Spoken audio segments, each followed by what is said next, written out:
Welcome everybody to Spring LCK 2017. My name is Valdez. With me tonight, as always, is LS. We're going to jump into the first series of the night. It will be the Afreeca Freecs versus Longzhu Gaming, a match that has so much on the line. Both these teams at 8 and 7, trying to make it into that wild card. Yeah, and this match, as you just mentioned, is extremely decisive. And Afreeca coming off their win against BBQ, whereas Longzhu just fell to SK Telecom.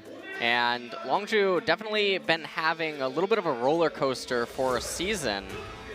And Afreeca probably looking to continue to try to ride out their last victory and topple Longzhu here tonight.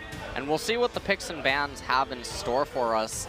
Oddly enough, Fly playing tons of control mages obviously this season. Kuro not finding the most success on control mages this season, even though that's what he was, for the most part, known for throughout his career. But, I mean, just in the last series alone, didn't find much success on Talia, but found 2 victories on Talon. Not a champion you would normally associate him with. Yeah, definitely mixing things up, and both of these teams, you were talking about tumultuous seasons. Well, people like to make jokes about Afreeca. It's like, which Afreeca is going to show up? The one that defeats SKT or the one that loses to Rocks Tigers 0-2? And that's another big question. They really have to get a little bit more consistent. Longzhu started out very strong, has also fallen a bit. And that's where that's how they find themselves here in the middle of the pack, the middle of the standings, tied at 8 wins, 7 losses. And it's really just about who's going to show up for the last 3 or so games that these two teams have to play. We are on patch 7.5. 7.6, I do believe, is enabled for playoffs and forward. So no Galio yet, although I don't know if he's enabled or if he'll be allowed despite 7.6 going live, but it'll be interesting to see how these teams will opt to draft their team compositions against each other. Yeah, definitely will be. You can see a bit of excitement on the faces of all these players, just eager to get started into the best of 3. Actually, I'm not sure myself why we haven't gotten started. Generally over here at SPOTV, we get to the desk, and then we go straight into the game, into the pick and bans, but it seems like maybe one or both of these teams has requested a little bit of extra time. Something I'm curious if we'll get to see tonight is Kale has begun to pop up a little bit on the Korean server. She was just actually picked in EU recently as well, both in top and mid lane. And if a person was going to play it, Marin might be one of the few to pull her out. She does have a liking for that on-hit Kennen, but Kale offers a little bit more versus some certain team compositions that are very popular right now. Yeah, well, we are going to start off the pick and ban here between Afreeca and Longzhu. Afreeca will be on blue side to start. So they're highlighting a Lulu to kick things off. Longzhu probably going to stay normal with like Rumble, Camille, and then probably Graves would be banned away on red side if they're unwilling to let Afreeca first pick the Graves. It is Spirit starting tonight, so that is important to note. Afreeca actually banning away the Talon from Fly. He's definitely the first guy to come into LCK and start playing that guy a little bit more consistently. And now Malzahar being highlighted by Afreeca.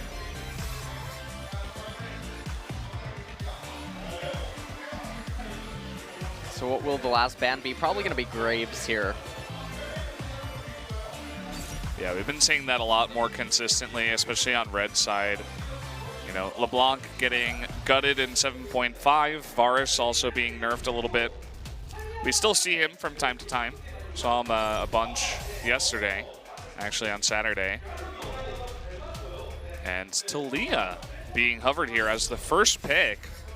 So we are going to be seeing Kuro on one of these control mages in the mid lane. And Longzhu now highlighting Lee Sin, changing it over to Ashe. they might just look to lock in AD carry jungle here, although they might be wanting to wait a little bit longer to decide on the jungler for sure if it's going to be Lee Sin, and it does look like that will likely be the case. And so now, if you're Afreeca, you probably just respond here with AD carry of your own. And you might even look to just pick up a support here. You don't really need to give up too much information, and with only Graves having been banned in the jungle, there's still a lot of flexibility that's available. So it's not like Longzhu could ban out just 2 junglers. We have a Nautilus being picked here as the 3rd pick for Afreeca. You see that getting a lot more priority picks and bans nowadays, just the way that the meta has switched up. He became one of the more popular top picks, ultra tanky, and a fantastic frontline and engager for any team. And Aurelion Sol for Fly. Now Longzhu, they are going to try to skew the jungle matchup in their favor a little bit. They ban away the Rengar. And now Afreeca responding with the Shen. They don't want to give that type of synergy over to Longzhu with that Aurelion Sol and the Lee Sin. Yeah, and there's the double jungler ban, but this isn't the complete end of the world. Elise is still open. And that's always going to be a possibility. Question here is, what will be the final ban? Will they target another top pick so that Marin can have an easy time on that Nautilus? No, it's going to be Zyra hovered here with 5 seconds left. There it is. Now Longzhu, well, they're actually going to hover a Jace and switch it back to Karma. So Karma's locked in now. Afreeca's gonna have to decide what they want to do for the support in jungle. Expecting the Elise here, as you mentioned earlier on. Probably Elise Thresh would be the most likely. It is blue side Thresh, so it's a little bit stronger than red side. Yeah. Would offer them an incredible amount of engage just over the entirety of their team comp. Also have a nice backline for Jhin. See if they do go ahead and pick up that Elise. Well, getting, okay. They were waiting a while. They're hovering Olaf. And they do lock it in. Okay. Well, they have a lot of engage. Yeah, that they do. The lanes are going to have to be extremely careful. The Olaf can definitely snowball things out of control. And this is a very, well, it was a very common matchup. If you go back about 4 or 5 months, Lee Sin versus Olaf, it was something that basically every jungler in the world in a professional level had a lot of understanding of. So it's definitely no stranger to competitive play. Longzhu, in the end, they end up picking up that cannon, and so that's going to be a split push menace later on in the game. But the Weaver's Wall from Kuro certainly will be able to help out Marin if he's under too much pressure from Expression. And so a lot of this game is going to heavily be decided by the early and mid stages. If Longzhu can manage to take this game extremely long, then they're going to have more gears available with split push mechanics and just twisting Afreeca around the map. Afreeca is basically going to be a glass cannon with that curtain call and the Olaf ultimate. They're only going to get one opportunity when the team fights end up breaking out, and they're going to be heavily reliant on summoner spells. Yeah. Just going to be running straight at the enemy team. Let's take a final look here at the compositions. Nautilus, Olaf, Talia, Jhin, and Thresh on the side of Afreeca. Very heavy engagement composition. And for Longzhu, Ken and Lee Sin, Aurelion Sol, Ashe, and Karma. So definitely some playmaking potential early on. Can come out of Crash. But I would definitely give them the edge the longer that the game goes. But mid-game is very even, actually, between these two team comps. Well, let's see how it's all going to go down going into game number 1 of Afreeca versus Longzhu.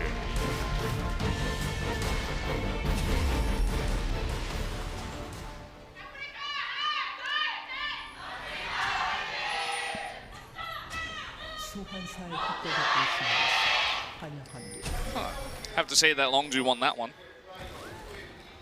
Afreeca was a little bit late on the draw there on that fan cheer. So we have a bit of a group up here in a top lane. Let's see exactly how they go. Expression could be the early kill. They do spot him. He actually takes the lightning rush to get away.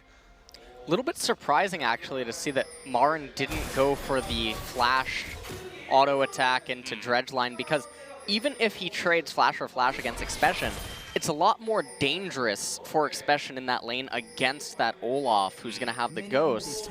And on top of that, Tushin even could have probably gotten an exhaust off if Nautilus was willing to do that. They do get the flash out of Fly right now. Ooh. So they didn't get it out of Expression, but they got it from another pretty vulnerable laner with not a great escape. Taking that flash away here at level 1 is going to be very nice. Crash going to start over here at blue. All alone, no leash. So these days we see a lot of Lee Sins start on the red side, but going to be mixing it up here. And he might be doing this just in the event that Spirit would try to do something mid lane early on, although that would be very unlikely. We're seeing some heavy trading down in bot lane. It's always nice to see Prey on this Ashe. Longzhu is definitely one of the teams that heavily prioritizes Ashe. You can see it was the first pick for Longzhu in this game, something we see very commonly for this team. Looks like Crash is actually opting for potentially a full clear, and he might be doing this because he knows that Spirit has the option of just clearing a ton of camps and not going for any sort of ganks until his laners would be around the level 4 or 5 level.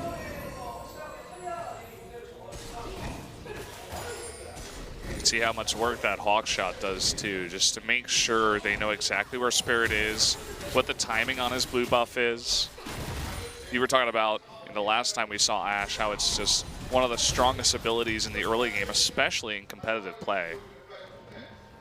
Basically grants your team map hack, and at this level of play, anytime that you see a camp cleared or where the jungler is, it's very easy to predict his route for the next few minutes even, depending on where he is and what he's doing at that point in the game. Yeah, they saw the wolves were cleared and they saw him doing blue. And you can see pings actually from Olaf to go to his Krugs. You have waiting in the wings here is Crash. Fly trying to bait a fight, but just a bit of trading. Crash gonna get started on this Scuttle Crab.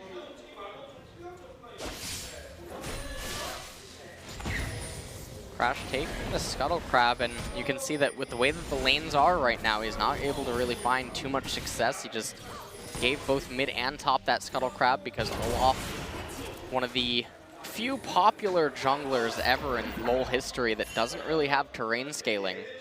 So he's heavily relying on those blasting plants to go around certain ward routes. And it can make it very difficult for him to find successful gank paths once wards begin getting placed. And Scuttle Crab is certainly a thorn in his side. Yeah. And again, the Hawk Shot, just spotting exactly where he was. Getting the Krugs, they know exactly where he can be right now. You see the 2 danger pings going on in that side of the jungle near the Raptors. He in fact did go for a pretty deep ward on the towards the blue side here. Looking in mid. Fly actually taking quite an aggressive trade there with Kuro. Remember, he does have the Ignite. So if Kuro ever does overstep, and once level 6 comes into play, it can certainly result in a solo kill if he's not careful. Expression going pretty deep here, looking for that W. There it is, the stun coming through. One more will do it. First blood to Expression in the top lane. A bit of a grin on his face too. A little bit of a tongue lash. And that's really nice, getting that solo kill up on top. And it's really big for them right now because that's the lane that's going to snowball the hardest, and that's the one that really puts Afreeca on a clock. So for Expression to get the solo kill on Kennen, who already has a cull, by the way, so that's going to add insult to injury once that's completed. Means that things are really looking good for them right now, because this also means that Fly can probably just devote more attention now to bottom lane with his roams once he has the level 6 available. And you can see that Marin's build is even a little bit wonky. He has triple Doran's rings. Yeah, not too common. I think I saw this yesterday, too, out of a Maokai. I forget exactly who was playing that, but I guess maybe this is also becoming a thing. We've only seen it the last couple of days, triple Dorans. Expression is going deep. He's hit level 6. And coming on in, Marin does have his flash. They do not commit, perhaps because of that. Spirit was coming up top as well. Spirit now might just blasting plant over. Never, don't know exactly what he's doing. Spirit is level 6, so he might just be waiting for confirmation that Expression was still there. They might actually get him here. Yeah, there it goes. Depth charge coming on in. Expression is able to flash away, but there's that Olaf ultimate going deep. Crash is here, and is trying to fight up against these two, but it's not going to be enough. The Weaver's Wall coming up as well. Unfortunately, Kuro doesn't even get the assist, but is there just as moral support. Nicely done by Spirit and Marin up in top. Yeah, and that was a really excellent gank basically by Spirit. They know that Expression was way too far forward and Crash wasn't quite able to close the gap in time to help out Expression. They shove in the wave together, so not to waste any time. And so all the advantage that Longzhu had up in top lane is for the most part now negated. Fly taking a little bit of a beating right there. Not the end of the world. Yeah. You can see down in bot lane, even though Prey and Gorilla were being pretty obnoxious, level 1, level 2, things have kind of evened up. Very, very even in the CS. Got a big wave pushing into Kramer and Tushin, too.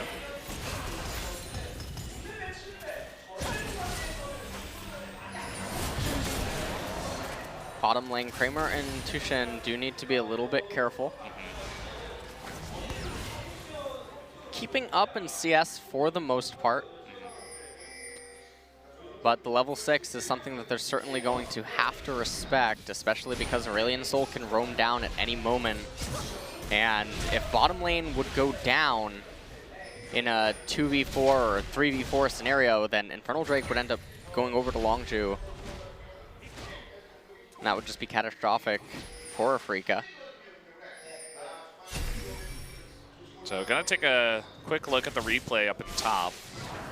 So Expression basically overstaying his welcome, and the position that he was in the lane and made it so that Spirit could approach pretty easily.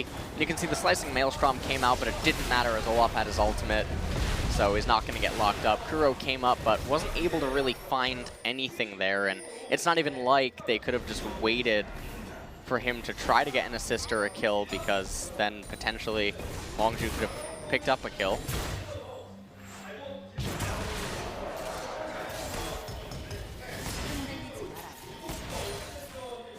So we're taking another look down here in bot.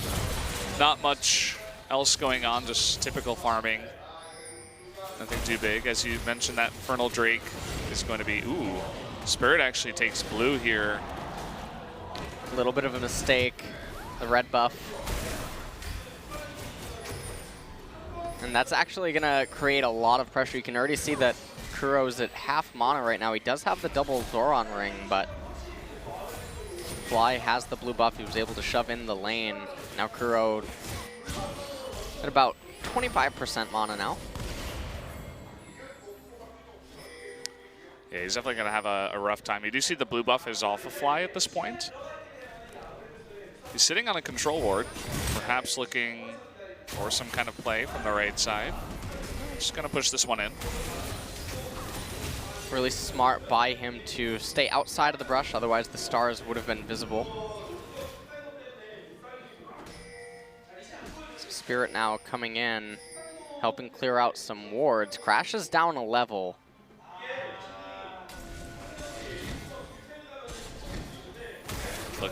for another ward here. Just kind of 2-on-2 shifting here in the mid lane. But no fights are breaking out.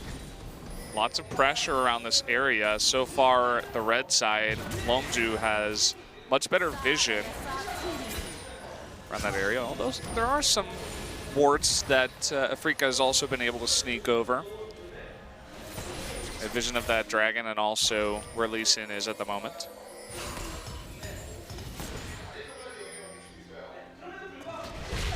Now it's basically a constant battle for vision around the right-hand side of the map, and it's because that's the most vulnerable for Afreeca, primarily because of that enchanted crystal arrow and the playmaking abilities that Longzhu have available to him. And here comes in the roam. Spirit is here. Marin has teleport available.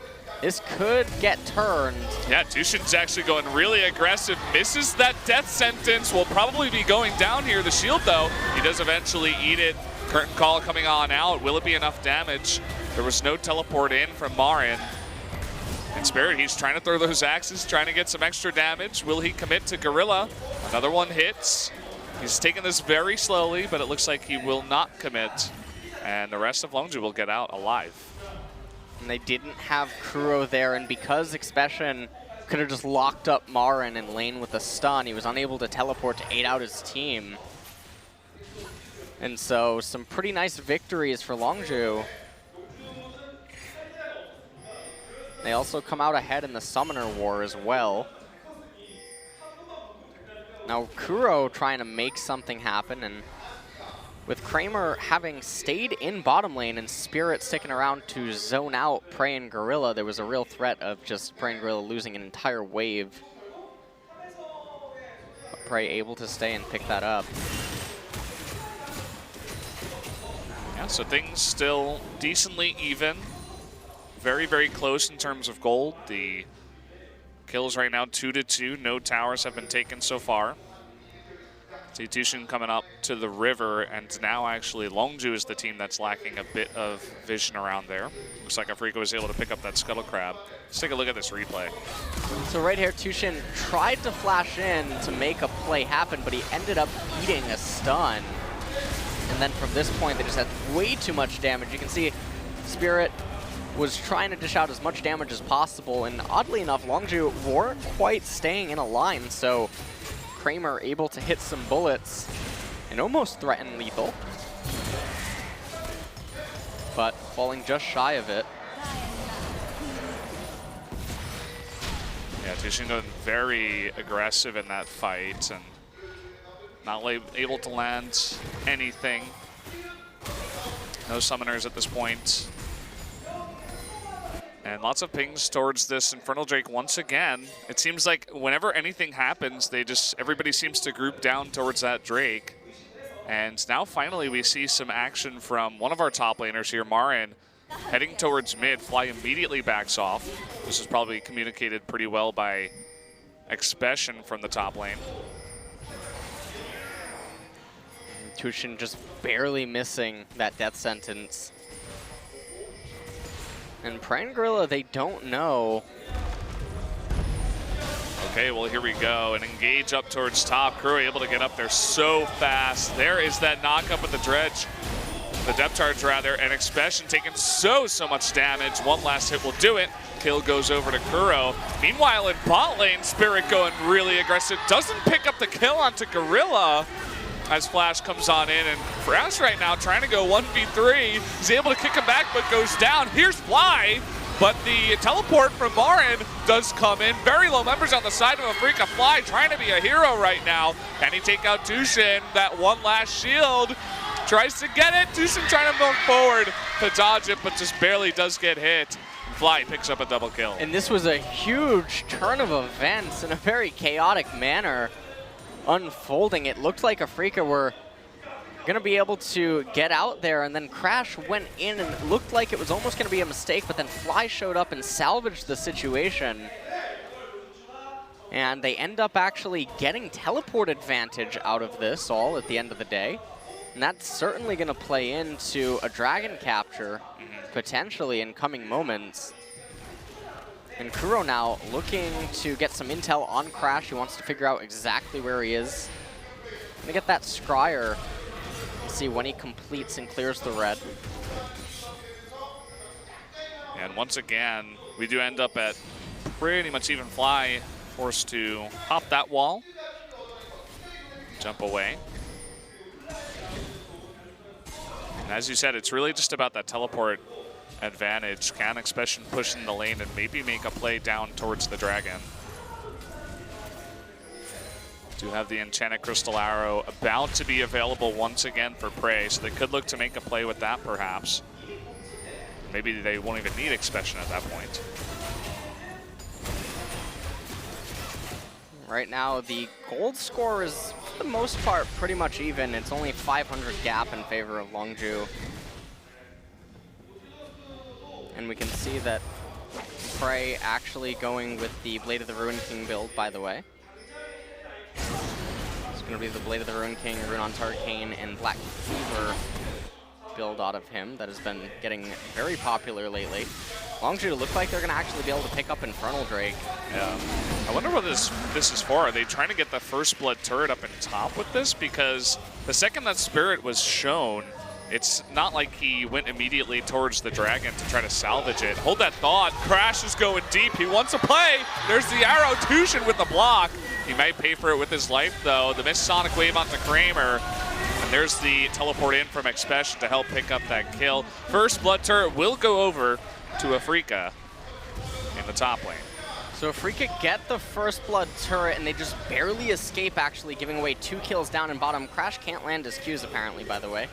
And Longzhu ended up using Teleport, though, on that play. Giving up top Tier 1 turret isn't the end of the world. Remember, they got the Infernal Drake. They trade bottom Tier 1 turret as well. And now Afreeca can't really make use of the top lane anymore.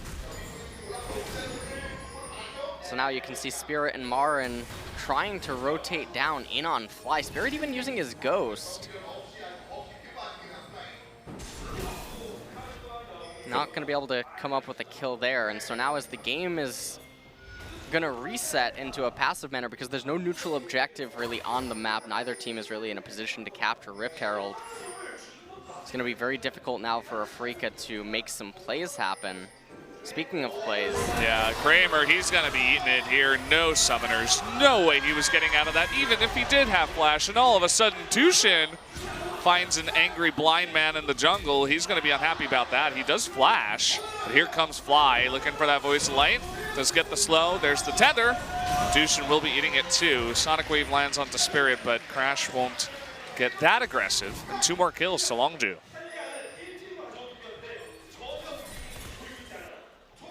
Now off that kill, they're able to shove in bottom lane. Crash even going to be able to steal away the red buff potentially from Spirit. He does pick that up. He has the blasting plant. They're both going to take it over the wall. Yeah, so definitely another nice turn of events here for Longzhu, beginning to come up with a pretty decent lead. As you mentioned before, that Infernal Drake, an extremely important Drake for both these teams. Longzhu able to get that. The arrow going way wide, looking for a pick onto Kuro.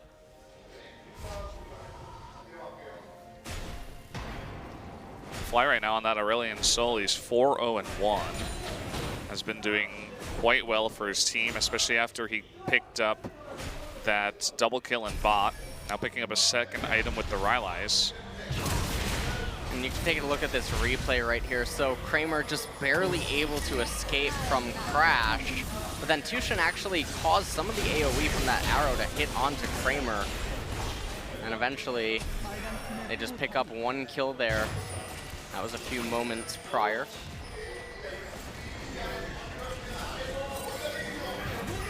Looking for that death sentence on the Fly, not gonna happen. Just Crash and Fly in the bot lane. Looking for a pick. Prey doesn't have his arrow right now because he went for that pick onto Kuro in mid. So it looks like Spirit and Kuro will be able to pick up this mid-tier 1. It's the 3rd tower of the game, 2nd going to Afreeca.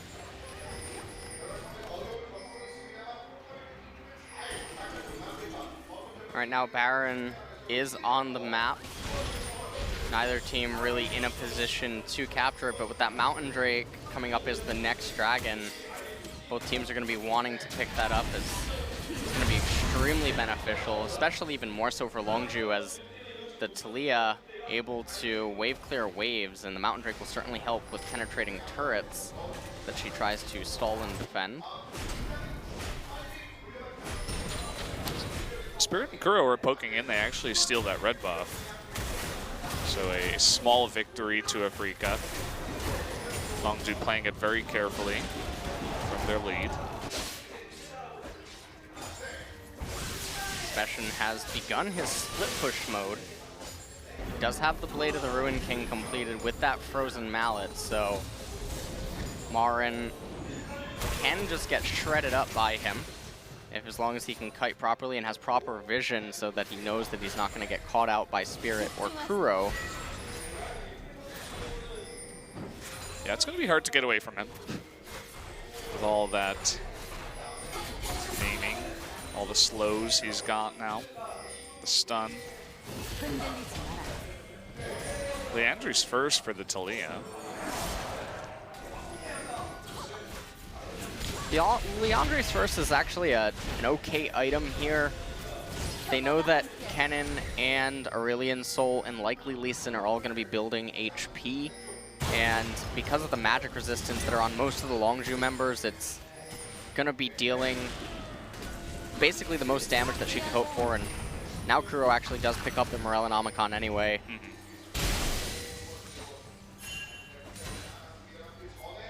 Look at the double control ward vision around Mountain Drake. You were talking about just how important this is for Longzhu. They're placing immense importance on this right now. As is obvious with their actions, it's really going to be up to Spirit to try to get some vision in here. Fly, he will be locked up actually on the left side, and that burst damage is going to take him down. And all of a sudden, Afreeca looking to turn this around. Kuro not getting in there just yet. Crash is going to be knocked up. That's a double kill going over to Kuro.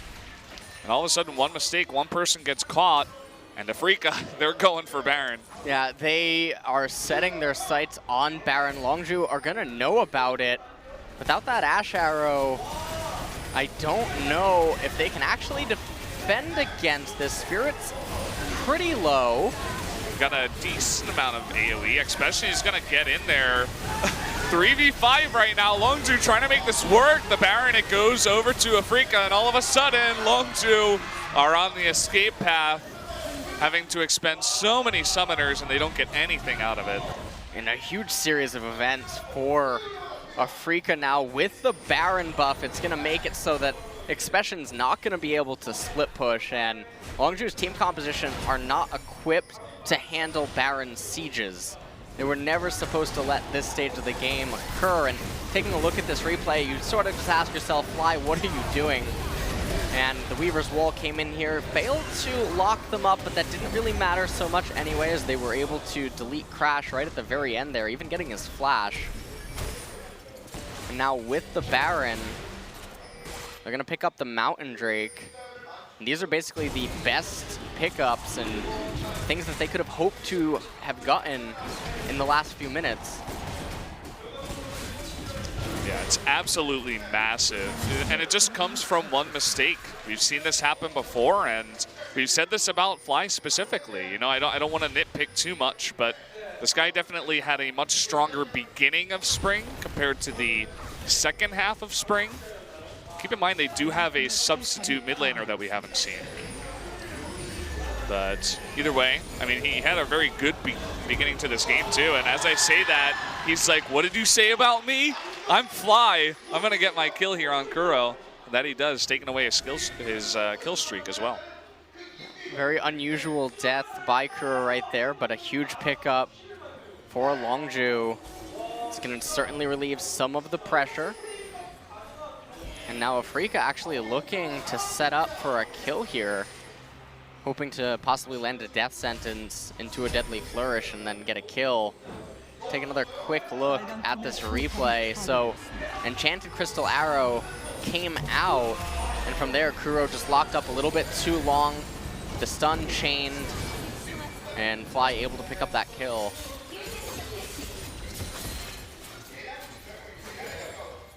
Yeah, it was enough, and so far they've gotten the Baron into the Mountain Drake into the bottom tier 1, but losing Kuro does take a little bit of pressure away. But look at this, they're trying to set up another kind of jungle play. Red buff will go to Prey, able to keep it for his team.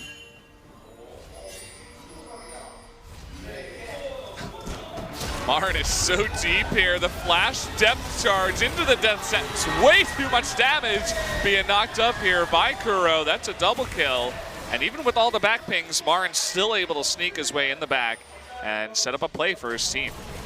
And Marin actually just tanking the turret right now as that Nautilus shield and sustains through it all. And right now you can see Expression, he's in bottom lane, he's trying to split push, but Longzhu just never got to the point where that split push could go completely unanswered. And so now actually Afreeca looking to end the game here. They might be able to. It's going to be pretty close. I mean, Marin is extremely tanky right now. Oh, Expression just disappears. And now Fly, he's able to flash away to get away from that one. So they do pick up a kill, but very low members here. So they will not stick around for too long. Not able to get a Nexus turret, but Expression going down ends the split push in bottom lane, and now a 6,000 gold lead almost here for Afreeca.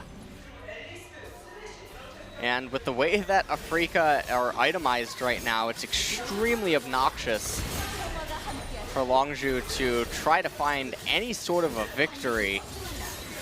Spirit already has that Guardian Angel, so it's not like you can just try to delete him inside of a team fight. He's certainly going to wake up. And here came the flank from Marin. Tushin able to get there with that play and Death Sentence. And Gorilla being forced to back away. They converted that into an inhibitor. I love Talia's kind of role in these team fights. He has so many other members of his team that can lock down one opponent and just basically stun them. And once you can get that knock up on Talia, you can do crazy amounts of burst damage. So it's like if anyone gets knocked up at all and Talia's around you, unless you're, well, I don't know if there's anyone actually on the side of Longzhu that could survive that kind of burst damage at this point. I don't think anyone really can, with the exception of maybe Crash. Yeah. If anyone gets locked up by her, they're certainly going to be most likely dying. Now Afreeca looking to capture this bottom tier 2 turret. They have that Mountain Drake, so they are getting just shredded a little bit quicker than normal. Oh. Gorilla having to flash there. Afreeca in a great spot here. There comes the wall, and it's actually going to lock up Gorilla and Prey. There's the depth charge knocking them both up, and there's the burst damage, just as I was saying. Kuro just able to open this one up. Now in the front lines, it looks like Marin will go to his death, but so many kills going over to Afreeca. They're looking to end this game. Spirit going way, way deep, but it's not going to matter. They will pick up the second inhibitor in the bot lane. Yeah, and with only Crash remaining, there's no way he's going to be able to stop this push from Kramer and Kuro. Turret is going to go down. Crash might try to do something, but it's not really going to do anything. He's not even trying. He's like, this is over. I don't want to die. So that's going to be game number 1, going over to Afreeca in pretty explosive fashion. So the whole problem there was, again, they had a very fragile timing in that mid-game, and when Fly died, they converted that into the Baron capture, which relieved all the pressure from the split push that Expression could offer, and it never let him stabilize and get to the point where Marin would just stop being able to respond to him. And so because of that, Longzhu, they never could get on the ground basically after that, and the game just spiraled completely out of control. Yeah. There are times where you can say that League of Legends is a pretty unforgiving game. And Fly, you know, he gets caught once and all of a sudden the game totally turns on its head. Longzhu was looking quite good for the beginning of that one, but then once that happened, everything just turned around. But props to Afreeca to be able to turn one advantage into another one, and really run away with that game extremely fast. That ended in 29 minutes. Very fast. We'll have to see what they do for game number 2 differently. And Kuro also having an excellent game on Talia. Oh, yeah. Really got to hand it to him. Guys, we're going to take a 2-minute break. We'll be back with the analyst desk.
Welcome everybody to the analyst desk. I'm joined by Binu once again to help out with the translation. We're going to go over that very explosive 29-minute game win by Afreeca over Longzhu.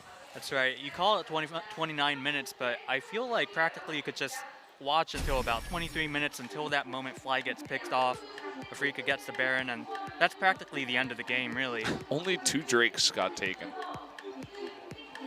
But going over the stats, 57.9k gold lead for Afreeca Freecs. Again, that Baron's so crucial. I feel like maybe you might, draw a little star around it just to show how important that was, because other than that, everything was going pretty even between Afreeca Freecs and Longzhu. Yeah, before that happened, and you could see the incredible amount of damage that Kuro on the Talia could output this game. And it was huge. There was so much lockdown on her team that once somebody got locked down, they got knocked up and just disappeared. And a very early lead, too. Even when you look at these rosters, this is really what you expect, right? A really close fight between mid-table teams. It's almost like there's an ingredient list to making a mid-table team, and it's not sugar and spice and everything nice. No, it's a couple of former champions, maybe a rookie, and drop a rookie into the pot. Yeah, somewhat of a regular, league player. And then you do have this mid-table battle that could be really intense, or should I say, close.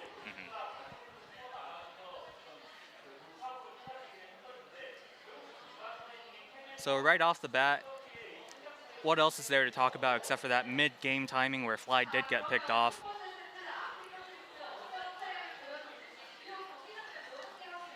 But perhaps we could catch a look at it through the highlights here. Yeah, so Expression got that solo kill early, but then they were able to set up a couple of nice ganks up in top.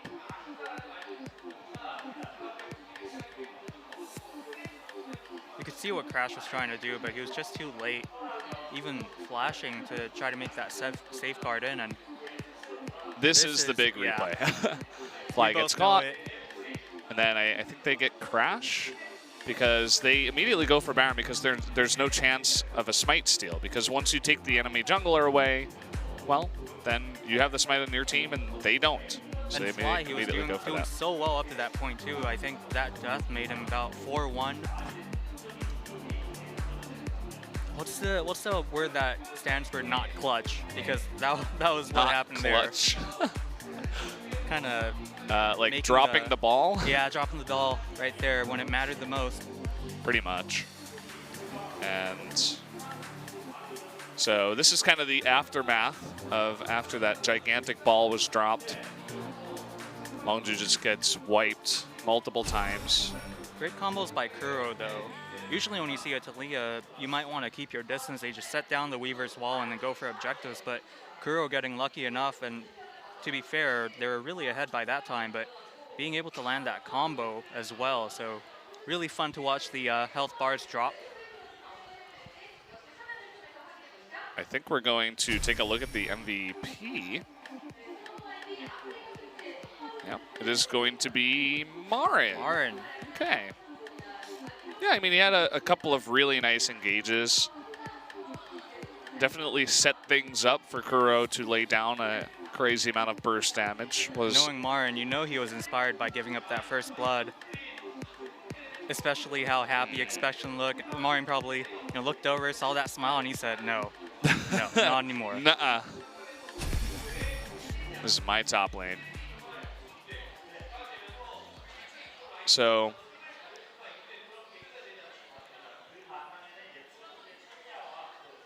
and again, our analyst is talking about the importance of crowd control in Afreeca Freecs composition in this set. Having that front line Nautilus, who brings out so many forms of CC already, but then having the Taliyah and everything else to back it up was a pleasure to watch. And to be fair, they did a great job diving turrets and just brute forcing their way into a lot of advantages after that Baron secure. The way they took the mid lane, inner turret was a particular highlight. So guys, we are going to go into game number 2 after just 2 more minutes. Stay tuned.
We're back here at the Nexon Arena for more LCK Spring 2017.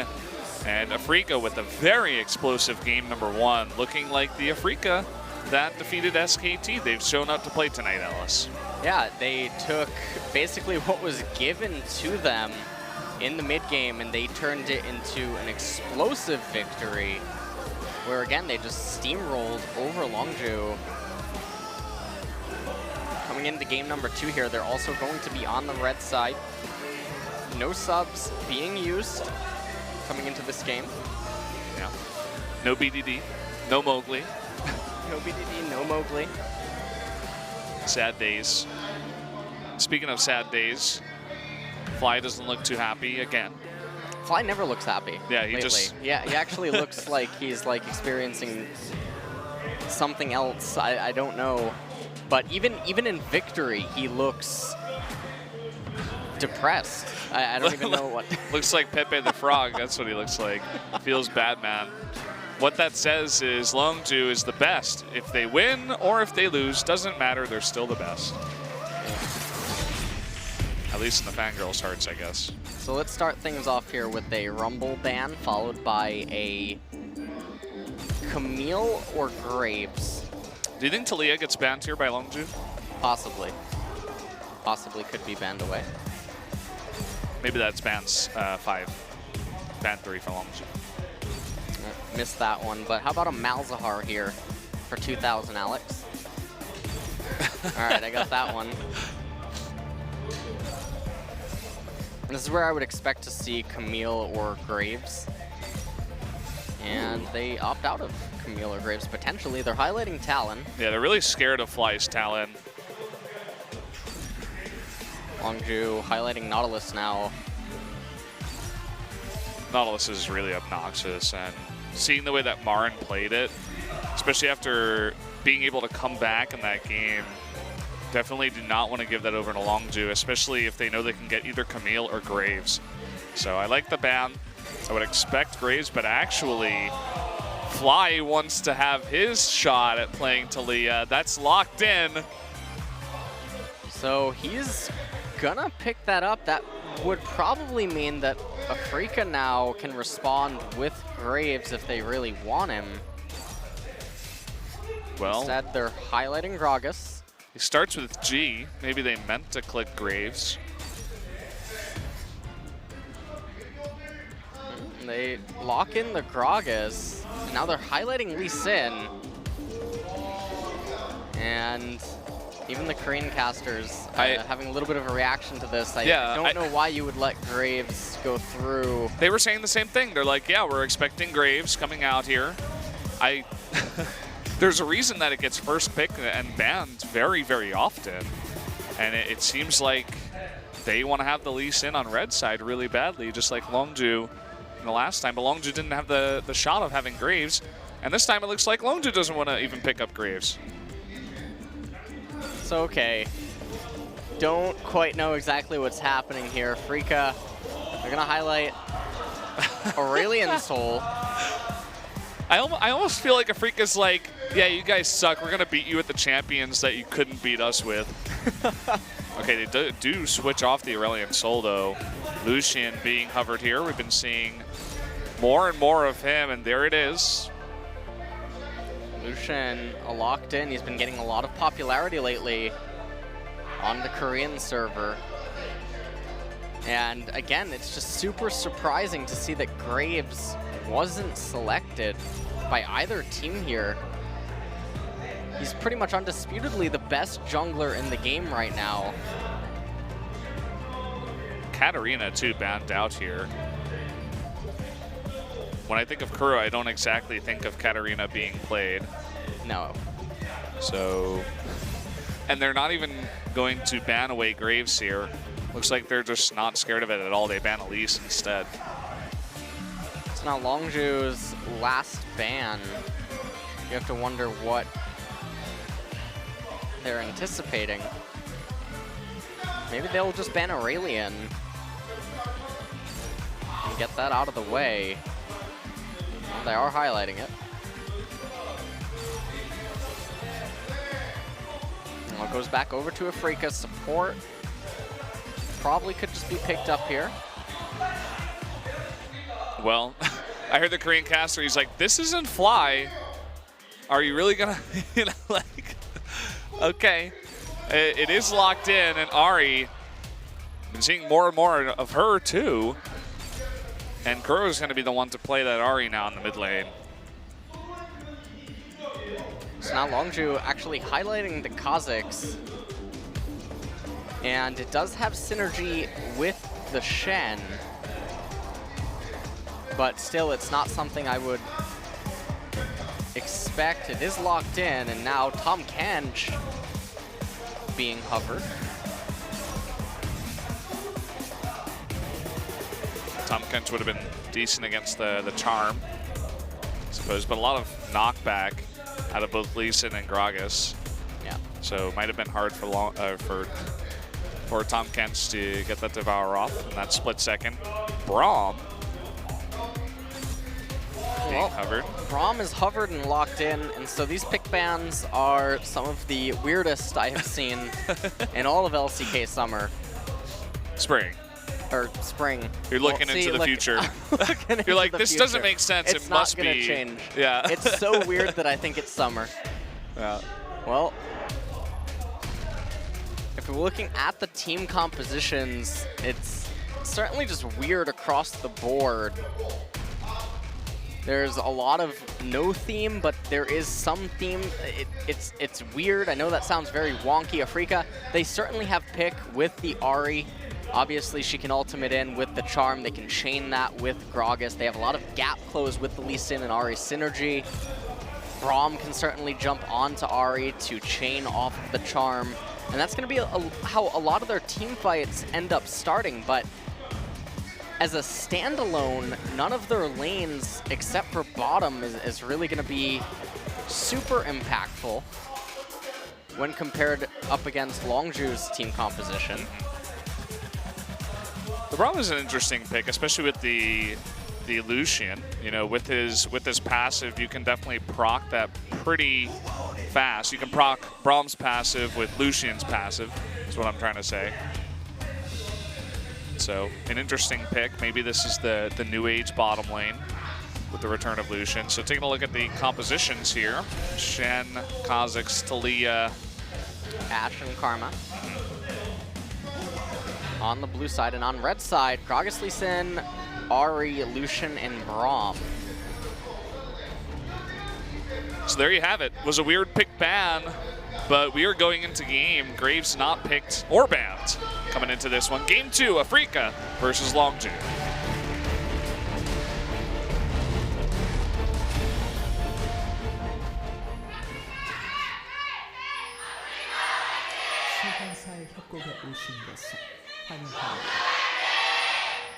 Wow. I have to say, well, okay.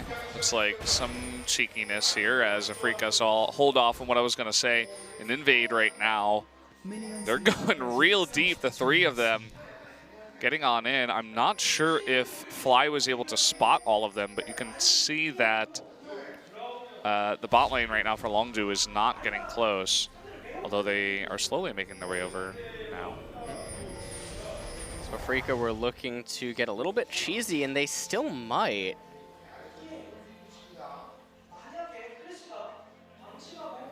I like the setup that they're attempting. They might actually just even kill the blasting plant to deny a retreat. Anything to better prepare this. Are they planning to steal red or maybe kill they'll Kazakhs? use... They might wrap around and kill yeah. Kazakhs. Looks like that's the play. They've read this very well. And they have the ward there. They see him. And here come Kramer and Tushin. Looking to land this one. You can see that Fly is helping out. Will he get there in time? No, the exhaust goes off. Immediate flash, but there's the stun. The concussive blows. Will it be enough damage? The answer is no. At the same time, though, they really do affect this jungle. Kuro comes in and gets the big raptor. And now they're just going to back off, but they're going to have a hard time in this bot lane. Did Kramer take E? He took E. Yeah, he did. What? So, for some reason, he took E instead of Q, which could have potentially even hit Wraiths and whatever else, and Oh boy. Hold that thought as more action's about to unfold. Crash is basically going to crash and burn here in game number 2. Afreeca's like, no, you don't have a jungle this game, actually. You're not allowed to eat any of this. I think he got like 1 small raptor, maybe 2? 1 small wolf. Well, Spirit gonna be jumping off to a gigantic lead. However, in the bottom lane, remember, Prey and Gorilla, they were in that lane for a while. You can see Prey's already level 2, Hawkshot coming out. They know where Spirit is, so they have the lead in bottom, but it's gonna be very difficult for them to do anything with that. With a blue side Kha'Zix, it's very difficult for him as a jungler to make anything happen if your bottom lane's just constantly shoving in. So even though Kramer and Tushin fell very far behind with that opening and they gave Spirit a gigantic lead, it's not really going to matter when you compare the jungler matchups, and this is going to play very heavily into Afreeca's hands. Yeah, it was a weird draft, weird pick, and you could see the kind of like the pairing up of both passives there from Lucian and the Braum, but it's weird, you know, weird pick ban, weird start to the game. You can see maybe why Afreeca was really favoring the Lee Sin instead. Maybe they just wanted to go really heavy on the jungle pressure.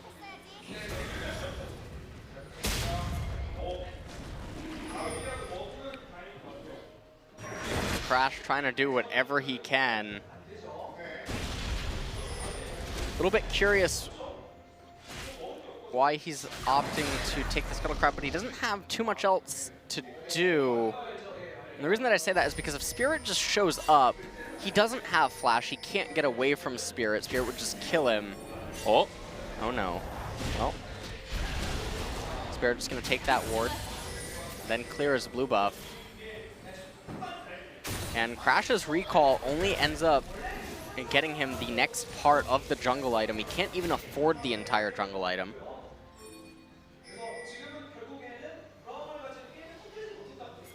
So I'm not sure if Boots would have actually just been better at this point, because you don't want to just come out onto the map, clear these Raptors again, and then recall instantly, because you've given up too much pressure on the map already, and the wards that you could grant your team aren't really going to be that effective. It would just be better for him to have the boots and stay on the map and act as a living ward for your teammates. Instead, he's been completely compromised. You see, he eats the Raptors camps and he immediately moves into the Wolf camp, but these are unnecessary clears relative to his itemization.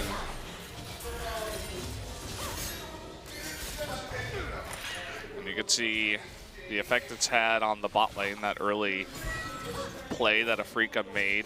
Kramer right now pretty far behind Prey in terms of CS. He's forced to go back, recall, and buy actually the Vampiric Scepter. Spirit still trying to get aggressive in the lane. Or rather in the jungle, I should say.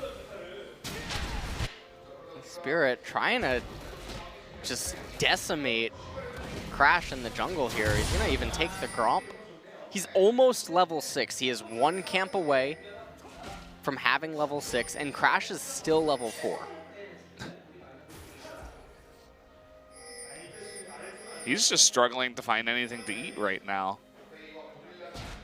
And the other problem is that Kha'Zix needs items. He's not a jungler that, or he's not one of the best junglers at low economy.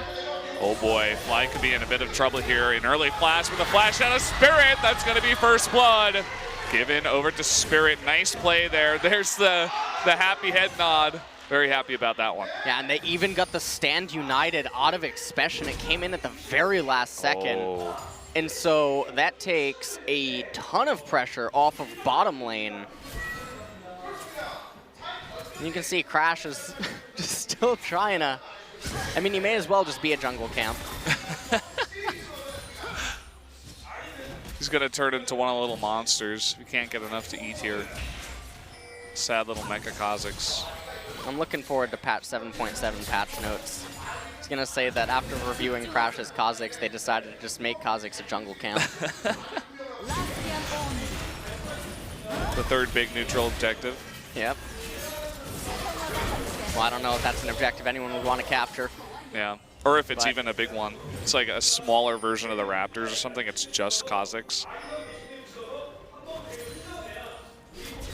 Spot lane for Longzhu is getting pretty obnoxious. And, I mean, we were talking about this Lucian Braum lane, kind of melee supports in general, and once you get behind early on, it looks even harder. So, not working out too well so far.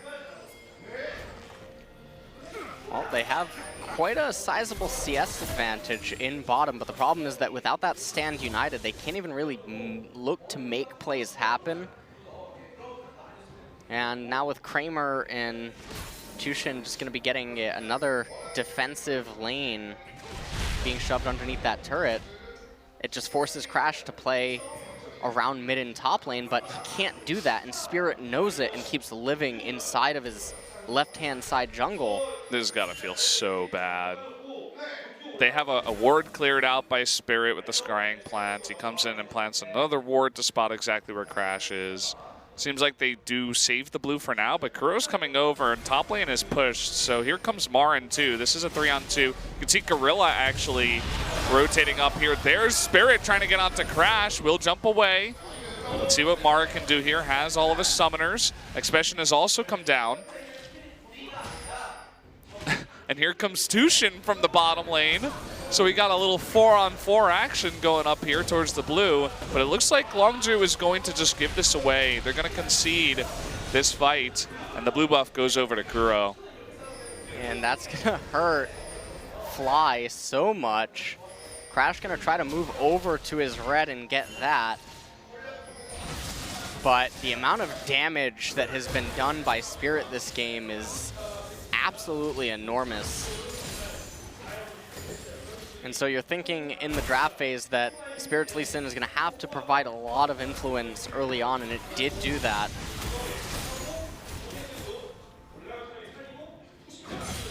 Kuro's probably going to even be able to get 2 blue buffs at the end of the day, and that is just such an, yeah. Oh man, this is so sad. Poor Crash. Okay, he will survive. He got some help. Yeah. So we know that when he does turn into a jungle camp, he will have less power than the Krugs. Some useful information. We're taking another look at bot. You can see it was looking a little bit hard for a while, but now Kramer has hit level 7. As well as Prey has, and things have kind of evened out. Bot lane is a little bit behind. So you can see actually Tushin has eaten up a bunch of the creeps. Obviously given a bunch of that gold over to Kramer as well. So it's not actually that big of a difference. There was only like 100 gold in terms of the gap between 80 carries. Certainly not the end of the world by any means. And I mean, with again, the pressure that is present in mid and jungle, that opens up the possibility for Infernal Drake, and if Infernal Drake gets captured, the value in stats that it's going to offer to all of these laners at this point is going to negate any gold leads that Longzhu would have anywhere.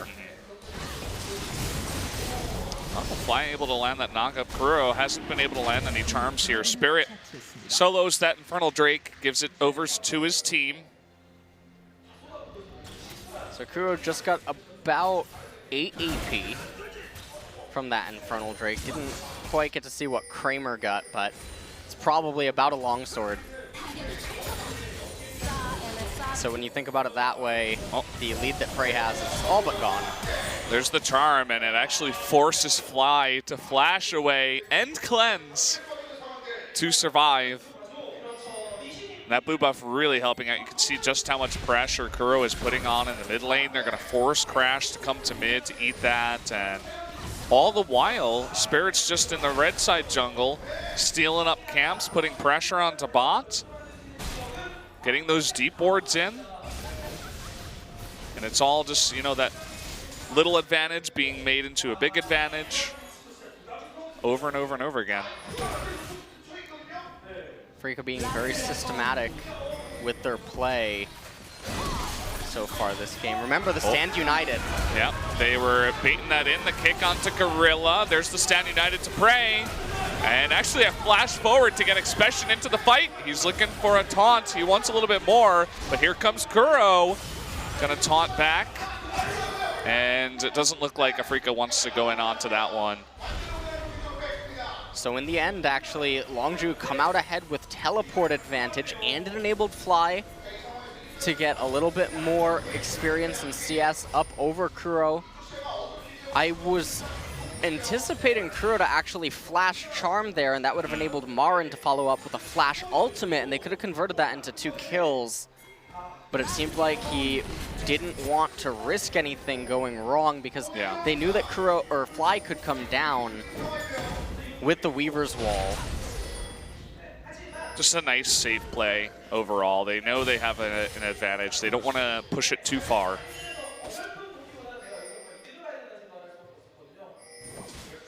Now Marin actually is going to walk all the way up to top lane. Well, hopefully I get to see a replay of that. I'm very curious to see what could have happened. And speak of the devil, here we go. So they land the Q onto Tushin. It chunks him out a little bit. Spirit comes in. This is the point where you have to remember the Stand United can come out at any second. Comes out onto Prey. He goes forward, and the problem is here is if he taunts anyone, he'll end up dying, and then forcing Prey and Gorilla to remain stationary would enable Kuro and Marin to close too much of a gap. And so at that point, I still am curious if Kuro keeps walking forward. I do wonder if he could land the Flash Charm, and then Marin follows up with Flash, and they get some kills, but they opt for the safer route because they know that they have the advantages right now, and everything is going in their favor. And again, the decision that Fly could follow up with isn't in their control. Look at this, Spirit looking to come behind Fly. I think he actually showed himself, but very quick wave clear from the Talia in mid. They're not going to try it. Lee Sin just being more and more obnoxious, taking away the Wolves from Crash, and even the Gromp. This is basically Spirit's jungle at this point.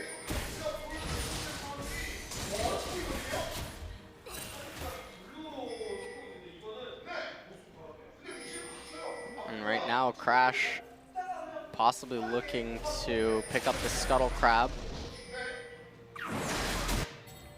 But he's spotted even. Actually, the bottom lane of Longzhu comes up and helps him a little bit. Next dragon of the game also is a Cloud Drake. So not really going to be super beneficial to either team. A little bit more beneficial for Afreeca, though. Helps that Gragas and Lee Sin set up a little bit better. Kuro's getting a little bit cheeky, you know, he's looking to see if maybe he could land the charm onto Crash. He's at that point, especially with the Infernal Drake, where he might just be able to one combo in. Taking a look at the damage to champions at 15 minutes, glad this has been added in. And it actually has Karma at number 1. I'm not even 100% sure if that's... I suppose it's possible because you just, you know, continuously pressure down in bot lane, and in the laning phase, Karma is obviously going to be doing a lot of consistent damage. I guess it's right. Stand United available again. Gorilla and Crash maybe looking to make a play happen. Prey trying to bait them. Oh, there it is. The stun onto Kramer. Immediately he gets bursted away. Tushin not able to protect him. And here comes Spirit. The kick on the Gorilla, funnily enough, will not go in for that kill. So a nice gank for Longzhu. Gets Crash a kill and puts them on the board. Kramer just not really expecting that.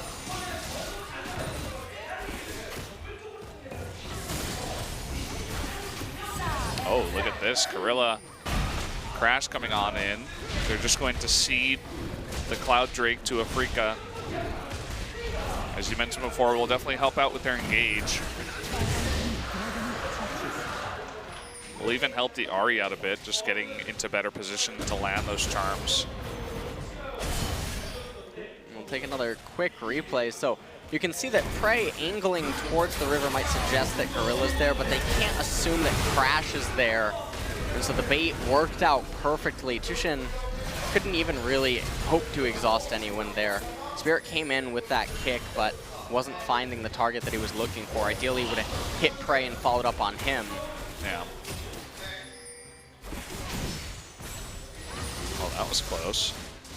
But a nice bit of poke damage here from Fly onto Kuro, making it a little bit harder for him to stay alone. But here comes Spirit, has the flash kick. Immediately Stand United comes out there, going on into this one. They want that kill. Expression going deep. Can they land the kill? No, a huge arrow onto Kramer. An unbelievable play by Prey. You can see that cast coming out, but here comes the wall. Not quite able to block up anyone there, actually. But a very clutch play, getting that arrow onto Kramer, saving Fly's life. Yeah, a huge series of events for Longzhu, enabling them to hold on. Oh, Crash though. Oh boy, one charm, man. Once you level that up, that can get up to 2 seconds. And actually Afreeca on the back of this want to go in for that kill on the turret, and there they do get it. That's going to be first blood turret going to Afreeca, so they do strike back. Pick up that first blood turret. Now they're going to use this time to reset as Kramer headed down to bottom lane to pick up that wave. And top lane turrets are both still extremely healthy. Dragon off the map for quite a while, and no one's going to be picking up a Rift Herald now. So Fly, while he's in the mid lane, he's going to be for the most part contained, because it's not like he's going to be able to make use of the Weaver's Wall in either top or bottom without it just being able to be seen. So in the replay here, Spirit comes in, he gets that kick onto Fly, but Expression with that Stand United, able to come in and help him out. And then the Ash Arrow coming out of Prey, able to keep Fly alive, and then Crash was able to pick up a kill. So despite Crash's early game woes, he does have 2 kills in this game. He's on his way to completing Black Cleaver. Still probably about 4 or 5 minutes away from it.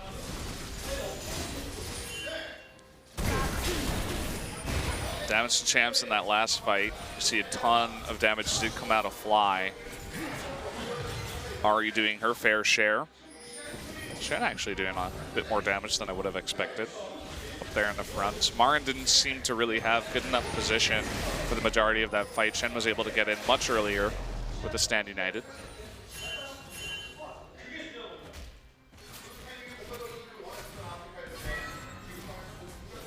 Now Afreeca, they do have almost a 3K gold lead here at 20 minutes.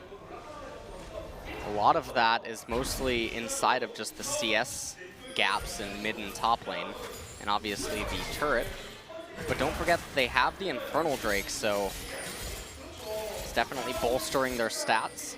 That isn't factored into the gold score at top, but now Fly looking to make something happen. But the problem is that once Kuro shows up in mid lane and he's like, okay, Fly's not here, it's very easy to use no information as information and be like, okay, he's supposed to be here, he's not here.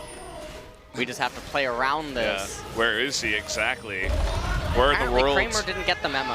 Yeah, he didn't get the memo. He's totally trapped here. Tushin as well was going deep. He's going to be leased here. There's the arrow. It actually hits Tushin. And Kramer trying to flash away. The exhaust onto Fly. And the follow-up here, Crash, he really wants that kill. Will pick it up. Here comes Kuro and Spirit, but no, it's too much damage out of Longzhu.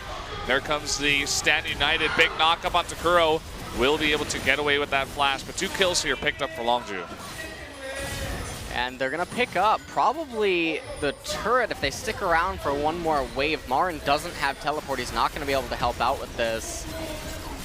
Probably going to be able to get top turret, though. So they'll most likely end up trading turrets. I don't think that Expression can actually get up there in time to save that. Yeah, certainly not. But the gold gap has been reduced to just 1,000. And we'll take another quick replay of this, and you have to wonder why are Tushin and Kramer up this far, but Longzhu quick to punish their mistakes and capitalize on it, and Enchanted Crystal Arrow came out, locked up Kramer. He tried to flash away, but then Crash quick to leap in, flash, and assassinate him. Spirit couldn't quite get on top of him, and then Tushin ends up going down as well. But it's these types of team communication errors that leads to Afreeca having some pretty varying types of results, where I feel like it's pretty easy to know that that's something that Longzhu have to look for, and when you think about it from the perspective of what do they need to do, then you just ask yourself that question and you play directly against that. And Talia was off the map for a very long time, so why Kramer and Tushin were that far up, probably just maybe a little bit of overconfidence with how their team was in that stage of the game. Yeah. But they got straightened up very quick.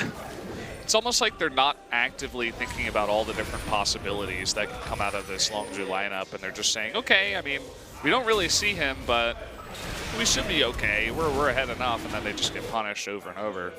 So some posturing here at the Ocean Drake. It seems like both teams really want this Ocean Drake. Gold score is almost evened up here. Spirit waiting in the brush.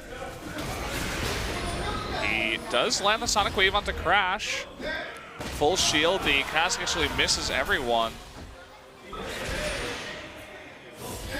And now they're going to look for the counter engage. Kuro, he gets hit, and a huge knockup on the 3 members there in the back bar, and he's going way, way too far. Nice kicked away. Spirit goes in, is able to trade 1 kill, but that looks like that will be all they can get.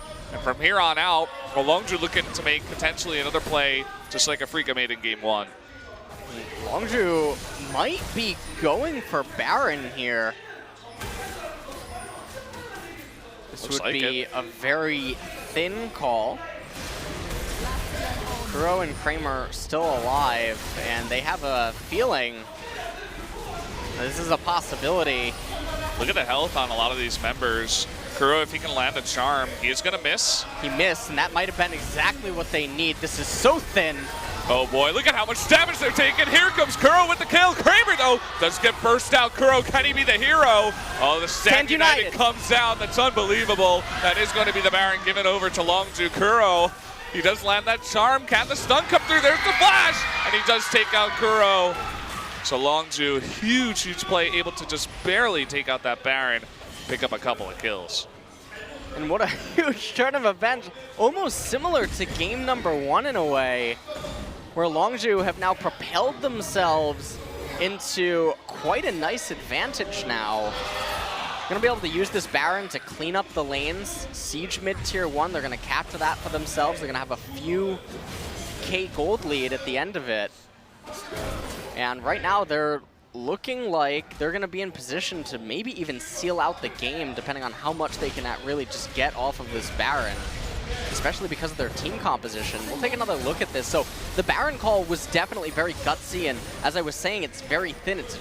There's a high possibility that Afreeca can deny this or even just turn it completely, but you saw that Kuro earlier on actually missed that initial charm, and it delays the approach onto the Baron.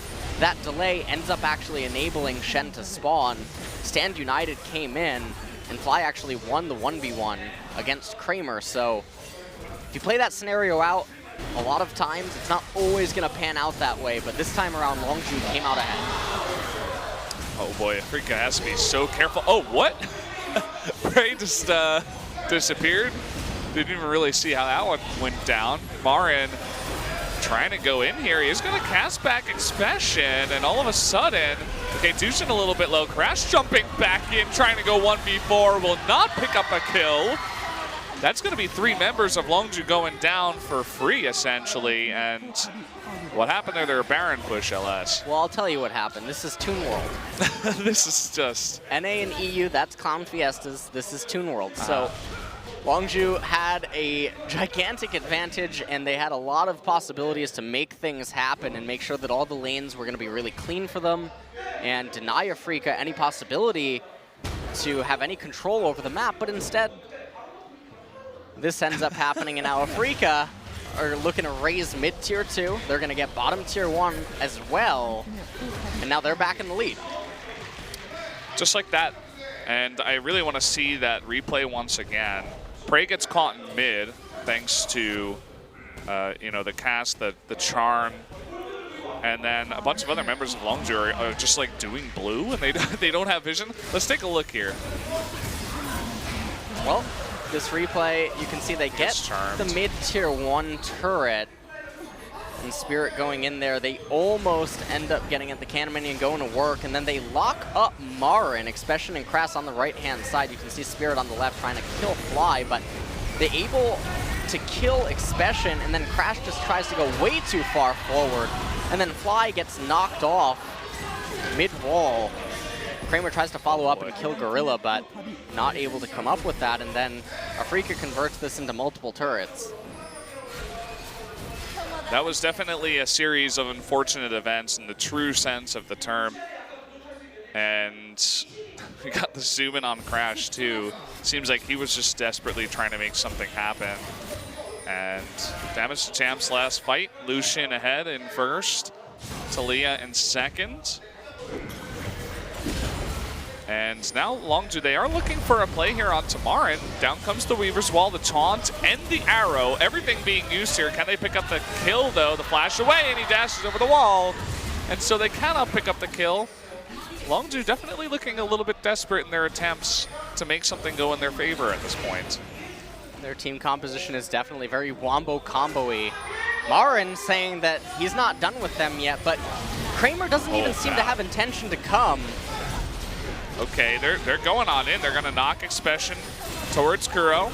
Can he land that charm? He actually misses entirely. Expression still taking so much damage. The last bit of damage there coming out from Kramer. Spirit going deep. Down goes Prey as well. Fly going to be knocked up here. Can Fly actually have enough damage to fight back? Marin is going deep. He's very confident to take that one. One more hit will do it.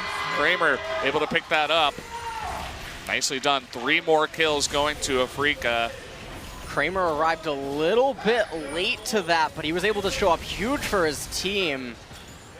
With that culling, able to dish out so much damage and then so quick. With his damage output, they're going to look to capture bottom tier 2 turret here now as Crash and Gorilla try to run to defend it. They have to be really careful. Any charm from Kuro could just be an instant death on either Gorilla or Crash. And meanwhile, up in top lane, Marin very quick with the rotations. Crash wants this, but he's going to run into, okay, he's got that Stand United. The kick comes through. Does land the charm. In comes Spirit. A little bit of damage will do it. He gets away with actually the shield. Now Expression trying to go on in, but way too much damage coming out from Afreeca. And another desperate play from Longzhu goes awry. And meanwhile, Marin stealing the blue buff. And what a bizarre turn of events this game has been. It's been one hell of a roller coaster. All 3 lanes now are in favor of Afreeca, although Prey looking to shove the bottom lane back into them. Baron going to be coming up in a minute, and then a Dragon to follow, but it is Ocean Drake, so no one really cares about that Drake. Basically not at this point in the game. I mean, Longzhu could get 2, which wouldn't be bad, but they're kind of throwing fight after fight, so I'm not even sure if they could pick that one up. But as you mentioned, definitely Baron is the thing to look for here. Let's see how aggressive Afreeca wants to get towards it.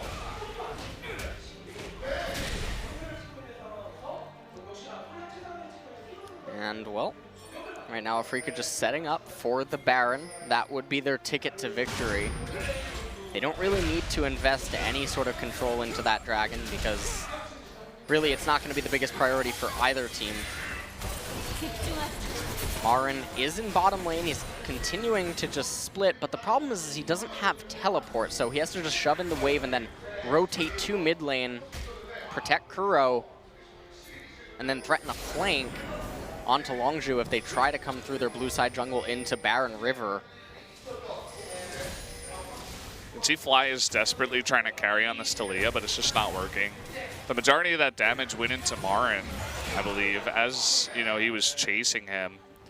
Meanwhile, you could see a ton of damage coming out from both the carries of Afreeca, both the Ahri and the Lucian doing work. Here's that setup at the Baron. Hawkshot is going to spot them out now, but once that does end, but it doesn't look like Afreeca wants to make a move there as Longzhu is pushing up the lane. Kuro looking for a charm. Will not find it. Lots of posturing here. Be jumping on in. Spirit takes about half his health damage. They funneled Longzhu into River right now, and this is a common move that happens all the time in pro play now. So Longzhu funneled into River. They can contain them here, lock them up, wait for the minion wave to arrive, and then try to escort. But Fly doing his best to punch back a little. And no matter what, this is always going to be a macro play that is always going to be favorable for whatever team gets to force the other team into River. Yeah, it seems like they were able to rotate back to get to that wave. The blue ward coming down will spot that Baron is not being taken right now. Afreeca playing this pretty slow. They don't want to go for any kind of 50-50 Baron attempts. They really want to pick off someone first. Crash would be the best target. And actually, the team shield there from Karma, but no engage. The cumulative level score for Afreeca is higher than Longzhu, so the minions are always guaranteed to push in. And so as long as they keep doing this song and a dance and this stalemate in the exact location that they're doing, it applies pressure in bot and top. Yes, very, very true. And it's not going to help that the arrow misses just barely as well. There's a big engage, going to knock up both Gorilla and Prey. Can they convert, though? Tushin taking a ton of damage. Expression getting a little bit low, but still no kills here. Kuro going deep. There's the exhaust. Oh, man, a huge play there, actually, from Spirit. Able to pick up 2 kills. Now Prey will eat it on the back of it. There are the couple of picks that Afreeca was looking for. Now they're going to be heading towards that Baron. And I don't think that Fly and Crash are really going to be able to do too much. Doesn't even really seem like Fly is interested in trying to stop this, although he would be the champion that you would assume could. You throw Weaver's Wall into the pit and then try to use your long range to poke and harass, and Crash could go for a desperation steal. But they choose not to do that. They instead value their lives. Fly, I don't think, would ever really be at risk. Crash would be at risk, but even if Crash is dead or alive, it doesn't change the end result of this push.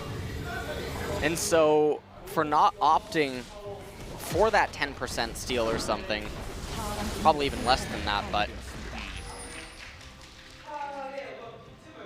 yeah, they just play it pretty safe, and they just push out all those waves that you were talking about earlier that were pushing into Longzhu earlier, so they kind of just fix the waves for now. Top not even all that fixed at this point. Ocean Drake will go over to Afreeca,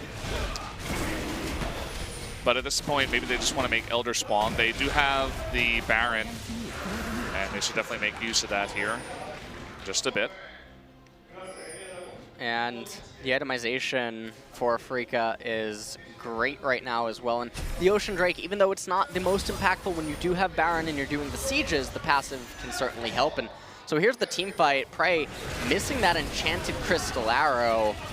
And then after that, you see Marin follow up with that Gragas flash body slam with his ultimate. It almost looked like they were going to be able to turn on to Tushin, but not quite. Spirit eventually able to go in and get the 2-for-1. He takes them both. So cool. Kramer follows that up immediately, and then they don't choose to chase down Fly and Crash, instead just look to capture Baron. Spirit making some big plays. I think that Kuro got one of those kills in the 2-for-1, but might have just been the Ignite that picked up the kill. It was really Spirit that enabled that to happen. Really nice damage calculation. Dewey can pick it up. And here's the push down into bot lane. Trying to get this inhibitor turret. And these little stalls where they have to wait for waves, this is where the Ocean Drake actually will come into play. They'll certainly help with their siege while the Baron does persist. And here's the incoming wave again. Tushin ran all the way back to escort it. There's the wall. He's going to trap 4 of them, but really, who's trapped in with who? As Kuro goes on deep, big knockup onto Gorilla. Look at Prey down in the bottom left. The Stand United keeps him alive. Swear may have gone a little bit too far, as actually Kuro goes down, but they trade 1 for 1. A lot of low members on Longzhu means that Afreeca can pick up this inhibitor. Get the inhib and they back up. They might look to rotate mid. I don't think so. Gonna use the Baron enhanced recall. They're gonna play it safe. There's no reason to really throw this gold lead right now. 69,000 gold for them, now 70,000, so. But an 8.2k gold lead for Afreeca, and Marin almost has his locket complete off the itemization. Now taking a look at this replay, the unbreakable right there by Tushin, able to block that ultimate from Prey, completely shut down Longzhu's plans, and then the Stand United being forced out because Spirit was threatening to kill Prey, ended up making Expression just channel and then get killed. Able to get the inhibitor up off that, and now they've turned their attention up to top lane. Marin does have teleport available, so he can stay in mid or bottom. Baron's about to fade, so he wouldn't really have much incentive to go bottom. If Baron was going to last for another minute or so, he could go bottom and tell Shen that you can't actually fight me in the super minion waves. But without it, looks like he's just going to pick up blue, and then he's going to run to mid. And then they could coordinate a 4-1-0, so 4 top, 1 mid, 0 bot. Or they could even do a 3-2-0. Some people might think that that's a little bit risky against Longzhu's team composition, but if they play it properly, it should be manageable.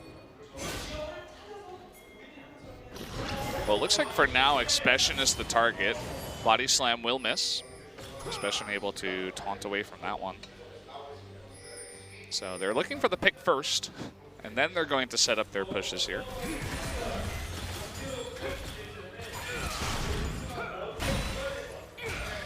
Pretty small difference in the amount of gold that was earned comparatively during that Baron. A lot of it coming from the tower gold. They traded 1 for 1 in the kills.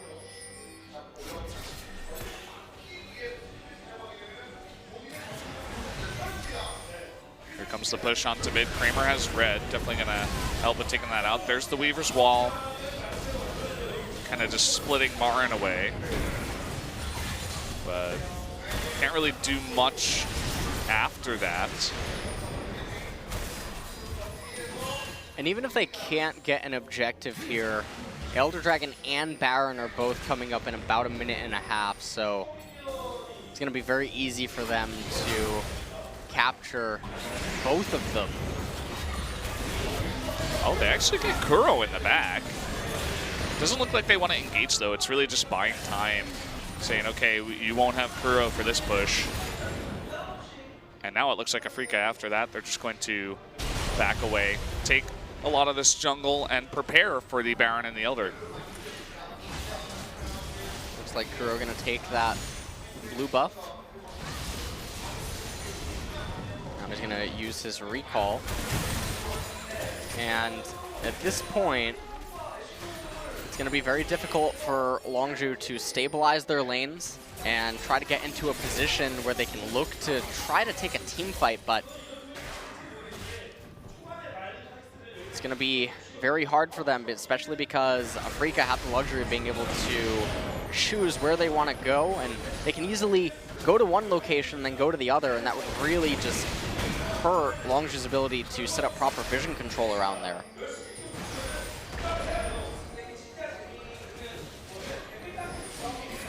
More posturing in the jungle. You can see all of the wards that Longzhu was trying to set up are being cleared out right now, except that one. This is the slow edging out. And here we go. Elder Drake has spawned immediately. Afreeca gets onto that. Very doubtful that Longzhu can really challenge this one here, but you can see a ping going on to Baron. I don't even think they could burst that down fast enough. Down goes the Elder Drake. Afreeca will have that for 2.5 minutes. And that makes the Baron fight even easier for them with their lead that they've already gotten.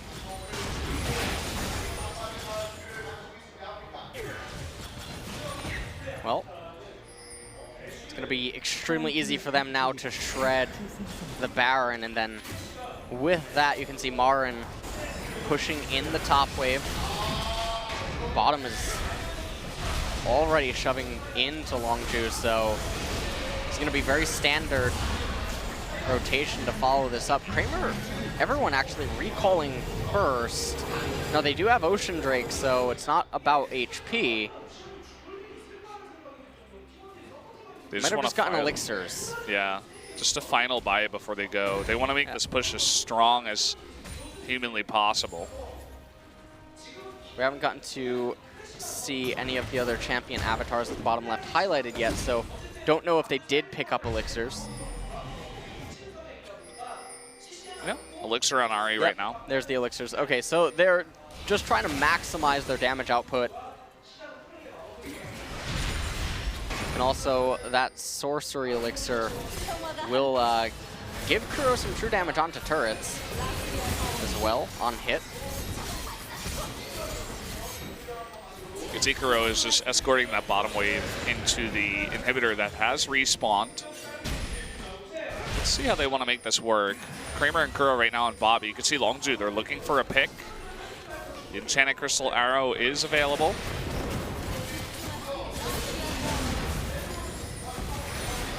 For right now, it's very, very hard to hold off this push against the Elder Drake and the Baron. That's definitely going to be the inhibitor falling. And a rotation towards mid. Well, with the Baron minions, you can see how difficult it is for Longzhu to try to respond to this, and they're just getting picked and pulled at. It's a giant tug of war. Afreeca, though, a little bit inefficient with how clean they're doing this push. You can see top lane not even being shoved in anymore, but probably not going to matter. Yeah. See the wall, does zone out. Oh, they get a pick up to Kuro. Okay, there's something. They need to get that inhibitor, though. They're not going to stay, actually. They will not pick up the inhibitor. Perhaps that cannon minion can get it. It's extremely low. Oh, from the bottom, the cannon. Oh, he can smite it away so close. And you can see that Afreeca doesn't want to throw the game by trying to get that inhibitor, so it will survive. So when some people ask, you know, what are some of the clear-cut differences between some of the middle-of-the-pack teams, when it gets to this stage of the game, this is one of them where you could see that, as I just mentioned, it shouldn't have probably mattered, but then Kuro ended up getting deleted. But the negligence of the top lane and the unwillingness to properly just macro around the map and use proper rotations to have all three lanes pulsating in at once with the Baron, the Elder, and the elixirs ended up resulting in a low chance scenario occurring for Longzhu, and it keeps them in the game. You would probably not see a team like KT or SKT make these sort of macro errors. Yeah. And if you are making them often, it can be something that you need to improve coming forward. So looking at this replay, you can see that they're hard-pressed to make something happen in mid lane, but then Kuro, super out of position, ends up getting completely deleted, and his team couldn't even pick up the middle inhibitor. Yeah, you have to think that Expression has flash at this point, and you know, once you get to this level, you know the distance with the flash taunt, so you just have to stay out of that range, which he did not do, which is why we do say he's out of position. You can see that Fly, he's doing his best with the Weaver's Wall to try to zone out these waves. And actually, with the push up and top that's responded to by Longzhu, they do eventually get that mid inhibitor. Kuro, he's playing with fire. He's getting close to a lot of these members that can lock him up. Kramer coming to get the red buff. Mid inhibitor is still a little ways away from respawning. But now this is where Longzhu is under pressure from three lanes. You could see they just leave Kramer up top to do that damage to the turret, and then Kuro is in bot and mid to try to help pushing in the lanes as that Ari has a lot of escape with the dash and the flash. The slow grind push here from Afreeca hasn't been the cleanest, but it's looking okay for now. Prey, he does land that arrow onto Marin, but not the longest stun and no follow-up DPS. And ever so slowly, ever so slightly, that top inhibitor turret is being chipped at. Will go down very soon. Yeah, top likely to fall probably on the next wave. Yep. And it might not even wait for it. Yep. Yeah. Just gonna have Tushin tank it. The red buff on Kramer obviously helping out a lot with that. The inhibitor disappears, and that is now going to be 3 inhibitors down here at almost 50 minutes. 7 versus 5 enabled now. 3 inhibitors down. Generally, it takes 2 members to repel the super minion waves, so it's almost like the enemy team has 2 additional players. Now, if Afreeca do botch the team fight somehow here, Baron is coming up in a minute. Oh yeah. In 20 seconds. The game is not over yet. And the bottom inhibitor is about to respawn, so Afreeca definitely want to get that. If they want to be as safe as humanly possible, they get this inhibitor, they back out, they wait for Baron. Because there's no way for Longzhu to commit to a Baron dance with 3 inhibitors open. The super minions will just kill the Nexus turrets. Yeah, and then once you get the Baron, you can escort in the double super minion waves, take out the other inhibitors that have spawned. But they're just going to go for it here. It looks like they're going to lock up Prey, and down he will go. Ari able to pick up that kill. Incredible damage coming out of Kramer as Fly can't even stick around in the fight. That's going to be the first Nexus turret going down, especially trying to get in with that taunt. He also will have his Guardian Angel procced. He does respawn, but look at that damage coming out of Kramer. Incredibly fed at this point in time. Crash trying to go on in and be a hero. Will not even kill Kuro. As Afreeca, lots of super low members, but look at all those super minions trying to get in there. Expression will not be able to stop this, nor will Gorilla, and that is going to be game number 2, going over to Afreeca. And a nice series by them here tonight. And in that last game, they were able to get a pretty good advantage. Then they dropped the ball, but then they recovered. And Spirit putting on a clinic in the jungle early on. It was really impressive to see. It was absolutely utter destruction. But when it did reach that late game scenario, you could see some of the macro weaknesses of Afreeca come out. And, you know, moving into playoffs and stuff, that's going to be the type of stuff that they're going to need to fix. The way that they move and coordinate around the map sometimes leads to high variance occurring, and that's what we've come to expect from Afreeca. They can have high highs and low lows. They really just need to stabilize. Longzhu looking super down after the losses. They look really disappointed, and as we said before, both of these teams tied before the series at 8 wins, 7 losses.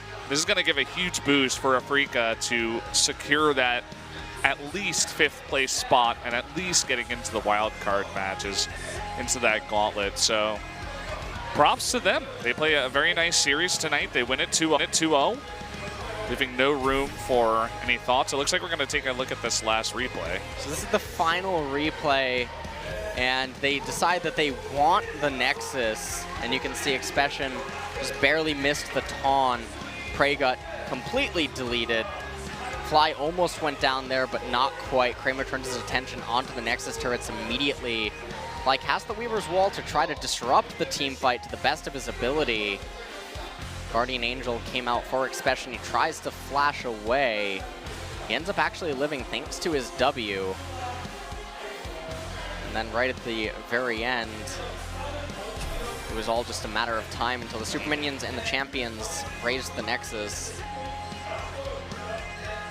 Yeah, so it was cool to see that last fight. Lots of low Afreeca members really just topped off that game 2. That was a very slow, grinding end that took about 10-15 minutes for Afreeca to eventually win that one.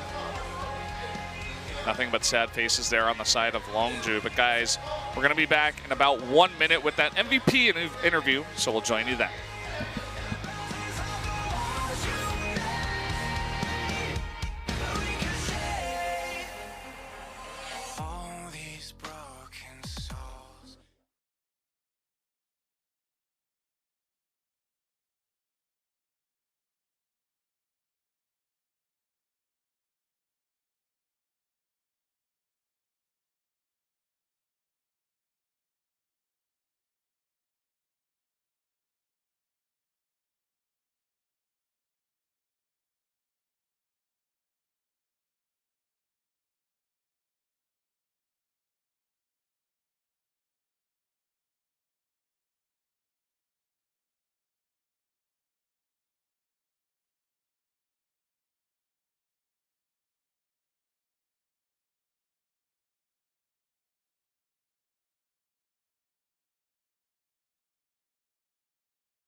Welcome back to the analyst desk. We will be hearing from our 2 MVPs from the Afreeca Freecs, who was able to take a pretty clean 2-0 victory over Longzhu.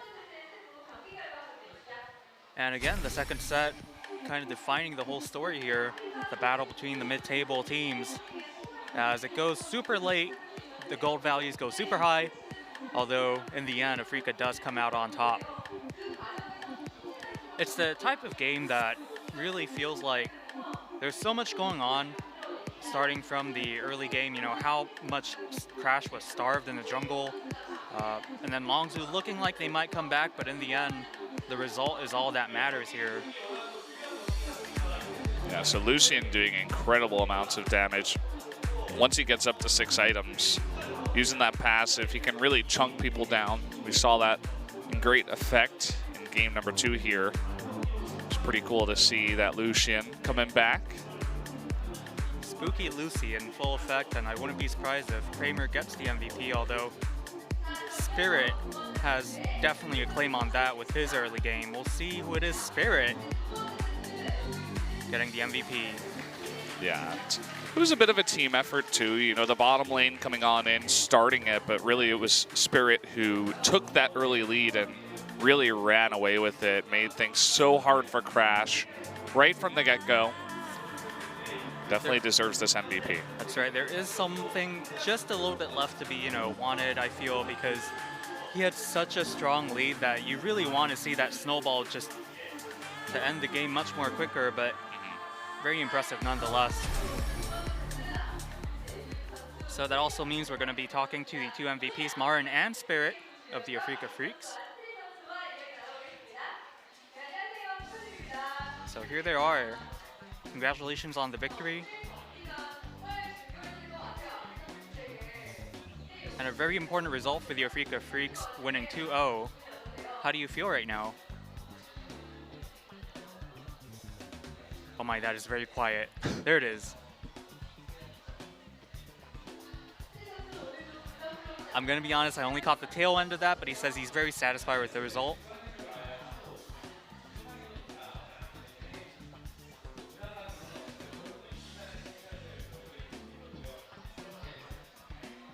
Now Spirit being a little bit more philosophical, saying I came here without any expectations today, try to relieve all the pressure, all just not even thinking about winning, and I think that's why I had a pretty good performance.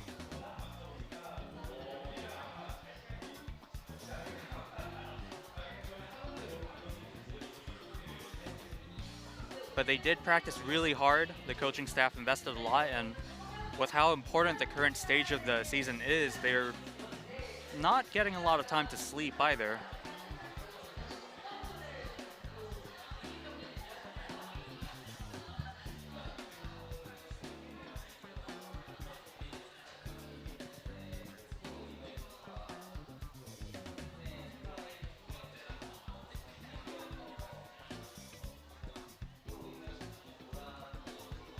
Now coming into today's match, Marin says one of their main focuses was the mid lane battle and how the champion pools of Kuro and Fly matched up.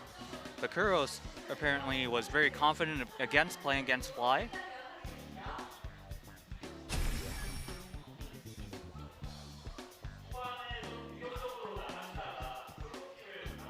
So some of Marin's, well, this one's a low light, but some of Marin's moments from set 1.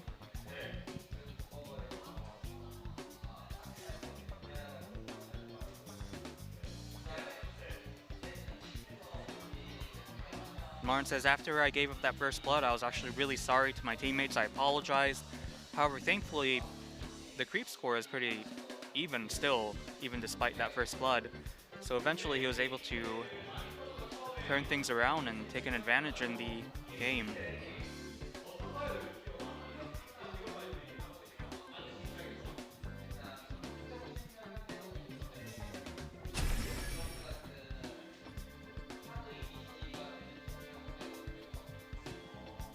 Now Marin, I believe he was asked about Kennen and where he places in terms of importance right now, and Marin says he could be very useful, but I don't prefer him when he's going against hard initiating champions like Nautilus.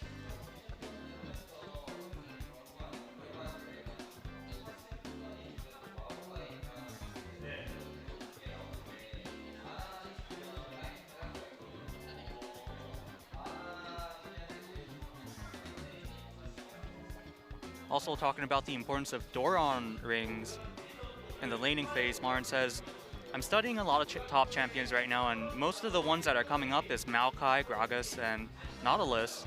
Things that, as long as you have mana, you could go on laning for forever.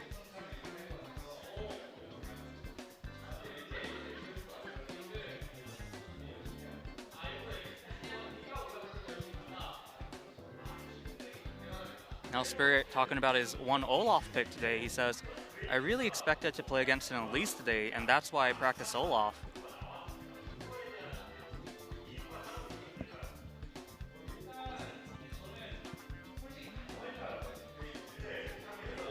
Also in set 2, he says, I honestly thought they would pick Graves.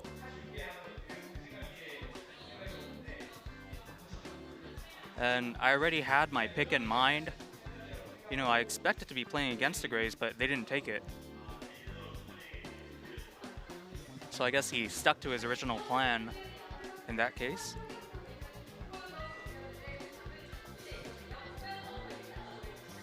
So I believe these are some of Spirit's highlights to be coming up next. And right from the get-go, Crash being heavily starved.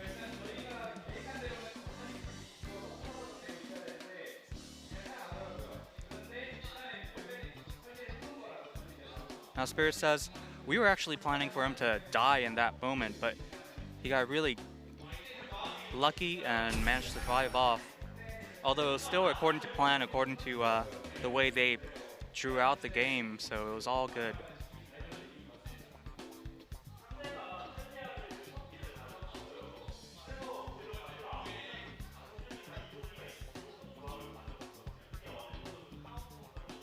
Now the opponents did first pick that Talia.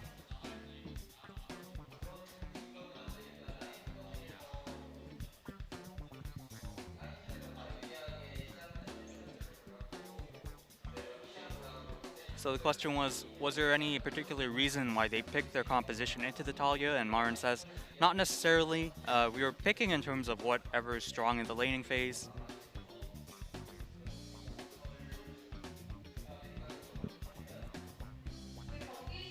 And although you could say that with the way Talia's skill set works, you might not want to pick so many champions with mobility skills, still it was a composition we wanted based on our focus at the time.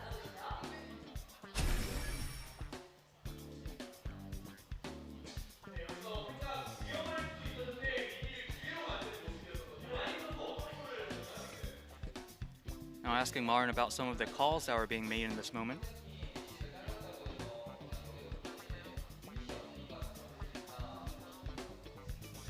And for Marin's case, he heard that the rest of his teammates took Ashe out of the fight, so he was very confident, and he figured, well, from now on, I could pretty much do whatever I want without fear of being melted down by the Ashe.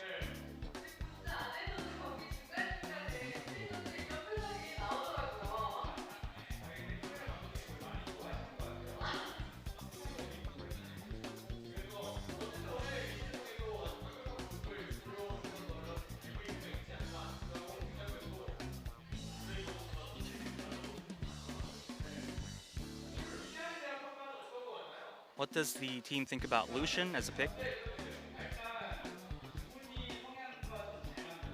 And Spirit says, I think he fits really well with Kramer's personality and his tendencies.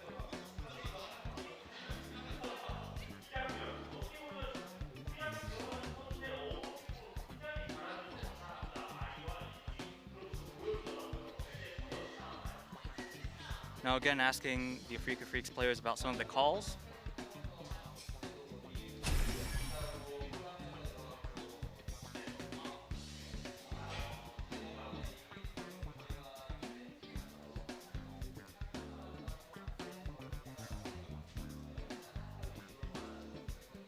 And generally, Marin says they were just talking about whether they could win the fight or not as they kept going forward, especially so because recently they felt like their team fights may have been a little lacking, and they've been really practicing that specific part of their game.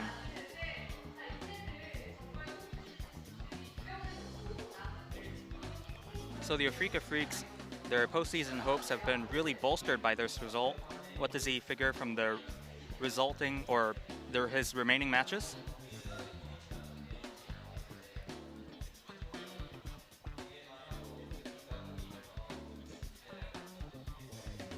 So Martin says, I feel like our remaining matches are definitely winnable, and we're gonna make sure we win them to make sure we get into the postseason.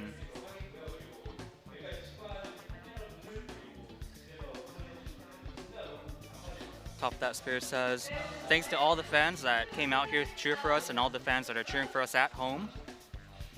And that's it for the MVP interview. Yeah, so there you have it.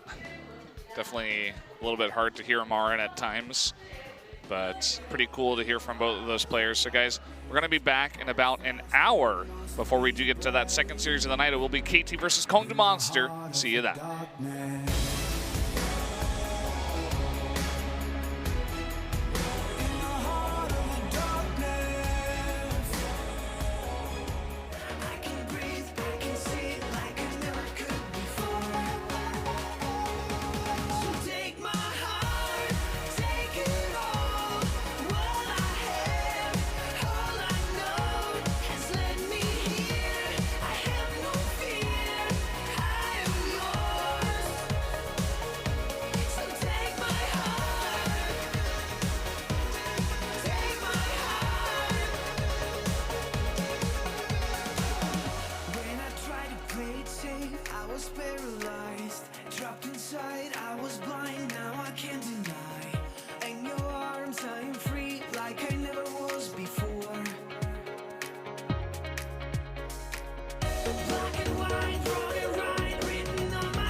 Welcome back, everybody, to the 2017 LCK Spring Split. My name is Valdez. With me is LS, as always. We're going to jump into the second series of the night. It will be KT Rolster versus Kongdoo Monster. And it's the battle of the third-place team now of KT versus the 10th-place team, Kongdoo Monster. Yeah, Kongdoo have only managed to take one series this entire split, and that was against Jin Air Green Wings quite a while ago. KT, though, they are coming off of a series of losses, although even with that in mind, they're still probably a heavy favorite in everyone's minds coming into the match tonight. And we'll see what they have in store for the pick bans, but also what Kongdoo might try to do with the pick bans, because again, there's only so many matches left until the season is over. And maybe they just try to show some super creative comps. Yeah, maybe just have some fun with it. As we were saying before, they're in relegations 100%. They're not going to be able to avoid that. So this is basically just practice for that. It's like, okay, we're going up against KT Rolster, one of the best teams in the world. We can learn a lot by playing against them in preparation for going against, you know, no doubt not as strong teams compared to KT. And it looks like we're going to be jumping into pick ban right away for game number 1. KT, one of the higher tier teams, probably going to just ban Mal's first on blue side. Usually you do see this out of all the higher level ones. No reason to give him away on red side. Now with the changes from red side, means that usually Camille, Graves are two of the priority bans. LeBlanc and Varus have been freed up from that side. MC was looking really happy in the booth. Wonder if maybe that's about some recent StarCraft announcements that were made today. He was a former StarCraft 1 pro, or semi-pro. Never quite made it, but he did transition to StarCraft 2 and find a lot of success. So the ban phase so far, though, nothing so out of the ordinary. Zyra and Rengar banned away by KT, and Kongdoo Monsters are just gonna say, you know what, Score, you go ahead and first pick that Graves. Let me see that Here's cigar. a nice little present, yeah. There it is. Here, go ahead and take it. We didn't even want it. We don't care. Would have to say that's probably the first mistake of the series so far. Although they do pick up Nautilus, which has been increasingly more and more popular and seem to be stronger and stronger the more we see it. So there was a point in LCK where there was a lot of first pickable champions, and there was none that were absolutely just clear-cut from the rest. Except the problem is moving into 7.5 with how the ban phase is right now and the meta, Graves actually is in a tier of his own, and so it doesn't make sense when teams willingly let him through. It doesn't matter if you have a nice little matchup into him with the Elise. Graves doesn't care about that, because when it gets to the late game, he is undisputedly the best jungler that you can have on your team. Sure, Elise can offer you some pick potential, but that's not really going to matter against a properly coordinated Graves. Now KT actually hovering Varus. Gonna probably be the attack speed Varus. No longer the lethality siege cannon Varus. They might just actually look to pick up a support here to accompany him, or they could get their top lane out of the way, given that Nautilus has already been picked, and that would prevent Kongdoo from being able to ban away top laners. Kongdoo fighting. You know, in the crowd today, the Kongdoo Monster is not here. The guy that, oh wait, he is. He's front row, Brendan. Yeah, he is. Did you see him? He came in a little bit late, yeah, but he's got here. Here late, but he's here. Of course he's here. He's the Kongdoo Monster. And generally, whenever you have a game, the crowd is split into two sides. One is for one team and one is for the other one, obviously. But it seems like KT fans just litter the entire studio right now. They might all just be KT fans, except those couple of girls holding up the signs. Lucian was picked here now for Kongdoo. Now going into the second ban phase. Thresh taken away first. Removing that as a blue side pick. And KT now actually banning Rise away from Edge. Now Kongdoo Monsters have to decide what they want to ban next. They might just target another support. And if they ban Lulu, that probably means that they want to pick up Karma.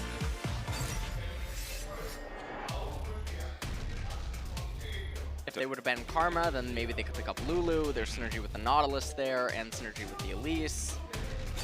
And so now KT recognize and read it as such, and now they highlight the Karma, and they're going to ban it away. So they're going to say, no, you're not going to have that support. Now, this opens up some stuff like Braum and Tom Kench. Let's see a brand. Come on, Kongdoo. You're already in relegation. Just give it to me. I mean, there were 5 supports that were banned so far. Okay, Nami makes sense. The issue is that you can't really blind the brand. You have to respond with it, in which case Kongdoo would have to go with mid lane here.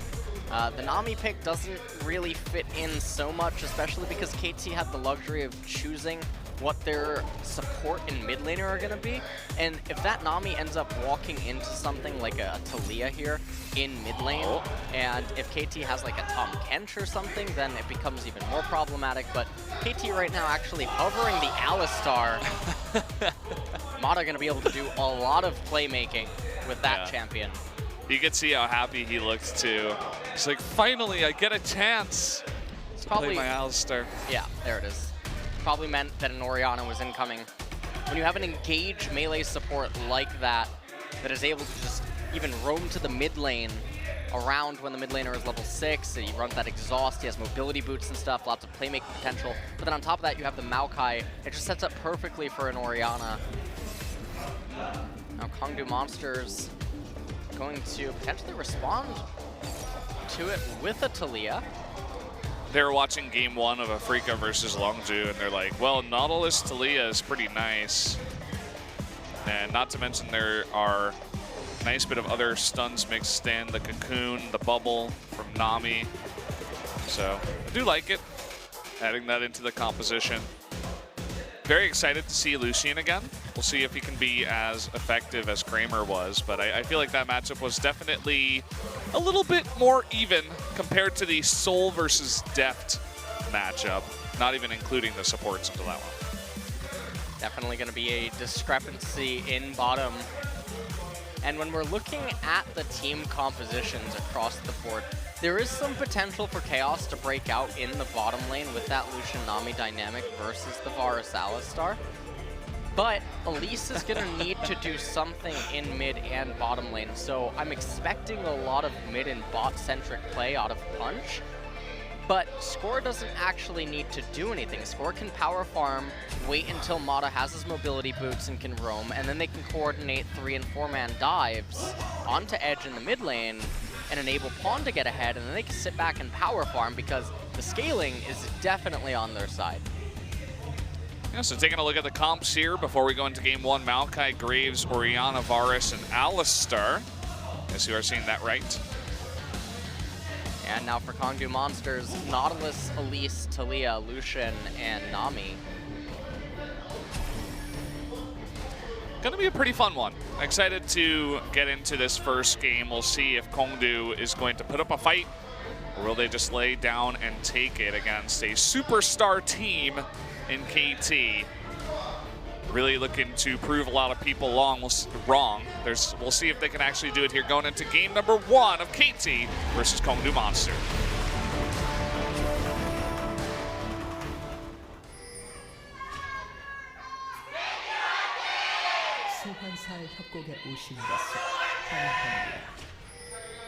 He's here. Now, surprisingly, actually, in the audience, Kongdoo Monsters have more fan attendance than KT, so don't entirely know what's up with that. I don't know. I feel like if you look on the Kongdoo side, you can see so many KT signs. So I feel like it's just like there's too many KT fans. So they're like, oh, you could just sit on the Kongdoo side. It's fine. Especially with the cheer. The fan cheer was basically just the Kongdoo Monster and like Roach's girlfriend or something. So that was pretty much it. Poor Kongdoo. Well, Edge actually being forced to blow his Ghost. Not going to have that available for a little bit. Not the longest cooldown, though, so it's not the end of the world. Score is going to be starting on the Raptor camp, and this does mean that, again, because he has luxury of full clearing, whereas Punch needs to do something early on, could mean that he just goes Raptors, Red, Golem, Recall, or something to that nature. Oh. Mata eating some of the auto attacks from Guger, but actually in the end of it all, KT bot lane does slightly win that trade. But Kongdoo Monster bot lane will be pushing in.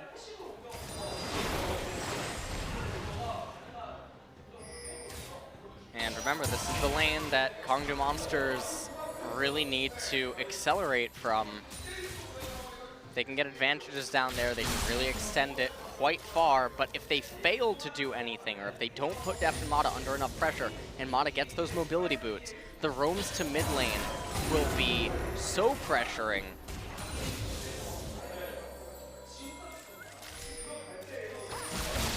It definitely will be. Excited to see, if Soul can make that Lucian work. He's definitely got a hard task ahead of him. There's a ward put down here on Red by Score. He identifies that Punch actually has not come to Red, so he will be able to go in there and just pick it up. He might even wait for Punch. No, Score actually electing to just take the blasting plant. I feel like had he just waited for the inevitable, he could have maybe found himself getting a nice big reward from that, but chooses not to take a risky play. You can see that Punch even after he saw the red was down, he just walked by that brush. So if Score was waiting there, just as you're saying, he definitely could have at least forced a flash, but decided to use that time a bit more efficiently, going straight to the Scuttle Crab and clearing out all of his other camps. Now Punch up in top lane, but you can see that Roach shoving in the lane, so not getting any help from his laners right now, although he would have some potential to gank mid. He comes in here, he hits the Scryer, and even though he doesn't find anything, he actually gives his team a ton of information because he can tell his team, okay, Score doesn't have a left side jungle, which means he's on the right-hand side of the map. Yeah, 100%, and that he is. He is seen by the... Oh, actually he's not, funnily enough. Just skirting on the edge of that vision. And Score actually picks up both Scuttle Crabs. Funny how that works. Now he's going down to his Scryer. He's just taking out everything on this map.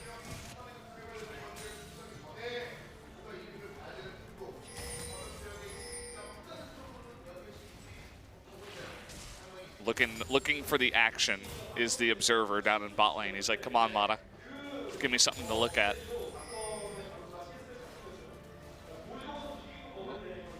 Looks like Edge trying to wait for anything. But not going to really find too much success, and Score's doing exactly what we talked about earlier, where he can just keep farming his jungle endlessly. Punch is keeping up in farm, and he has that green smite already, so he's going to be able to put down some wards for his team and try to keep tabs on Score.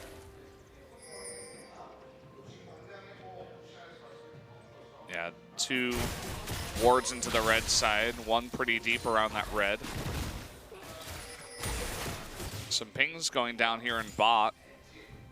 Looks like perhaps Mata wants to set something up. You can see that Score is coming down here as well. He doesn't have any camps right now that he can farm. So this is actually really interesting. So you see that Deft and Mata are actually pushing in the lane, and you see the wards that Kongdoo have. And it would almost be illogical for Score to show up on the bottom half of the map right now, because Kongdoo knows that their left side jungle is going to be respawning for Score soon. So at this point, it would be very difficult when you factor in everything that just happened in bottom to assume that Score would come bot, and that's why he did it. That's really interesting, and he actually gets down a very nice ward that spots Punch coming down to bot for a gank. And maybe, you know, they're communicating, hey, there was no one there to put a ward, so you should not be seen. But as I say that, another engage, but Deft not able to get close enough as Soul does dash forward. Takes those trades there against Deft. Roach coming in now to lay down a ward, give his team a little bit more information. They saw Graves on those wards down on the other side, so with that ward, they definitely will see Score going up to his blue side jungle.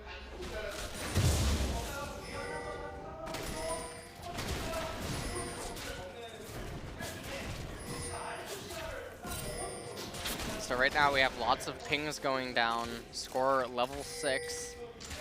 Punch soon to be level 6. But without Kongdoo having made anything happen early on, it's going to be very difficult for them in the mid game when they try to fight KT on even footing.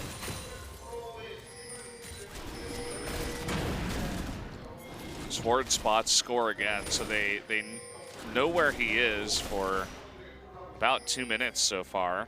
The last 2 minutes. Some nice damage being put down by Pawn, but Cougar is nearby to help out and actually heal him up. Roach is making his way mid, but will not find a gank.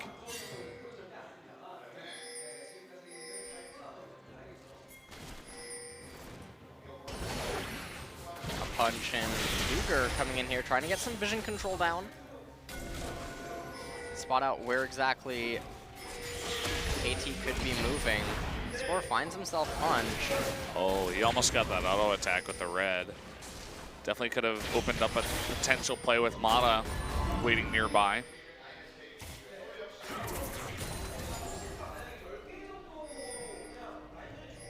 Looks like play of the Rune King for both AD carries in this game, so funny how just one patch kind of changes the way these players itemize, especially early on.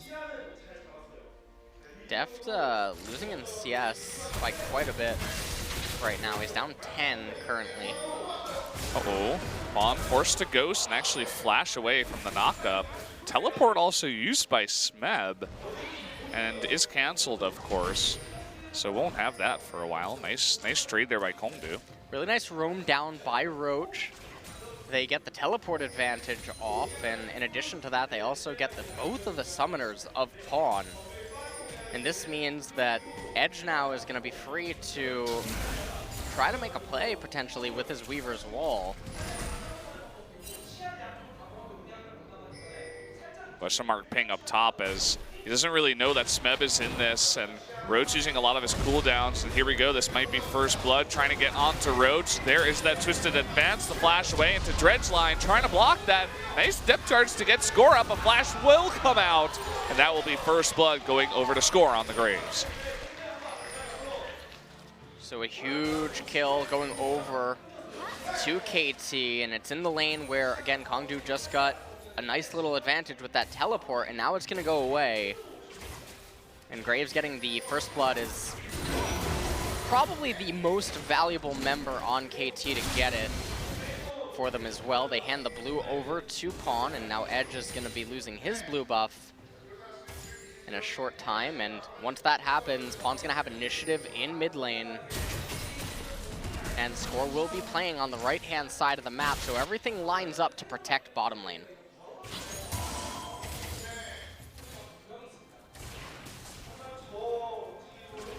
Yeah, we still haven't seen too much action down there. Edge is waiting in the wings. We'll see if he makes a move. He doesn't want to go any farther. It looks like he will not.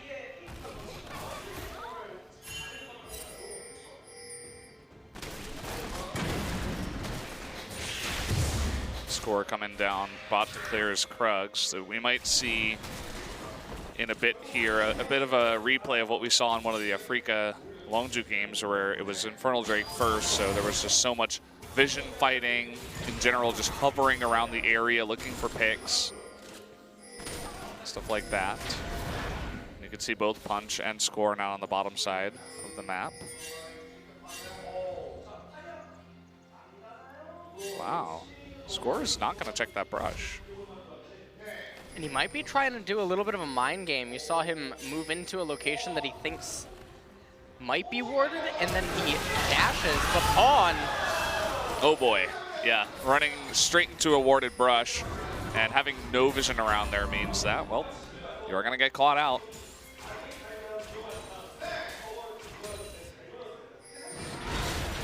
And now Smeb and Roach gonna have a little bit of a battle up here. And meanwhile, Punch is gonna try to solo the Infernal Drake. Doesn't even look like Score has intent to go over there, and if he would, it would be very easy for Edge to just run over and provide assistance. So that's gonna be a free Infernal Drake going over to Kongdoo. Oh boy, the knock up here onto Score. Score turns around and trades some damage, but more importantly, Infernal Drake going over to Kongdoo here at 12 minutes into the game. Things aren't starting off all too bad for them. No, everything's actually been going pretty okay across the board. And this is not what I think anyone would have been expecting to see coming into tonight's match. They still are behind in gold, but that Infernal Drake is going to put them at a temporary advantage. And now with that dragon off the map, it does mean that KT shouldn't really be able to force them to fight. And if that's not going to be the case, then KT's temporary spike over them is for the most part going to be negated. I thought Score wasn't going to clear out that pink ward, control ward. Eventually does. Oh, he uses that shockwave onto Edge, but it's not quite enough to discourage him from getting in there and fighting, especially because he had Punch nearby. Kongdoo, we've seen this before. Hold, I thought he was going to come on in here, try to steal the red. No, not quite able to, but we've seen this before out of Kongdoo, where some of the matches, some of the games where they have some good success early on is where they just put a heavy focus onto early vision and just, you know, out-visioning their opponent essentially early on. But then once it gets to mid-game and late game, they seem to have a lot more trouble dealing with some of the macro aspects. You know, somebody makes, you know, a mistake, somebody gets caught, stuff like that. But generally, early on, they look pretty good. Hold that thought, a bit of a trade here. The wall coming out as well. Score coming from behind. And, oh, man, just bursted off the map there by Edge. Nice combo. Score will bite the dust. And Kongdoo putting a ton of pressure onto KT. Punch now here as well. Smeb doesn't have teleport. He's not going to be able to aid. Pawn stuck in mid lane. Not really going to be able to do too much. That's going to be first blood turret of the game going over to Kongdoo. And now Pawn forced to retreat. Yeah. Could almost sense a bit of disbelief from us. It still is pretty early on in the game, and it's not a massive lead just yet. I mean, as we said before, Kongdoo has only been able to win a series against Jin Green Wings. So far, the 9th place team. And if they were able to do this against KT, I think a lot of people would question where KT is at as a team right now. So you can see what was happening is Score's pathing was a little bit off, and that actually delayed his arrival to this fight and caused him to not be able to get any damage out onto Soul. Deft ended up to back away. The Weaver's Wall came through separating. They picked up the kill on this one, and then they rotate down. They get the first blood turret, and now the map is opened up. And when it's opened up, this is actually going to attack Mata's mobility boots in a way, because it's a lot easier now to read and constrict his movements on that Alistar. And without Dragon coming up anytime soon, it's also going to be an Infernal Drake. This gives Kongdoo Monsters a ton of freedom. Yeah, if they could pick up double Infernal, they're going to be in a pretty sick spot here against KT, who would definitely have to look at themselves in the mirror, wonder what exactly is going wrong. Now Soul even pushing down onto this tier 2 turret with his red buff that he just lost.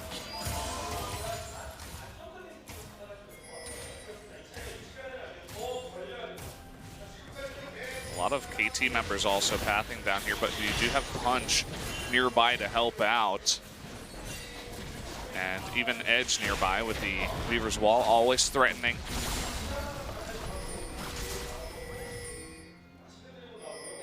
Right now it's just going to be a test of how well can KT stabilize, and as long as they don't give away any more kills or get caught out anywhere, they still do have that scaling on their side. And it is KT at the end of the day, so their team fighting ability, they're no slouches. Punch is... Punch, I don't think he knows that he wasn't in the front. What was that? Oh, man. Okay, well, here we go. I mean, they see Punch, and KT kind of assumes that the rest of them are with him. Mata's going deep, and he catches out Punch. Immediately, the tidal wave comes out. I hope that teleport will be canceled. There it is. So, down goes Punch. And Roach is just pushing top lane.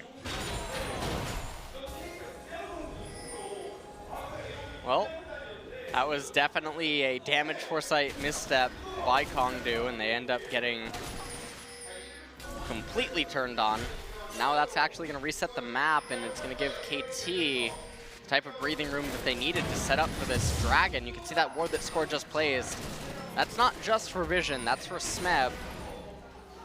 Leading up to this dragon fight, if it will unfold. Well, it seems like Kongdoo really wants to commit to it. You see Roach coming down very early on. He knows that they do not have teleport advantage. He needs to be there with his team when this Drake does spawn. That he will be. 5 members of Kongdoo all lining up, clearing out all that vision that they possibly can. And I'm curious to see how KT is going to attack this one. Well, here comes the teleport from behind. The Drake getting pretty low, down to 1,500. Will Score get it? No. Punch is going to take the second dragon there, and Pawn actually gets engaged to Pawn. Ed's getting pretty low, trying to be burst down here by KT, but they just barely don't have enough damage. This is being turned around so huge onto KT right now. Smeb going to eat that damage. There comes the culling. Flash forward from Roach. He's just so close to hitting that dredge line. Cocoon, oh man, skirting by Score. But at the same time, that's 2 kills and an Infernal Drake that goes to Kongdoo Monster. And with the double Infernal Drake, they're getting such a bolster to their stats. It's really making that the gold gap at the top is only about 2,000. It's about to go up a little bit more. Okay, no one wants the proximity gold, but it goes up a little bit more. We're almost at 3,000 gold lead, but with those 2 dragons, the pressure is a lot higher. Taking a look at the replay, Pawn, some might say he is a pawn if you've ever played chess, as he just gets completely removed for almost no purpose. And then you can see that they almost managed to lock up Edge, but not quite. Mata gets cut off from his team. Smeb tried to do what he could, but it was in vain. And then at the very end, it was like a blind man's target practice, as no one could hit any skill shots. If they just landed one more onto Score, that's even bigger, you know. If they kill Score there, they probably get mid-tier 1 and then Rift Herald. But because they don't get Score, there's a little bit more pressure that still exists on the map. And they don't have as much time and freedom, so not quite. Yeah, not quite able to. Kongdoo definitely turning things on. Getting things all heated up here with 2 Infernal Drakes and a third one as the third Drake of the game. And with the lead that Kongdoo already has, they are in a pretty decent spot as long as they don't make any mistakes. As long as no one gets caught out. As I was saying, at about 10 minutes in, that's something that Kongdoo does have a tendency to do. And a team like KT is definitely one of the best at, you know, punishing those mistakes. So let's see if they can keep up their lead, keep up that pressure. Well, right now KT, they just need to wait for the waves to come to them and keep continuously farming. Even though the game has gone the way that it has, they have for the most part been able to keep up pretty okay in the CS department. Kongdoo getting lots of vision control around that Baron, even though it's only 21 minutes, because they have all that extra damage from those 2 dragons. It does make the possibility of a Baron burst very real in the event that they could ever snipe one member. Punch doesn't realize that he's taking tower aggro. He's made lots of tiny mistakes in this game that he hasn't been punished for yet, but kind of just a little bit funny. Although they do get that top turret, so after all, it is okay. So no tier 1 turrets here for KT, and they haven't taken any turrets of Kongdoo just yet. So lots of gold locked up in the turrets that they cannot really pressure at this point.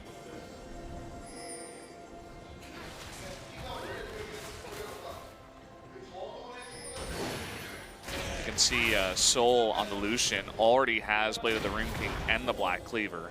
So you were talking about, you know, one of the big carries that they need to show up. Well, he's getting itemized very nicely. 1-0-1, really good farm so far.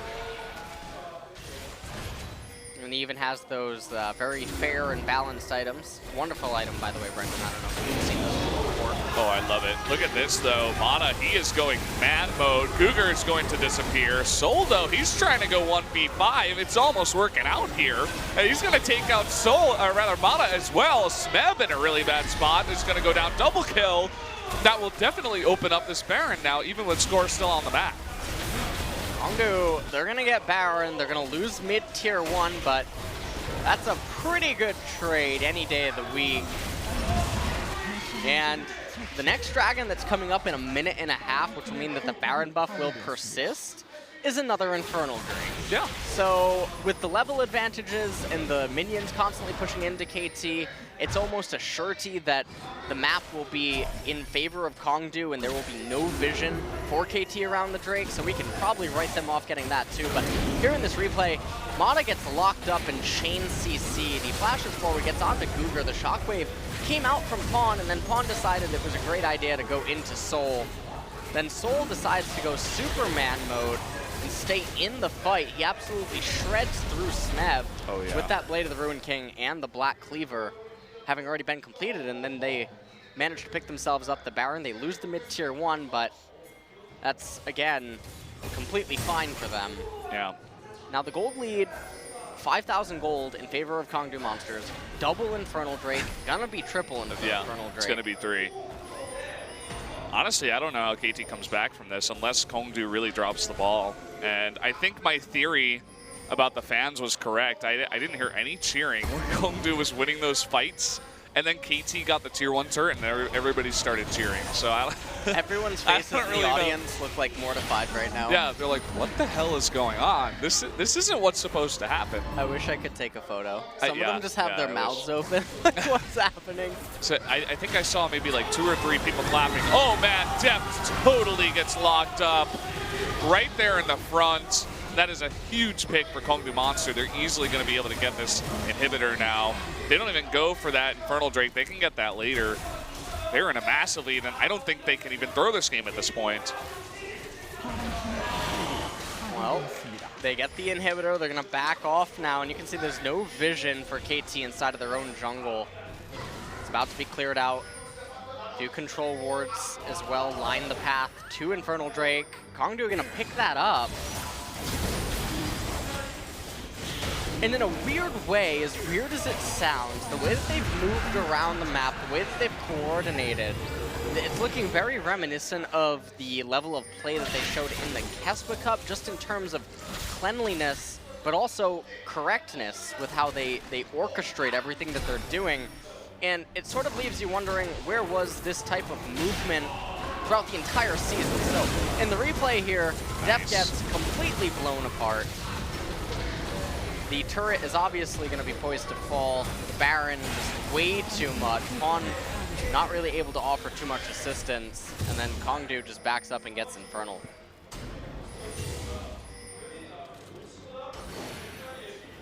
Yeah, this is kind of, I expected it to go the opposite way, to be totally honest. As you were saying, this is not the Kongdoo Monster we're used to seeing. And KT, they've just said, okay, this is our one shot. And they might just get it. Big knock up onto Soul. If they can burst him down, that would be huge. Down he goes. And will they continue forward? No, the tidal wave will push everybody back and not allow them. So they pick up 1 member. Not so bad. Soul is definitely a great guy to get, but Edge pushing in the mid-tier 2. Yeah, he might actually even get the mid-tier 2. So they pick up Soul, but they lose a turret. So in the end, not the best trade. But you can definitely see the KT now, they're getting desperate. A 7K gold lead about for Kongdoo. And you can see that Roach recognizes how far ahead he is right now. He's going Guardian Angel, third item. Yeah, you gotta do what you gotta do. Stay alive. Make sure that even if you get burst down, you're gonna stay in the fight.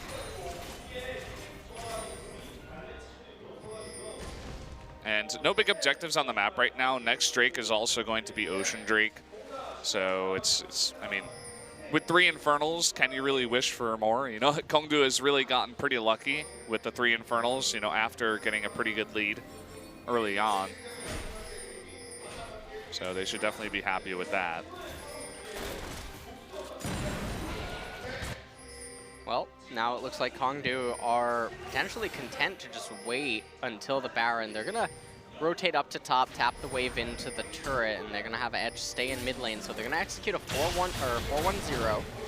They have the super minions in bottom lane. Edge can join the fight at any second with that Weaver's Wall.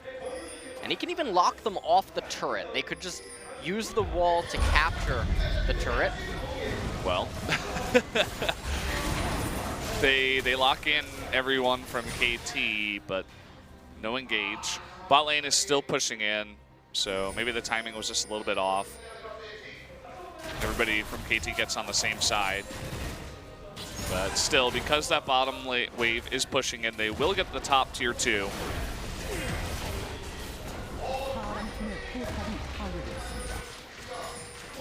They managed to pick up the turret in the end. The Nexus turret also almost went down, but Deft able to arrive and save it.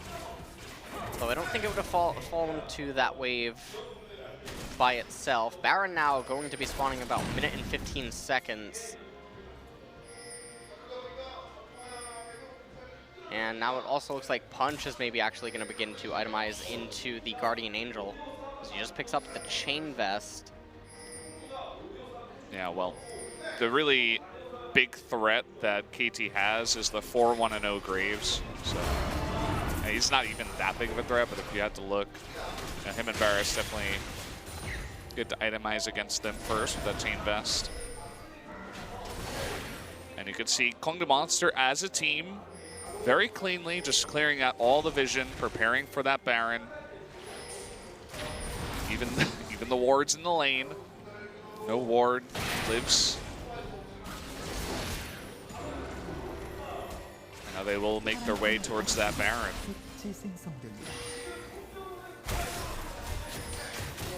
And Edge just keeping the mid lane shoved in. He doesn't want KT to get any sort of vision control. And this is going to make it so that Smeb can't even try to get a flank teleport. Although, honestly, with the position that they're in, it might be better to just have Smeb engage with the ball on top of him, and then you follow up with Mata, rather than having Mata be the primary engage. And then everyone reacts to it, flashes away, and separates, and then Smeb sort of becomes a sitting duck. Well, here we go. You've seen this before. Teams that are ahead on red side with Talia coming in here, setting up the wall.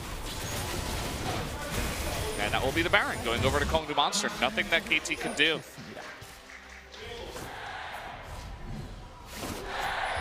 Dragon coming up in 45 seconds. Don't even really know if Kongdoo are going to take it. They might just look to end the game with the Baron. The inhibitor in bottom is back up. KT about 9,000 gold behind right now. On's also down 2 base levels. Yeah, not where you want to be. So with the Baron taken, it looks like they're pushing on towards the top turret. Doesn't look like they want to waste any time with the Ocean Drake. But the bottom inhibitor is up, and it's in a pretty good spot for KT right now. It's almost at that turret of Kongdoo Monster. So if they can just clear waves over and over, they can stall this one out. So again, Kongdoo executing the 4-1-0.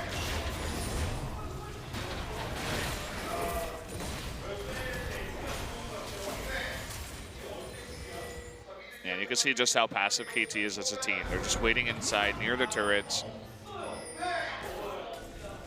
And when is Kongdoo going to make their move?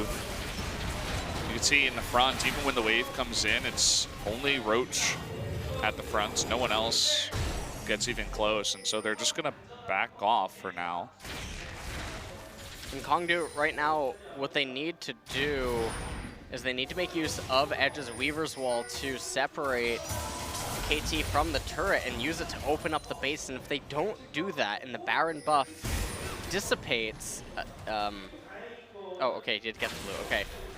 The Baron buff dissipates, then the siege engine that Kongdoo should have available is, for the most part, going to go away. And if KT can make it to 40 minutes, 45 minutes, the triple Infernal is potentially just going to be the straw that breaks the camel's back in the end, but KT should, in theory, have a fighting chance at that point. Yeah, and that would definitely be considered a pretty big throw from this point. It looks like, for now, they're just trying to have Edge go bottom and push into that inhibitor. No walls coming out as the minion waves crash into the turrets. There's the push from Edge. Looks like they're going to send Pawn to deal with Edge. Okay, finally they're getting some turret damage here up in top. We have another wave coming on in.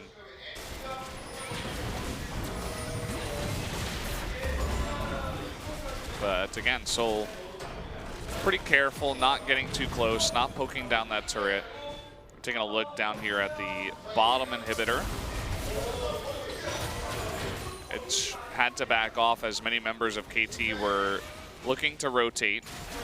Look at the top turret. So it just looks like, or rather the mid turret also, getting very, very low. Top turret also low. Edge, meanwhile, is killing that bottom inhibitor. How is KT going to respond to this? They're going to engage onto Soul, who immediately QSS's out. They're going to knock him up. Down goes the inhibitor. Edge is coming from the bottom. Where's that Weaver's Wall? It's behind everyone. Smet will eventually go down. Just being totally shredded. And there is that Guardian Angel respawns into the kill.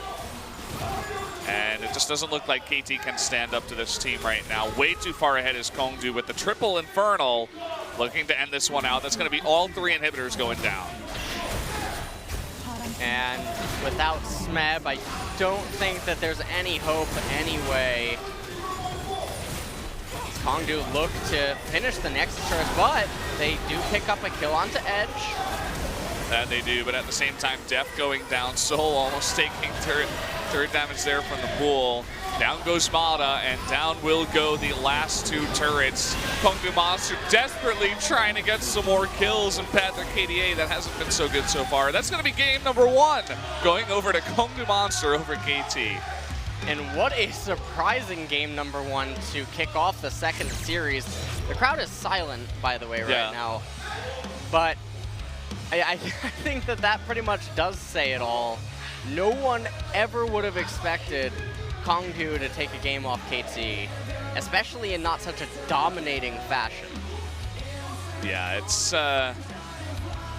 KT, you can see just how unhappy they look, especially on the face of Deft. That's, even if, you know, KT comes back and wins this 2-1, this is definitely an embarrassing loss. You have to call it what it is.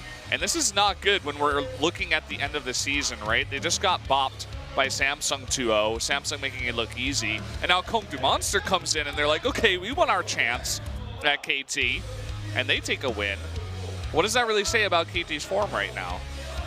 No idea what to say about KT's form right now, but it's certainly looking very scary for what many called the super team coming into LCK Spring. And it's weird to watch how they just performed in their last game versus like when the Telecom War series. But we're going to go to a break and join us for the analyst desk in a short bit.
Welcome back to the analyst desk. We did just have a pretty surprising game. Kongdoo Monster able to take game 1 against KT Rolster in a pretty surprising series of events. I'm joined by Binu once again to help out with the translation.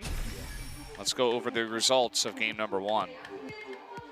And Kongdoo Monster definitely throwing a monster wrench into KT Rolster's plans, especially given the second half of the second round of the spring split. KT basically said they wanted to go on a campaign, they wanted to go on that upward rise back to the playoffs in great form, but if you want to show up in great form in the playoffs, you don't want to be dropping sets to Kongdoo Monster. Yeah, it's just, it might not have a big effect if KT can eventually win this. If they lose, then I think there's a chance that MVP actually passes them as well. So, speaking of MVPs, Sol Solution definitely making a case there. I mean, who else could you give it to, really, in this game? Yeah, Sol has I'd always have to been agree. that shining light of Kongdoo, and this game he definitely made one of his highlight performances of this season. Lucian coming back in a big way, too.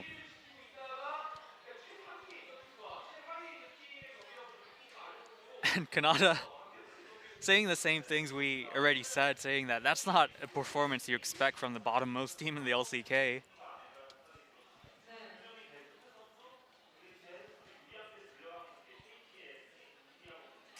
And Captain Jack saying they just didn't look like KT.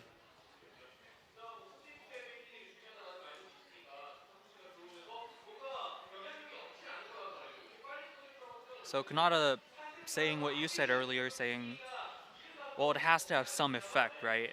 It's not the game, but it's one set, and losing a set to a team like Kongdoo Monster, just relatively to where these teams are in the standings, such a huge upset coming into the first set.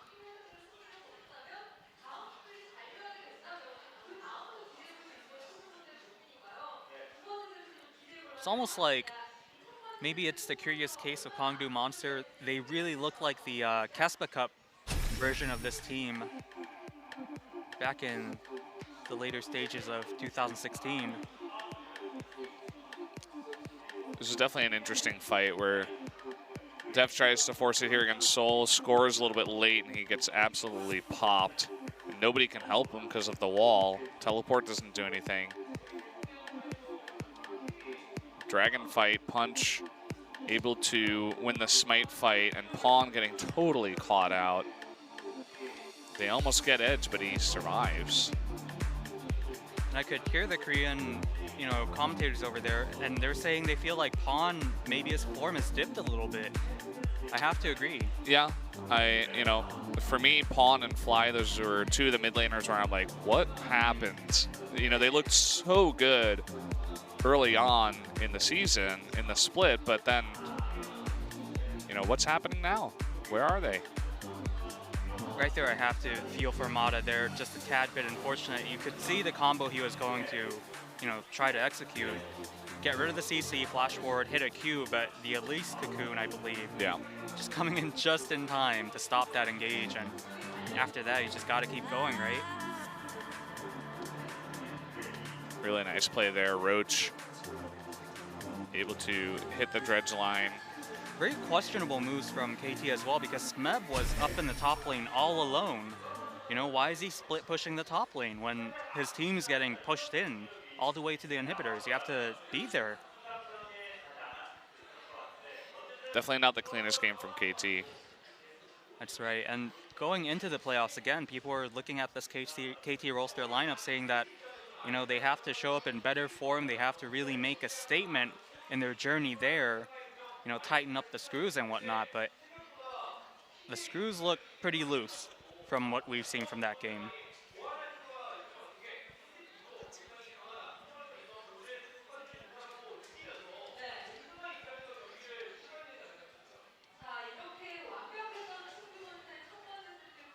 So now we're going to find out who the MVP is from game number 1. And I think it's got to be Sol here on the Lucian. There it is. 85% kill participation. This guy was able to 1v2 with the help of his team, really just man moding and just staying alive in some really great places, and another great performance on Lucian. And again, you think of his opponent, Deft, and how he's going to interpret this result. We might be seeing a really great series in terms of AD carries. It's funny that that's like one of the things I highlighted, how the Deft versus Soul matchup is like gigantic because of how skilled people see Deft and how skilled he actually is. Funny how Soul ends up getting the MVP. Either way, guys, we are going to go to a 2-minute break before we get into game number 2 versus with KT versus Kongdoo Monsters. So stick with us. We'll be right back.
Welcome back, everybody, to the Nexon Arena. We're in the midst of a very surprising series so far. Kongdoo Monster 1-0 versus KT Rolster. Yep, and in a surprising turn of events, they absolutely one-sidedly won that game. And it was extremely bizarre to watch. So, coming into game number 2 and 3, I wouldn't be surprised, and in fact, I would even probably expect to see KT try to use team compositions that they used against SK Telecom, because even SK Telecom were crumbling beneath the pressure early on, and it was their mid and late game macro that enabled them to stabilize and take down KT. Kongdoo doesn't have that level of macro, and so if KT comes out swinging with 3 winning lanes and a winning jungle matchup, I don't know what Kongdoo is really going to do at that point. But if they try to take another control composition and things go messy early on, if Kongdoo could replicate the same type of decisions in the last game, they might be able to actually win 2-0. Yeah, I don't think anyone could have come in here and said, okay, Kongdoo Monster is going to take game 1. And I feel like it's a huge wake-up call, as you were mentioning, to KT. And even, you know, saying game 2 and game 3, because I'm sure a lot of people are also expecting KT to come back in this one, as am I. But let's go into the band pick of game 2, find out how that goes first.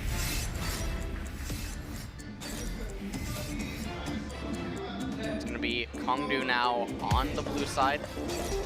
Perhaps Punch will be the one that gets Graves, although I sort of don't expect KT to let Graves get through, but Then again, they might not give Punch credit to play it that well. So far, Rumble and Camille have been banned away. Kongdoo now going with that Malzahar. Yeah, pretty standard so far. And Talia, we've been seeing Talia just shoot onto the scene. We used to see her every once in a while, but now it's like becoming picked earlier on and becoming very, very big for a lot of these teams to just lay down that burst damage. There's the Graves ban. It does get banned away in the end. Now Kongdoo, it'll be interesting to see what they first pick. They're highlighting a Zyra. And that is the most blank first pick that you could ever really hope for. It does shut down Engage, or it might dissuade KT from trying to pick an Engage composition. Maybe they're on the same page with you, LS, saying, okay, they're going to go heavy Engage. We just got to fight against that. Maybe we can take the game. So KT, they lock in the Nautilus, and they're highlighting the Ashe right now. Now it's handed back over to Kongdoo. And Ezreal. Well, Sol had a really good game on Lucian. And as Binu mentioned, definitely a pretty solid 80 carry player that's just not on the most solid team this year. So Ezreal, see if he can do work on that. Also very good at being slippery and getting away from engage comps. And Gragas locked in for what could be Punch or Roach. It is possible to be Flex. KT now highlighting the Karma.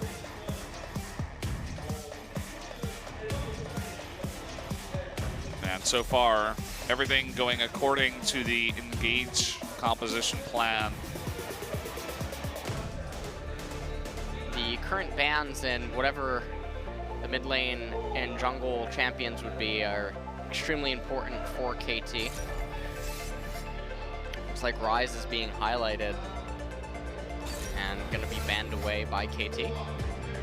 Now Kongdoo, they might want to try to force one onto a control mage yet again, and so here comes the Talon ban.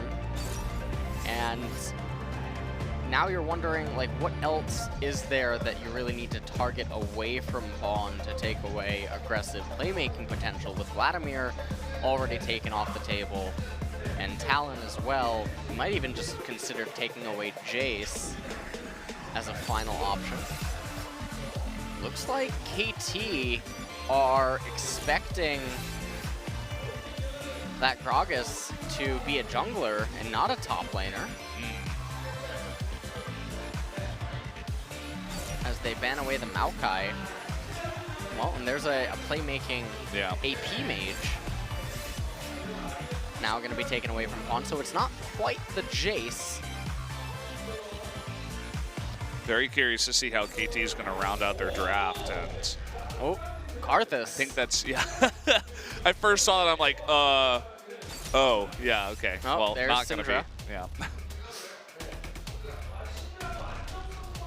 And so they want to give the counter pick to Score. They want to make sure that he gets the better end of a matchup. Gonna bring out the beat stick. And will it be Orianna from the side of Kongdoo? Yes, it will be. Now, if Kongdoo picks, I was about to say, if Kongdoo picks Lee Sin, this probably means that KT responds least. And that gives Score the edge that he was looking for. Probably snap lock that in. Boom. There it is.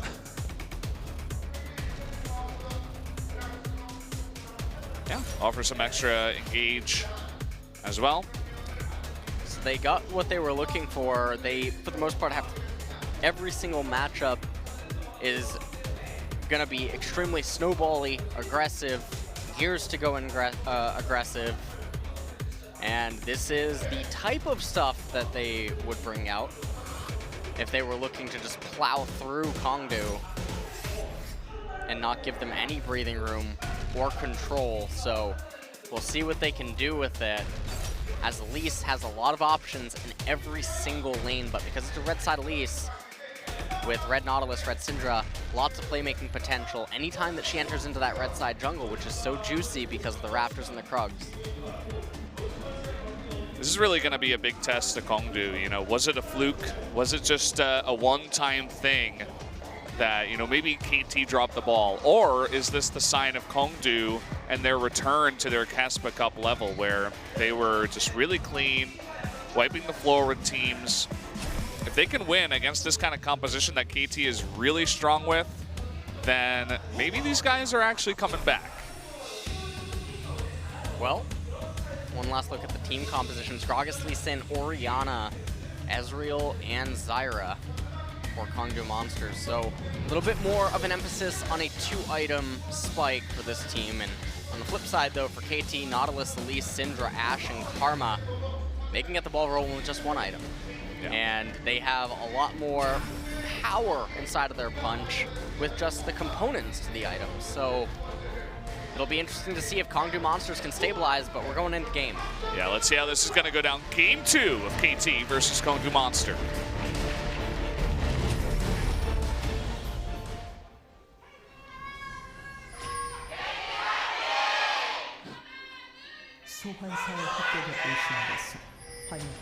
I think the Kongdoo Monster screams louder than the entirety of the KT fan club. Yeah, he's a one-man army, man. He's the Kongdoo Monster. So he's real happy after game 1. That's for sure. Soul taking a little bit of a poke. You look at KT, they're looking for anything they can get. Right from level 1. They're so mad. And this is actually going to enable Punch to come in and get a ward down onto Score's Raptor camp. Edge spots out what KT are doing. KT gets a ward as well. Ping City.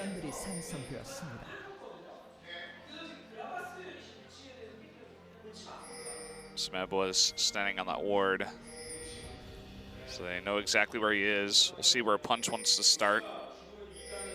Looks like it's going to be Raptors. With a little bit of help from his friend Orianna. But of course KT will spot this. Oh, doesn't actually get anything and ends up losing the trade. Also helps the clear of Score, funnily enough. Yeah. He's a good guy, man. He was helping out the enemy jungler after what he just did to him last game.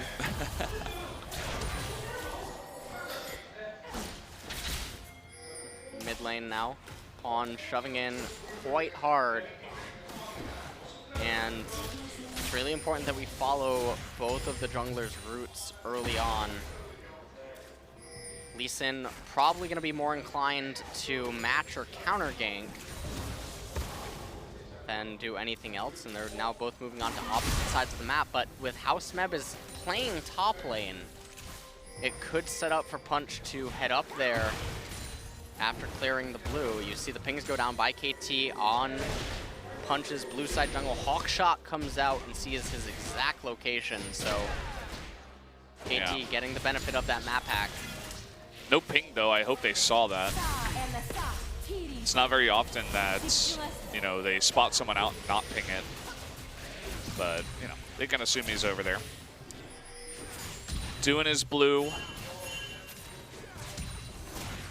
So back bangs up towards that top as they're saying, okay, he's probably at his blue right now.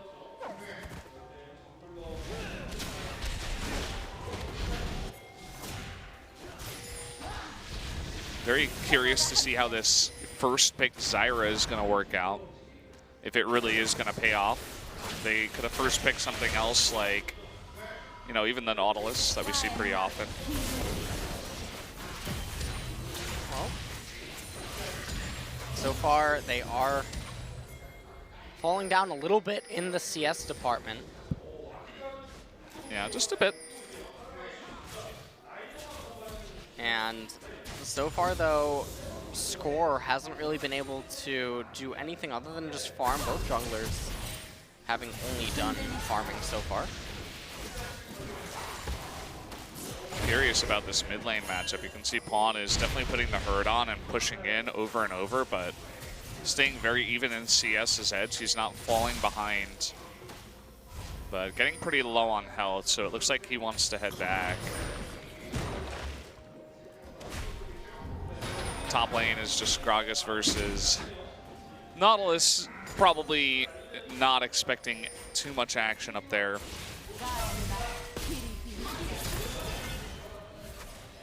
Still no ganks from either of these junglers. Just some poke going down across all of the lanes. Pawn at a CS advantage, Smeb at a CS advantage, Deft. Everyone leading right now. And, I mean, we're only 4.5 minutes into the game, so if this type of trend continues, then obviously when we hit the 10, 11, 12-minute mark, KT is likely to have quite a sizable lead and control over the map. There are actually no wards on the server right now.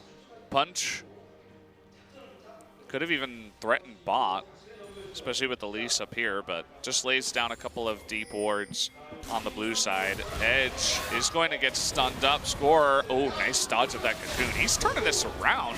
He has Punch with him. Getting very aggressive now, but Ed's getting pretty low, so it looks like they will not commit. The discipline from both parties, not really using any summoners at all. Now, oh Cougar, he gets the lockup on a Pawn. Not quite enough damage, though, from Edge, and not enough follow-up mana. And that was a little bit scary. Cougar and Edge really just staying really calm under all that pressure. Score's actually waiting for Cougar. Mata taking the brunt of a trade. Cougar taking the super safe route. Pretty nice that he's able to do that and get away safely. Score is still down here. He used a lot of his time just waiting in that brush, but nothing comes of it. He's just going to go ahead and go back into his jungle. Meanwhile, it looked like Punch was doing a pretty good job of farming up his jungle. And thus far, though, all that pressure that happened in mid lane, Pawn is at a level advantage. You can see he has level 6 to Edge's level 5, and he has quite a sizable CS lead. So all the pressure that Score put onto mid and the roam with Mata to support definitely opened stuff up, and now Smeb's here, and they're looking to make some stuff happen. He's probably just gonna flash ulti, yep. There's the flash, and the flash out of Edge, but there's that dredge line, and the power unleashed grants first blood to Pawn in the mid lane. And right there, it was just Edge not really expecting that type of a play to come out of KT. He's still level 5, by the way. This means that Pawn is likely to secure himself a 2-level advantage if he's just continued to let farm. We can just see this right here where he's positioning in the lane. A little bit too far up. He tries to flash away, doesn't matter. Combo in the lockup from Smeb and Pawn, able to bring him down. Give KT first blood of the game. So nice roam there, and definitely going to have to look towards that mid lane and Pawn to do a lot of work on that Syndra that's very far ahead. Mountain Drake is the first Drake of the game. We've been having a lot of Infernal Drake action so far tonight. So a bit refreshing to see something different.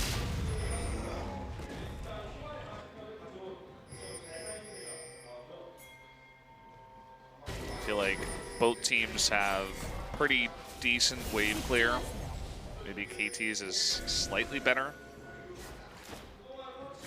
Well, in the later stages of the game, the Mountain Drake probably going to be a little bit more beneficial for Kongdoo because of their inability to reliably siege outside of just Soul. I mean, Edge is obviously going to be able to help poke, and Cougar as well. They do have the disengage, but they would benefit a lot from the Mountain Drake, which would just make it easier for them significantly. But KT, they don't really need it to plow through Kongdoo monsters. All they have to do is really get Cougar's ultimate out of him. And and that opens up dive potential as long as you play around the Gragas and Lee Sin. Well, looks like Pawn and Score going together to get some vision control. Yeah, going down there. They were spotted on the ward that's near the lane. And here we go. They actually see Edge and Punch go over to that blue buff, and Score's going to start this Mountain Drake. Over comes Pawn, and no move from Punch. So that will be the Mountain Drake going over to KT. Really nice dragon pick Or? up. Oh. Okay, never mind. That was really close. Yeah. Yeah, had Score smited sooner. Nice attempt by Soul, but comes up short. Now, if we look at all of the lanes, majority of the gold lead is actually all inside of Pawn Syndra right now. They're not really finding too much success elsewhere. And with the item that Edge has right now, I don't know if he's actually just going to go straight into Abyssal Scepter. He has the Null Magic Mantle, probably going to complete that into Negatron. But again, Kongdoo Monster's team composition are ones that would generally favor a 2-item spike. Yeah, so they just got to hold on until they get to that level. Not get too far behind. Smeb is making his way down again. He's got Score there. Both of them were spotted. How will Kongdoo Monster respond to this? They should know, and actually an exact ping. They know that they are there. No flash though on Edge, and Punch is here. And the knockup once again onto Edge. He cleanses. Oh, the shockwave completely misses. Punch, he ties up Score, but Smeb and Pawn are able to pick up the kill anyway. A little bit of a mechanical blunder from Kongdoo. Lets KT get away with that. They read it correctly. They were in position to stop it, but then when it came time to execute, they just completely failed. Oh, nice knockback there. Going to stun up Score. Going on in, he actually kicks Pawn. Lots of damage onto Punch, who does get stunned. No follow-up for anyone else. Oh, Soul trying to get a little frisky down here. Oh, that was so close. Had he hit that, it would have just been one shot away, but there was heal on Deft. Yeah. Had he hit that, Deft might just flash instantly, or not flash, but heal. Soul getting quite a lot of poke. Almost hit that one as well. Almost out of fuel though. He only has 115 mana remaining. Now Deft is healed back up. He does have that Vampiric Scepter, so he can sustain through this, whereas Soul can't quite keep up with it right now.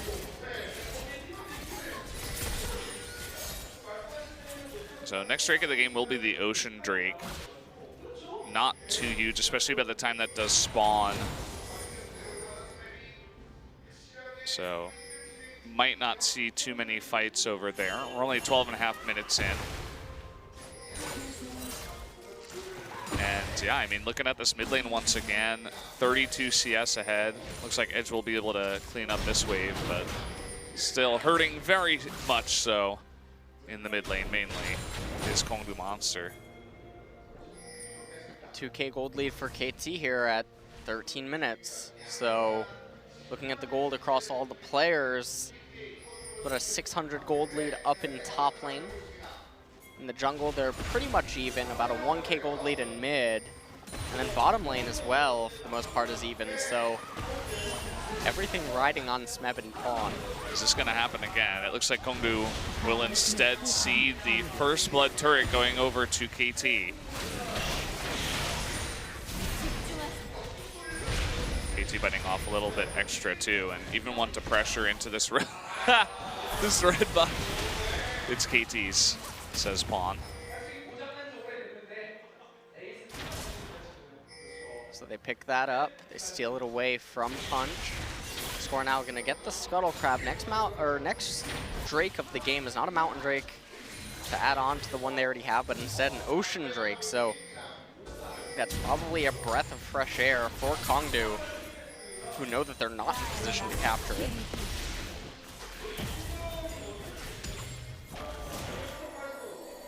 Soldier's coming up shy on a lot of these skill shots. He's getting close every time, but not landing most of them. Looks like Trinity Force is going to be the first item here. Pawn just gonna take this blue buff on a walk. Not a very fun one for him.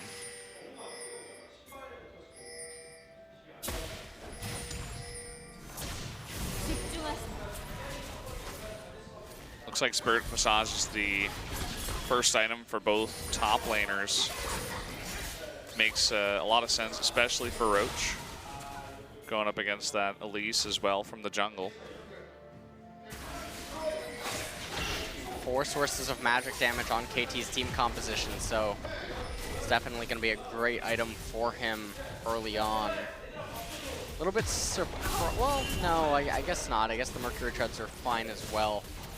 But Ninja Tabby and Ronduin's Omen do wonders against Ashe. It's not going to be what he can get. It does look like Punch is actually going to go Hex Drinker as his second item, as Edge still struggles to get to the Morellonomicon. Yep, very passive at this moment in time. We do see the Blade of the Rune King is finished up for Deft, delaying his boots for quite a while, as is Ezreal. Soul.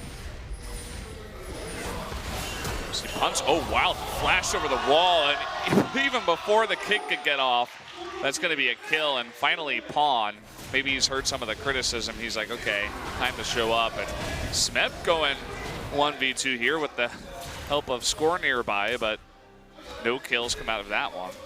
I really hope that we get a replay of that massive Syndra outplay. Took a lot of effort. Now KT is going to turn and get the Ocean Drake. They're going to pick that up for themselves. Yeah, they just want to spawn a different Drake.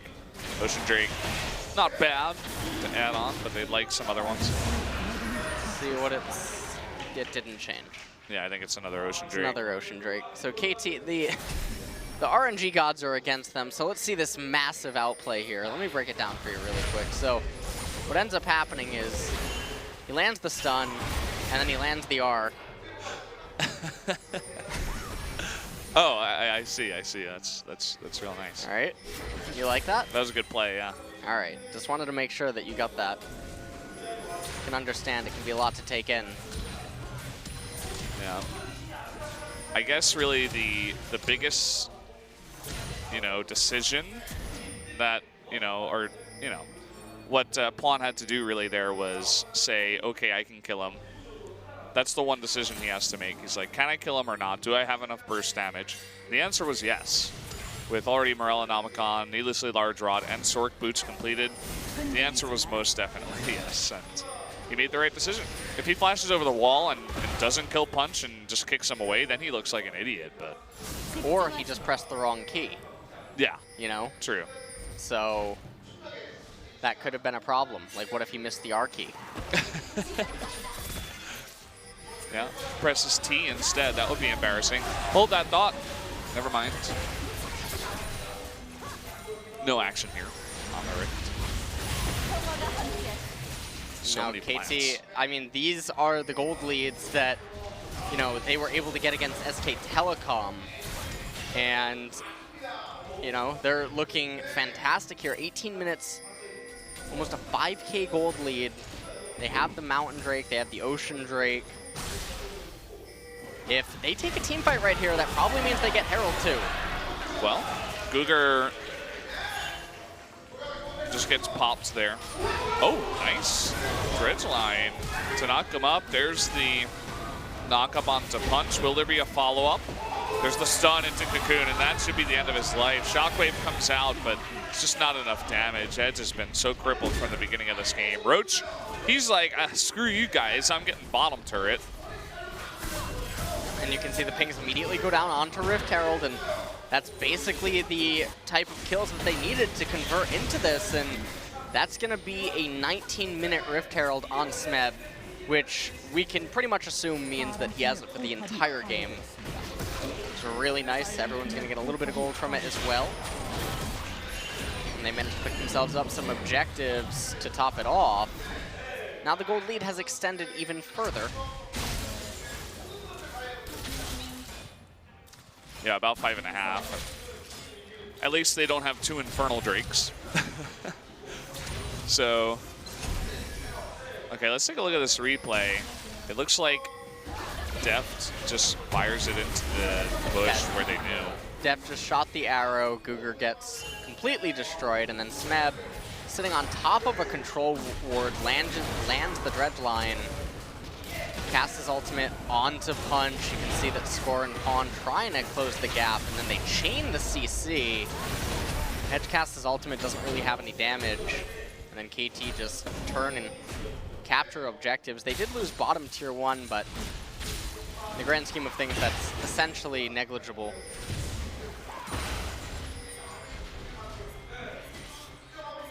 (3-0-2) right now is Pawn on the Syndra, and he's picking up the majority of the kills for his team. He's picked up a Luden's Echo now. It's a very enlarged beat stick that he's holding right now. And, well, they do get the knock-up here onto both Pawn, and huge Wombo combo picks up 2 members of KT. Just kind of out of nowhere. They were pretty overconfident to be in there at that blue. They have to be really careful right now. Doesn't actually look like Kongdoo monsters are in a gambling type of mood. They don't go for the Baron. But if any other member from KT misstepped in any way and got deleted, it could certainly open up a Baron possibility. Oh man, KT's like, yeah, we want this fight. Not sure about this one. Roach is coming up. If he can land something, he does have his flash. Okay, he's going to decide against it. And more safe play out of Kongdoo. It's like they're saying, okay, we got that pick. Let's not do anything stupid. Let's just try to slowly come back into this one. Well, we'll take a quick look at this replay. Great play by Guger. Pawn and Mata just got completely sandwiched. Guger able to get that wrap around the ultimate. And they bring them down, pick up 2 kills for their team, and reduce the gold gap to only 4K now. We are at 22 minutes, and we're almost at the point where Kongdoo Monsters' team composition in a normal game, assuming everything would be even, would be favorable. So they do have that going for them.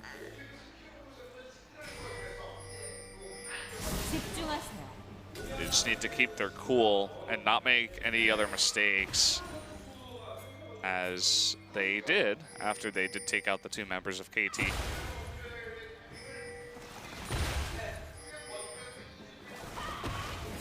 KT just sitting on a control ward. Not the first time some members of theirs have been doing this in this game. Really just looking for picks. Double control ward here. For double the control, obviously. Needed a friend. Yeah. I read something from, I think it was Reddit, where it's like you can't only adopt one gerbil because they get lonely if they're alone. Yeah. Really? Yeah. So you have, if you're going to adopt one, you have to adopt at least 2. Poor little guys. Just like the control wards.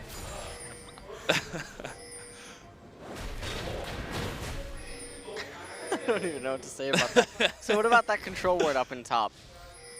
What about him? Is he lonely? Yeah, of course. Sucks, man. I feel bad for him. Let's give him a name at least. Most wards live out their entire life alone. That's just like the reality of their life. It's kind of sad when you think about it. Like, they get placed and they don't get joined. You know, sometimes, luckily, the teams, they accidentally give them a partner. But that's not how most wards are supposed to live out their lives. All right. Well, KT gonna get this Ocean Drake. This is gonna be the second one of the game for them, and to follow that up is going to be a Mountain Drake. That ward just died, Yeah. by the way. We didn't even name him. He lived out his life alone. And, well, this guy is lucky. He's one of the ones that gets to be teleported upon. They really, really love when you do that. So Smeb coming from behind with that teleport, but nothing happens as a really nice back off and identification by Kongdoo to not get caught out. And once again, they've kind of, maybe after getting those 2 kills, it was kind of like a wake-up call, like, okay, now we have a chance. Let's just not mess up from here. Let's play it really, really safe. And try to come back in this one. They are only down about 3K gold, 3.3. And again, they have the team composition to do it. KT, now they're going with a Baron. They start it, they take a little bit of damage on score. It's not something that they want to do. And if we actually look at the levels across the board, KT doesn't really have an advantage. They just have 1 level lead on Smeb. Depth charge on the Cougar. He has his flash. They're going to lock up Smeb here. He doesn't take any damage because he's Nautilus. And, okay. No follow-up from KT even after the depth charge. So no ultimate and no teleport right now on Smeb. There's no damage on that champion. Well, now we're going to see KT enter into a similar spot that they were put in against SK Telecom, where they have to find a way to work the map and outmove their opponent. The problem is, though, is that Smeb doesn't have any split push utility against that Gragas in the isolated one-on-one. Even though he does have that Rift Herald on top of him. And in a 3v3 setting right now, the edge is going to go to Kongdoo Monsters if you pair up any of the remaining 4 champions that aren't the top laners.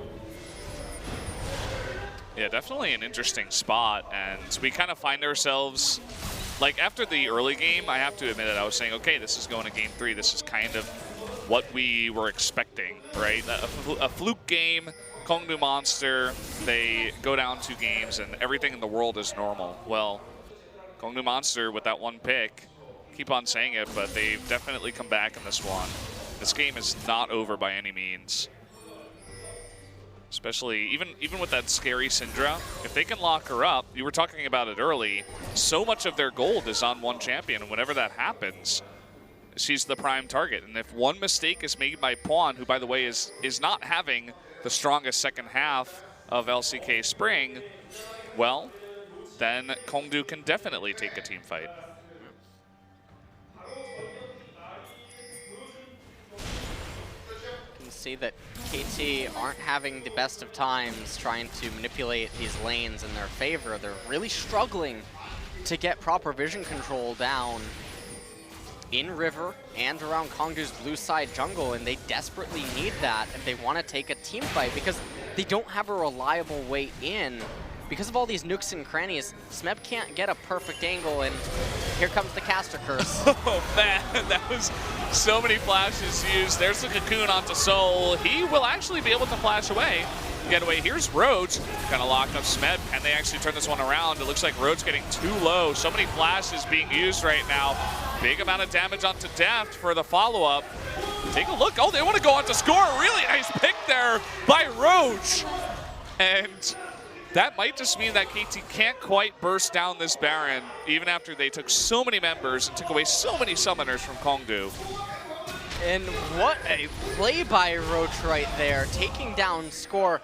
That fight was absolutely chaotic, but if you look at the summoners on both sides, Def still has his flash, still has his heal, Mata still has flash, Pawn still has it, and the primary targets that KT are going to be gunning for in the next team fight, the ones that can just get instantly deleted, don't have their summoners available. Very true. It was some really nice team fighting and peeling, and just take a look at flashes. this. They move up, and you have to really wonder why. I guess they wanted to visit Birth of the Grom, but then Soul ends up getting hit by the Enchanted Crystal Arrow. Score able to find an angle in onto Soul, but couldn't quite kill him or lock him down. Then Roach was right here. He actually held onto his ultimate. Deft couldn't quite kill him from over the wall. Shockwave came out, put out a ton of damage onto Deft, and then Score doesn't know that he's on top of a ward. I wonder who put down that ward. Give him the MVP if Kongdoo goes back in this one. Sick placement. Would have to think it's Cougar. It doesn't necessarily... Well, actually, no, it might have been actually Roach because he still has the yellow trinket. Not 100% sure. Either way, definitely a key ward. Nice play there by Roach. Kongdoo there. They're getting pretty scrappy. They're saying, okay, we desperately want to take this 2-0. That would be a huge morale boost to this team that is in currently 10th place. Edge in a bit of a scary spot. Actually, very smart back off against that Nautilus. And no dredge line hits, so once again, a good safe play by Kongdoo. But they do lose their turret. Interesting that Mountain Drake is up and they didn't immediately rotate to it to capture it. Instead, they go on to the left-hand side of the map, and you know what? This is just a lesser play in terms of optimal plays. This is definitely going to be on the lower end of the spectrum, as there's just more variance that can occur with this. They could have simply went to the right-hand side, used 2 members to take down the Mountain Drake, have 2 members stay in mid lane, control the wave. Kongdoo can't respond with a Baron attempt, and top lane was in a fine spot. Bottom lane was in a fine spot. Instead, they tried to look for some sort of a pick, move into the Baron River, because they're getting hungry for the Baron. And these are the same type of plays and macro decisions that cost them against SK Telecom. Yeah. The only real line of thinking I can think about why they would want to do that is they're like, okay, so many flashes are down. We were able to put them into that tiny little narrow corridor. If we could do that again and get a pick, it's like a guaranteed Baron.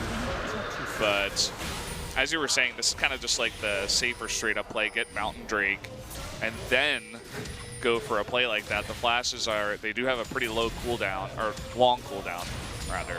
So could probably abuse that same play a little bit later on. Still under a 4K gold lead. KT have been holding that for a little while now. And it looks like the 4th item actually for Pawn will be the Death Cap. Does have the components of it. Not entirely sure how far away he is from completing that item. But Edge is at 3 items as well, so all Pawn has over him right now is a little bit of AP. Yeah, still a lot of wombo combo potential with the Orianna, with the engage from Gragas, who has his flash. Punch will have his flash here in just about 10-20 seconds, so they can use him for that Orianna ball. Cougar on the Zyra once again was a first pick. We'll see how that works, but look at this flank right now from Smeb. Can he land the dredge line? No is the answer, but they still funnel Kongdoo onto this left side of the map. We'll see what they can do with it. That's probably going to be mid-inhibitor. So this is a very standard fork in professional play. Oftentimes you see it with Dragon. The arrow does hit Soul there. Good 2-man stun on Roach and Punch, who can't quite get in. Depth charge comes out, knocks up 2 members, but they're waiting for the wave to come in right now. Lots of ultimates did get used right now, so we'll see if Kongdoo can get kind of a counter engage. It doesn't look like KT is too confident to get onto that middle inhibitor after that, so they'll just be happy with the turret for now. Didn't quite get the inhibitor, but they chunked Kongdoo quite a lot. Now that those double Ocean Drakes actually doing a little bit of work as they ran over to the Baron. And with the double mountain. Okay, yeah, that double mountain. Can they engage here? The answer is no. Baron is taken. And actually the counter engage Punch, but in comes the flash. They want to knock back Score. It didn't quite work. But Smeb all the way in the front will flash over. It looks like he might lose his life, or at least his Guardian Angel. Oh, what? He popped Roach over. The Shockwave comes up, and down goes Pawn, actually. Pretty early on, Smeb trying to be a hero. Kongdoo's turning down. They are. Looks like the rest of KT will be able to disengage with the Baron, but Kongdoo does pick up 2 kills. Kongdoo pick up 2 kills. They're going to pick up a ton of CS now in mid and in top lane. And if you look at everything that just happened, yeah, they used the flash on Punch and Roach, which are primary engagement tools, but they came out ahead on Bite. Taking a look at the replay, the Baron went down. Smeb looked to turn. Guger looking for a nice angle. Roach went in, whiffed on getting his Team the Dream engagement. They go over the edge onto Smeb, and then he takes the blasting. Well, actually, his team took it for him. Yeah. Punch goes in, finds himself an insect onto Pawn, and with the assistance of Roach and others, they bring him down. Then they take down Smeb. But after all, still 3 members right now of KT with the Baron buff. So they can definitely abuse that to try to push some of these lanes. They've gotten a pretty nice gold lead as well with the mid inhibitor turret that went down, the Baron that went down, for all that gold for the team. And so still in a pretty nice spot. The double ocean you talked about, double ocean Drake will definitely help out with the push.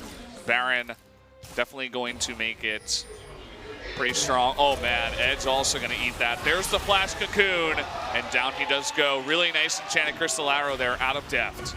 And that might actually be all she wrote. They have teleport on Smeb. If they can get this inhibitor and then aggro the 2 Nexus turrets, they can use Smeb's teleport to lock them up. Ooh, playing it safe. Yep, they're playing it super safe. Instead, they're just going to opt to rotate down to bottom. They have a wave incoming. They have Baron buff still on other members. Smeb the only one, or one of the only ones without it. Now they're going to get bottom tier 2 turret. They're going to further extend their gold lead.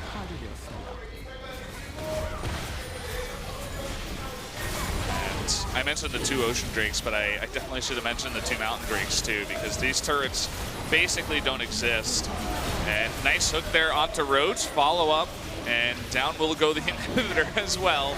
Will they go for the counter engage? Edge did just respawn. Roach though eating so much damage. The stun coming out, big cast there. Can they knock up anyone? Shockwave will hit score, but he gets redemption, and now Edge is gonna eat it. And oh man, Kongdoo, they're trying their heart out to make this work, but it is just not going to. Arrow does go wide. Smeb is getting pretty confident right now. KT looking to end this one.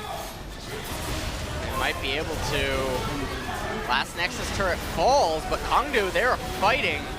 They're fighting so hard. Yep. But that's going to be all she wrote. Game number 2 will go over to KT Rolster, and as they tie it up 1-1. And that's a win that they needed to have, and it was a team composition that I sort of expected them to bring out.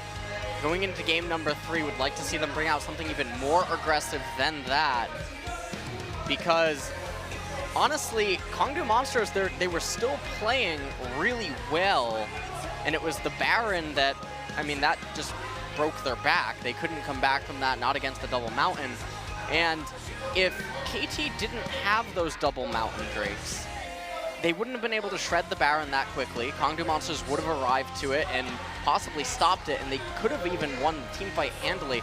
So a little bit of RNG playing into that, but then again, Kongdoo Monsters got some RNG in game number 1. Yeah, just a bit. Just a tad with the triple Infernal. Yeah, just 3. But really got to hand it to Kongdoo. Even though KT was able to eventually win that game, Kongdoo was trying their hearts out to hold on and get the 2-0. How nice would that have been for their team? In the end, though, this is tied up, and we are going to a game 3. Well, we'll see if Kongdoo Monsters has anything super creative in store for the final game, but we're going to head to the analyst desk. Yeah, so we'll be back in about 2 minutes. We'll see you guys then.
Welcome back, everybody, to the analyst desk.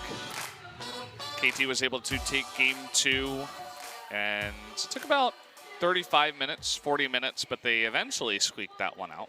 That's right. Looks like the League of Legends gods are returning the Rift to normalcy.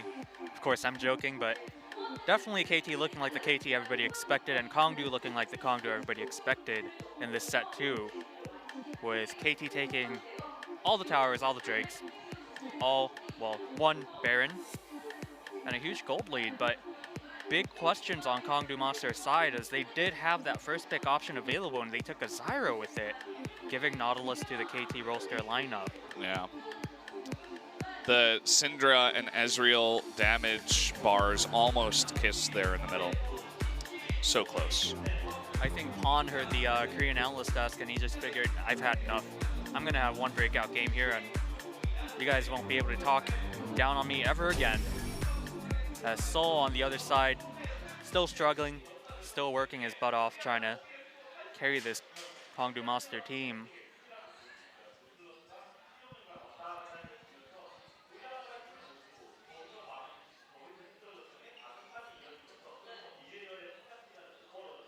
And Captain Jack talking about KT Rolster's speed, in which they approach the game, using Nautilus to shut down Orianna pretty hard, and that snowballs into, you know, a sense of urgency for Kongdoo Monster as they aren't able to stall enough time for Ezreal to grow, which eventually leads to a KT Rolster Baron secure.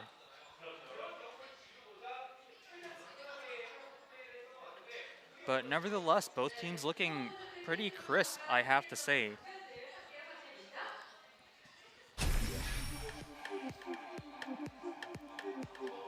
So looking at some of the early ganks, and you really can't avoid this, right? Maybe if you flash the wall into the Raptor pit. Maybe. But that would have been a pretty, you know, hair-thin line to try to make that flash. Probably would have failed it. And again, kind of like the picks and bans, they saw this coming in. Kongdoo Monster saw that 3-man squad rolling in and they chose to try to deal with it, except they just couldn't. Of course, Cougar getting picked off with that first pick Zyra. You seem very unhappy about that first pick Zyra. I'm just a strong believer of Nautilus and I just don't understand why they first picked Zyra.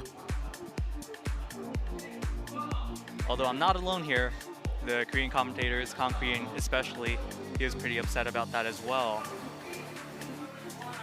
Yeah, as were we, a little bit confused about that. Nice arrow there from Deft, from downtown.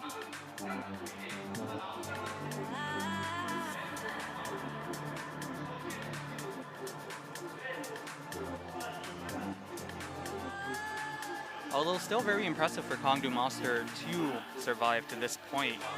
And I think, you know, everything considered, KT Rolster probably happy, you know, to go through this experience because again, it just might be a wake-up call right before playoffs, right? You look at these two teams and over the long run, you know, their fate is pretty much sealed. KT is going to the playoffs and Kongdoo Monster probably fighting around relegation.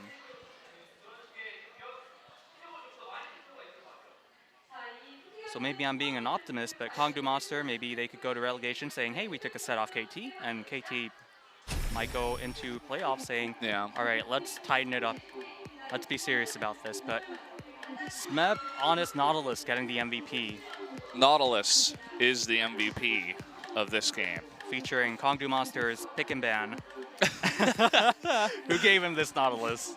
Yeah. This was a award ceremony. Smeb would be up there with his bouquet of flowers, and first thing you'd say, I'd just like to thank God and Kongdoo Monsters. I'd like to thank Nautilus for my win tonight, and I'd like to thank Riot for making this champ for me.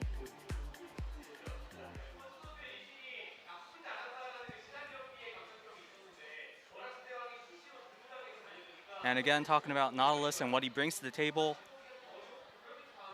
we've said it a million times, but tankiness, crowd control, and just the right amount of damage. What else could you want from a champ, Brendan?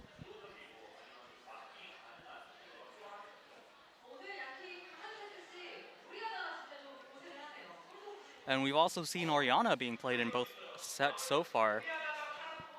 Getting wrecked.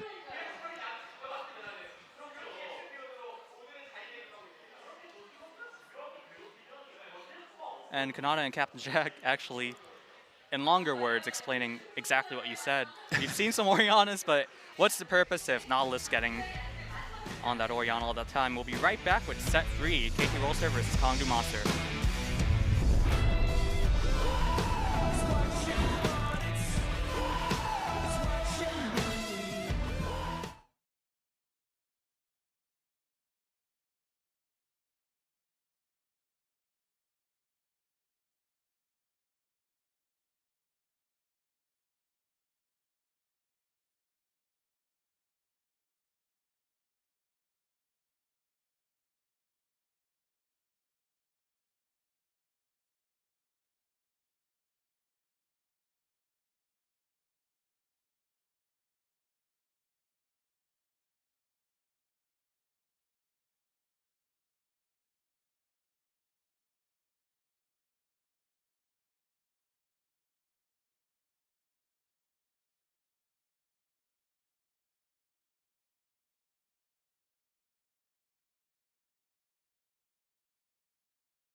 Welcome back, everybody, to LCK Spring 2017. We're in the midst of KT versus Kongdoo Monster. It's tied up all at 1 apiece. And Smeb did get the MVP on that Nautilus. I personally gave the MVP to Nautilus and or Kongdoo Monster's draft. What do you think, LS? Well, I think that Smeb's performance was quite good. He landed a lot of key dredge lines and ultimates that certainly set up a lot of things. And he got the snowball rolling in mid, so I can agree with that. Now, coming into game number 3, I feel like KT should probably stick to their guns of the 4 winning lanes approach to their draft. And again, just look to muscle through Kongdoo. Yeah, I like that idea. It's what's worked for them in the past, and they should feel like they are a better team overall in terms of even just mechanical skill or just overall play. So go with what you're comfortable with. Make sure you win the series so you don't drop down to 4th place. So here we go. KT probably going to start things off with Malzahar, as they are on the blue side this time. Kongdoo's going to do Camille or Rumble. And there's the Camille. My question is, do they ban Graves this time? They gave the Graves to score, and KT still lost. So maybe they just go for the same bans that they went for in game 1. There's the Rumble, and now KT have to choose what they want to ban away. And they're highlighting Graves and banning it. So Graves, the thing is with Graves is when you have 3 winning lane matchups. Graves can win matchups in the jungle, but he can't pick off the jungler and delete someone. And so in that sense, KT might just be looking to grab Elise or Lee Sin again to further amplify 3 winning lanes. And that's the only real thing that I can think of when I see them banning Graves on blue side. Kongdoo, though, they banned the Vladimir last on red. The other thing for me is like they've had so much success with the Nautilus, so they don't want to have to choose between Graves and Nautilus. So they're like, okay, we don't want to give Kongdoo Monster the chance to pick up Graves because we want to first pick Nautilus. And that is what they do here. Kongdoo Monster does respond with their bot lane, Ashe and Zyra, taking that Zyra pretty early once again. So now KT probably should respond here with potentially just Karma Ezreal. That would be a fine bottom lane response here. Don't necessarily need to pick the junglers yet, or a mid laner. Well, they're taking a lot of time to think about this one. And it looks like Syndra potentially will be picked. I mean, Pawn had a really nice game on it in game 1. So I guess just stick with what works and pick up that Syndra and make sure it doesn't get banned. This does give Kongdoo the ability to ban away the Ezreal, but the problem is that this is 7.5. Lucian has come back. And so Deft can't really be banned out here. I mean, you could go Ezreal, Lucian, and try to force him onto a Jhin or a Caitlyn, but even that is still going to be pretty obnoxious. Kongdoo runs out their first draft phase with the Shen up in top lane. How's your Chinese, LS? I don't think you want to know the words I know from solo queue. I don't think that would be very appropriate. I don't think we could repeat those on air. I don't think so either. But obviously Deft going to China, coming back, he's got to have some Chinese fans. I heard he's a pretty good player. So KT now highlighting the Orianna. They're going to ban her away. Now Kongdoo Monsters, with already that Ezreal ban, they might go Lucian. There's no point to really try to skew the jungler matchup. There it is. There it is. Respect. Now KT might try to skew it. They could go with an Elise or like a Lee Sin ban here. And then they can guarantee that Score can have his pick of a specific matchup. Mata is cute. Now if you're Kongdoo Monster, you need to decide on a jungler or a mid laner. And when you're looking at their team composition, Orianna banned away, Vladimir banned away, 2 of the common responses. What'll it be? 8 seconds left, and Talon is still available. Will they throw Edge on the Talon? Nope. Nope. Okay, they're gonna pick that Lee Sin. Now when it's handed over to KT, probably gonna be a Varus. I don't want to see a Jhin because Jhin gives up too much control. Again, KT stick to those winning matchups, and it's probably gonna be Kha'Zix or Olaf here for KT. And okay. Well, he's being highlighted. I think that it's one of the 2 regardless. Looks like they're gonna do the Kha'Zix versus Lee Sin matchup, and this probably means that Kongdoo Monsters need a Syndra counter. And there's Echo. There it is. Fill that role, yeah. Everything comes together. It's either gonna be Zed or Echo, but never mind, they are swapping to Ahri potentially. We've seen this before, I think, So, on Tuesday or Sunday last week. the thing about the Zed or the Echo is that it has so much synergy with the Shen, and it's an extremely powerful 2v2 with the Lee Sin. All that you really need to do is protect and escort Echo a little bit in the matchup, and then things can really snowball out of control. I'm excited to see this Ahri versus Syndra lane. Played it a bit myself. It's kind of interesting. You just sit back, you can poke a little bit, but landing the charm is really, I mean, I guess that's for a lot of Ahri matchups where it's like, okay, I land a charm, I can get into a fantastic spot. Cleanse is going to be picked up by Pawn. just for that case. Obviously, lots of other threats that he can cleanse out of on the side of Kongdoo Monster as the game goes on. It makes sense. But KT yet again with the hyper aggro team composition. And they're gonna try to bring Kongdoo Monsters down, just like they did in game number 2, and we'll see if they can do it. Nautilus, Kha'Zix, Syndra, Varus, and Karma for them on the blue side. Really scared of Smeb's Nautilus again.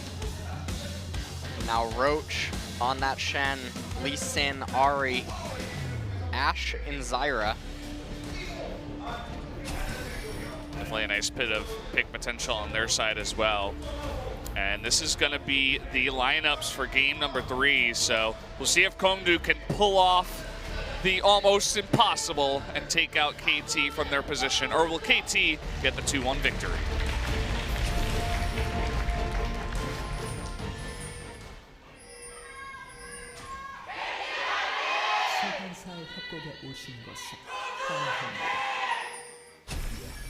It's the entire arena versus the Kongdoo Monster.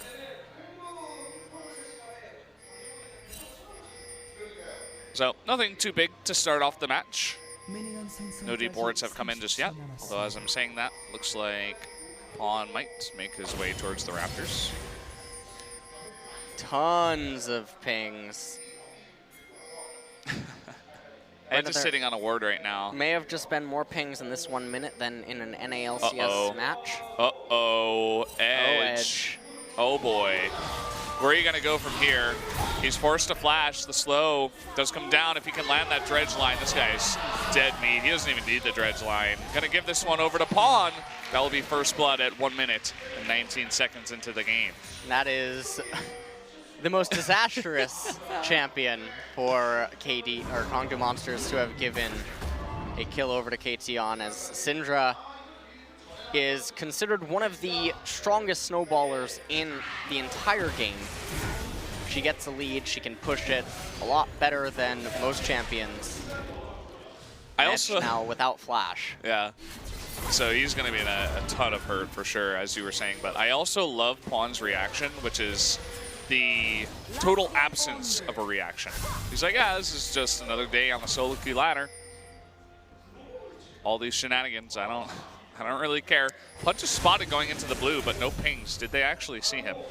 They did see him, and I think Score's just going to path to blue. This is a pretty standard route.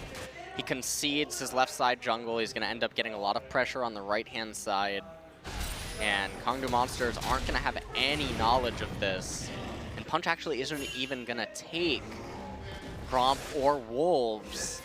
So depending on what his follow-up route is here, he could actually fall very far behind to Score without knowing it. Looks like he goes to the Raptor camp. Score gonna eat the blue and maybe then just pick up Scuttle Crab. I guess that's gonna be his route. Deft and Mata being annoying down here in the bot lane. They have an immense amount of poke. And just abusing that level 2 spike, trying to zone out as much CS. Actually, look at the CS right now in bot lane. It's 18-3. There is a big wave going in, but not 16 CS worth, I don't think.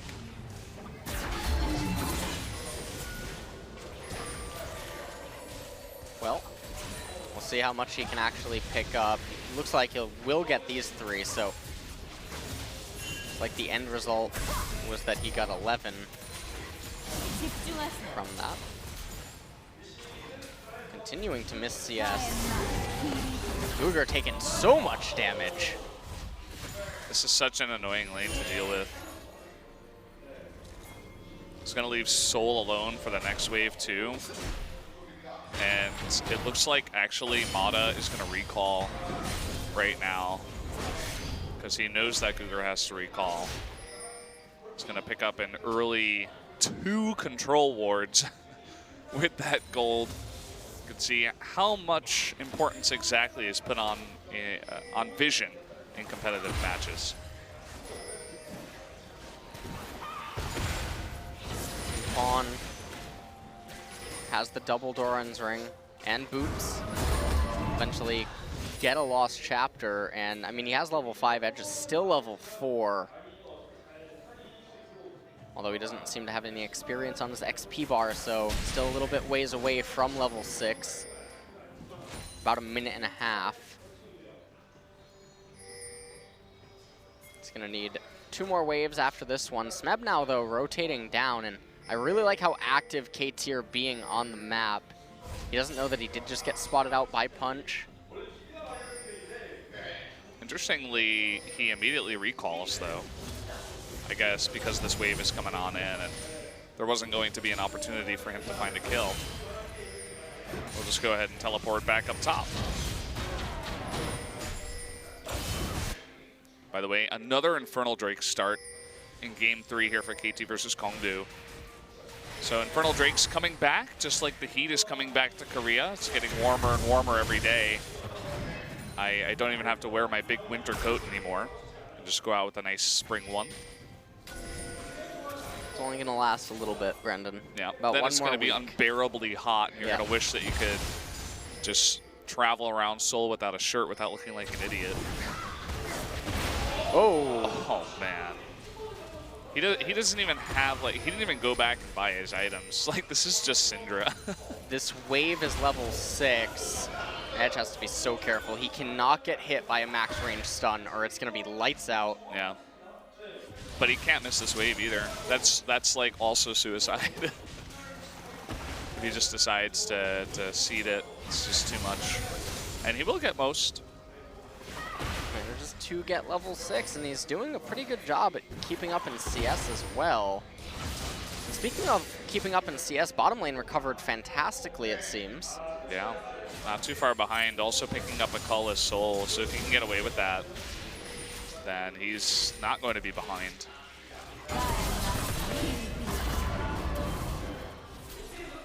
I like that you mentioned that Edge comes back in the lane, because sometimes when you get killed in a really, stupid, embarrassing way like that, especially on live television, your first thought is like, okay, I can't mess up again, and you just like play out of your mind. It's just like a mental thing, I think. Definitely didn't tilt off of that. Yeah. Anti-tilt.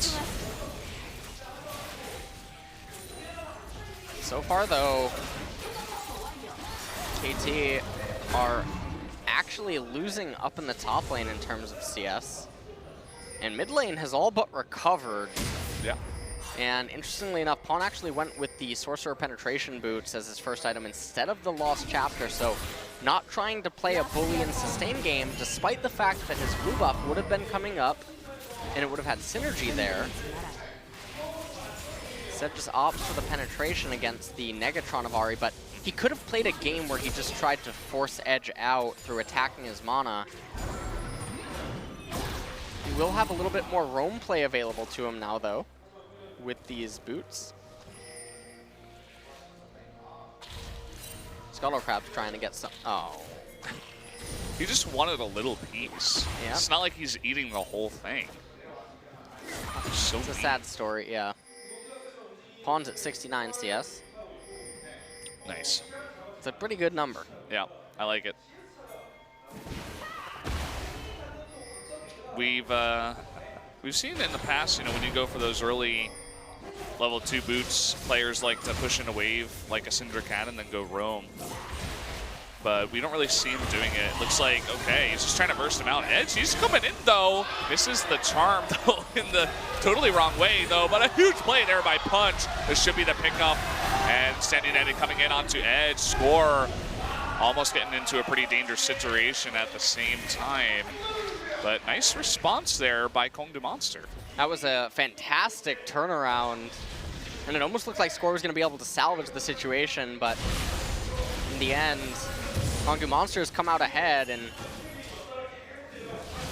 they end up picking up the blue buff, putting it on Edge. And that's going to be a lot of pressure relief in mid, so take a look at this.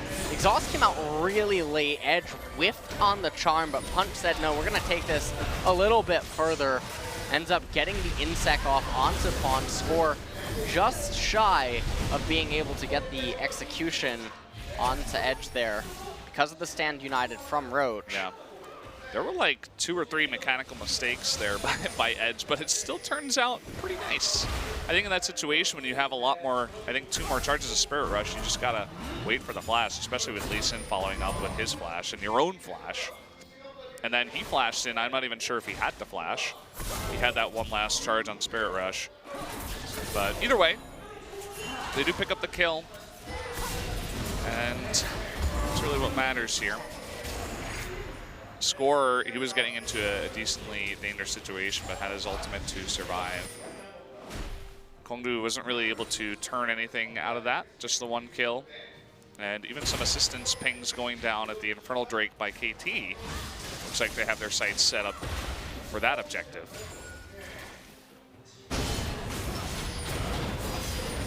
This is what we came for, Brendan. Oh, yeah. Oh, the observer room. I was just getting into it. I was getting all warmed up. Oh, nice arrow here on Tamada. Will be rooted. Does get the flash away from the ultimate, though.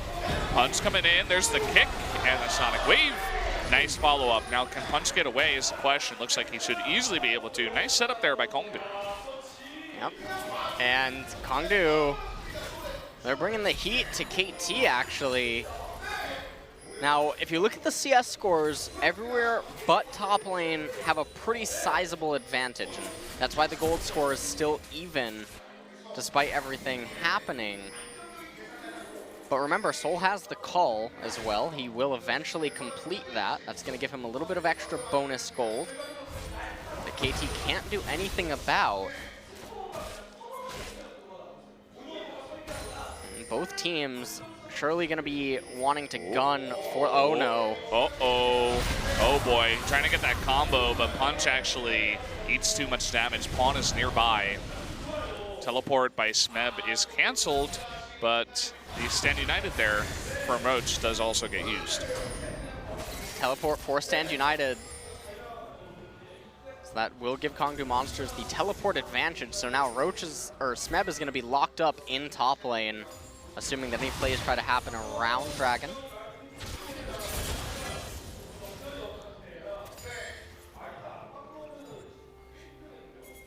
Lost Chapter now picked up by Syndra, so he can try to attack the mana as you were talking before. But double Doran's Ring on Edge. And, ooh, nice finds here by Smeb, forcing the kick out of Punch, and they should be able to clean up this red buff.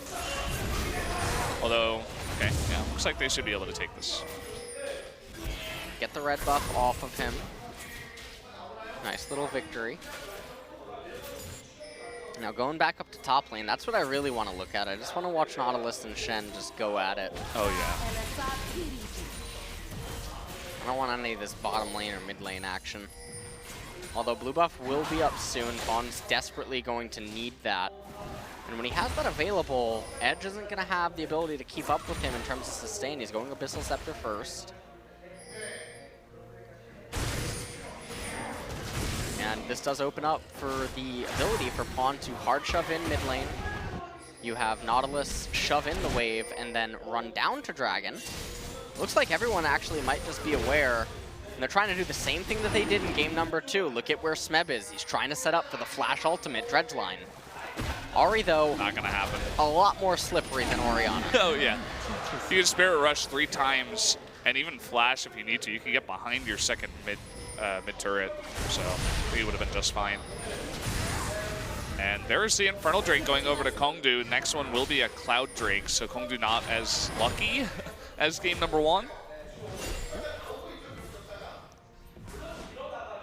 Cloud Drake not going to be super beneficial to either of these teams, almost in any regard. Obviously, it helps everyone with positioning to a certain degree, but there's no real standouts.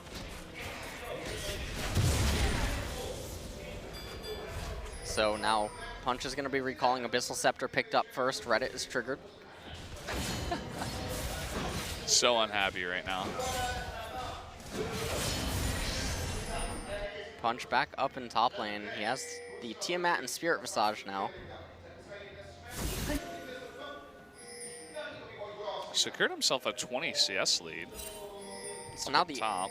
issue, though, is that Kongdoo Monsters have made it to the mid game with a gold advantage.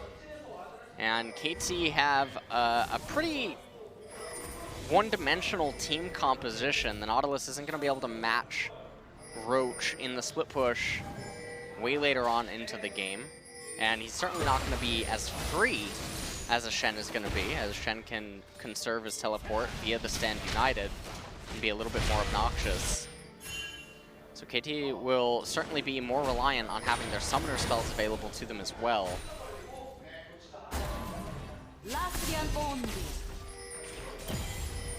Well, we saw Score and even Pawn slightly moving up towards top.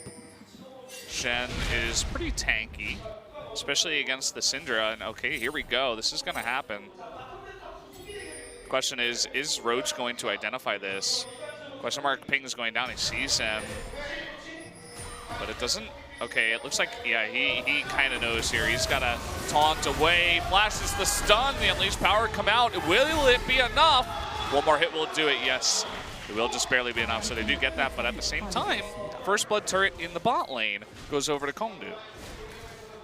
So they trade the kill up and top, but they get the first blood turret, so sort of all balances out, but then KT end up getting top turret, but now they're a little bit out of position. It's just Deft and Mata left to try to defend mid-tier 1. They'll trade arrow for flash. I mean, if they could have converted into a kill and maybe more damage on mid, would have been nice to get that kill, but still the flash for Deft is going to be down for quite a while. Varus, obviously not the most mobile champion in the game. Can sit back a little bit though. And you can notice the double blue trinket actually for KT, as Kongdoo Monsters' team composition does certainly have a lot of pick available to it. If they're able to control the vision, they don't want to get caught out by that. It'll also play a part in Baron dances later on, as KT are going to definitely have a hard time breaking out of their blue side jungle with their team composition.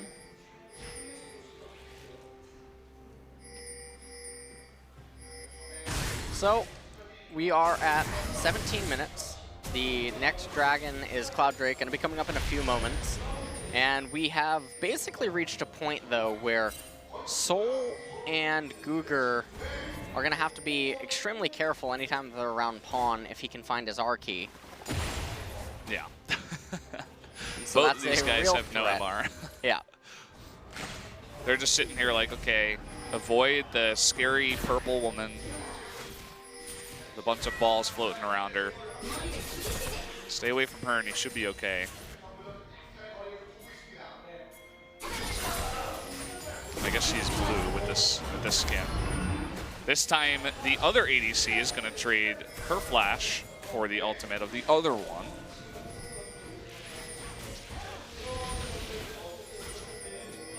Well, game is in a little bit of a stall phase, and you know, Kongdoo not really showing any intent to go aggressive. They seem to be content with just bouncing and juggling the waves as they come to them. Oh.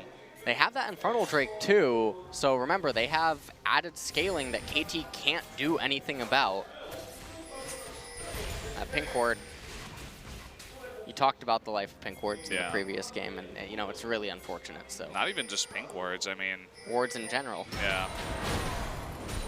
And like even normal wards, if they can see the other enemy ward that they're in the same bush, they can't feel it because they can't see it. You know? So it's just like it's there, but it's not really there. It's like Phantom Pain. Yeah, pretty. You know? Yeah, exactly. That would be really bad. Okay, they're gonna try to set this up onto Roach. They've been looking for this for a while, and here comes the depth charge. Will taunt away, and Roach, I mean, he doesn't have all that much armor, so really just so much lockup here, and he will be taken out. He can't find his W key, apparently. I don't know what that was all about. It looked like that was actually going to be a pretty simple escape, but I don't know what just happened. And now KT actually going to be able to convert this into a tower capture here down in bottom. Looks like Kongdoo might go for the top turret at the same time, but you can see that a lot of pressure in mid for KT too. So they look to pressure 2 turrets while Kongdoo pressures 1. They might be able to take this out. Cougar almost gets stunned. He might have died if that happened. The insta-cleanse from Pawn. Maybe Soul forgetting that he's got it. Right now, Dragon is on the map, but no one really... man. Okay, there's no vision, and Kongdoo has identified this. Okay, the lock up here from Cougar. He wants to delay as much as possible. The TP coming in from Smeb. Will they get there on time? Looks like they might just be able to. This is so razor thin. It's picked up though by Punch, and down goes Mata at the same time. Soul, can he survive is the question. Charm is gonna lock up Smeb. It doesn't look like he will survive though. So they're gonna get the Baron in fact, and only trade 1 for 1. So a huge pickup there by Kongdoo. They trade 1 for 1, and what a sneaky Baron. Their coach is MC, so oh yeah, no stranger to cheese. But what a deceptive play. And you can see that KT, they reacted to it fairly quickly, but it wasn't in time. Now Kongdoo Monsters with the Baron certainly should be able to pick up that mid-tier 1 turret, get themselves some more gold. Look at that really nice, juicy Cloud Drake too. Everybody loves one of them. No one loves it, Brendan. I was just trying to support him, you know? Everybody needs someone to love him. Poor Cloud Drake. Well, you can see how much they really want to pick that up. Not really devoting too much attention to it. We'll take a look at the replay. So Cougar is doing his best job to stall as long as possible. Soul staying on the outside of the pit as he doesn't have his flash, so he needs to actually just run away as he has no way to get onto the other side of the pit, and inside of it be sitting duck. Edge comes in, charms Nautilus, and Soul realizes, hey, I can't actually make it, tries to dish out as much damage onto Deft as possible before he ended up falling. And it was a 1 for 1 in the end, so not the end of the world. Cloud Drake's still up, by the way. Everyone's just walking by it. Poor guy. No one cares, man. No one cares about Cloud I mean, Drake. the Cloud Drake is sometimes joined by a ward. Score cares. So that's like one of the lucky times where the ward gets to feel really special because he's joined by a dragon. You know, how often does that happen? That and It looks Baron. like they're having an argument. It actually does. Kha'Zix kind of looks like a little baby dragon. It's like the son arguing with his father. Well, they pick up the Cloud Drake, and the next dragon to spawn is an Ocean Drake. I know how excited everyone is about that. Yeah. I'm feeling it, man. So Kongdoo, are they gonna be able to get any other objectives with this? They give away the Cloud Drake, they're like, sure, go ahead and take that, we don't really care. Looking for another pick, but look at that chain of corruption onto Punch, the follow-up. Stand United saves his life. That's enough. Nice call there by Roach to say, hey, I can save your life with that. At the same time, though, Punch will be forced to recall. They do get the Stand United out of Roach, but I really thought he was actually going to go down there. Syndra did press R. That wasn't an illusion, Brendan. Yeah. Punch did manage to live at the end, but it does take away all of the pressure. Punch having to back off, and then Roach having to run all the way back up to top lane. Does mean that Kongdoo Monsters don't find the ability to begin any sort of a push.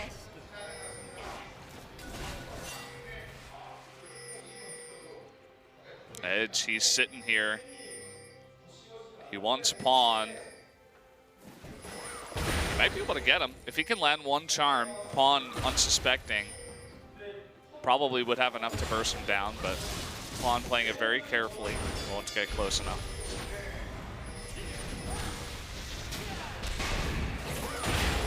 Uh-oh, another stun. Punch, you gotta be so careful around that Syndra. Looks like Kongdoo Monsters are content to just wait a little bit longer. You can see that Soul probably not too far off the Black Cleaver. He already has the Phage. He's going to be able to sell the Cull, get the gold from that. And if you look up at Roach, he almost has that Titanic Hydra. So they might just be waiting on those items before they actually start a team fight, but KT might say that they're not willing to wait. Oh, look at this in the back. The exhaust comes out.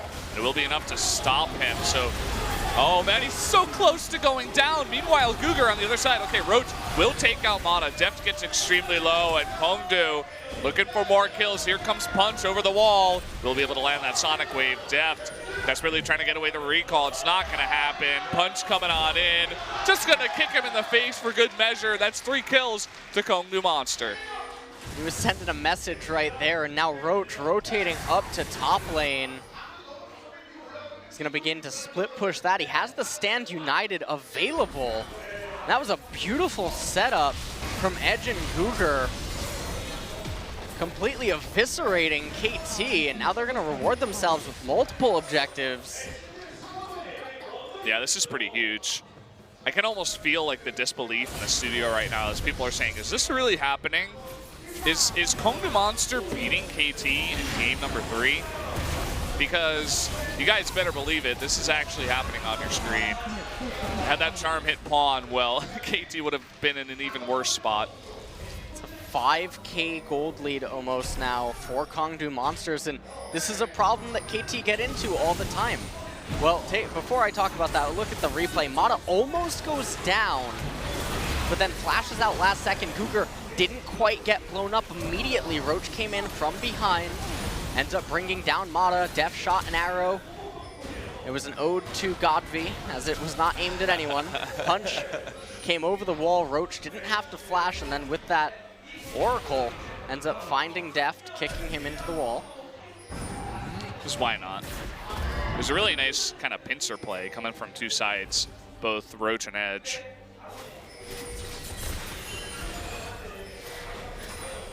So we find ourselves in another unexpected spot with Baron coming up in 30 seconds. Kongdoo no doubt will be looking towards that. Lots of pings right now around there, as they definitely need to set up some vision.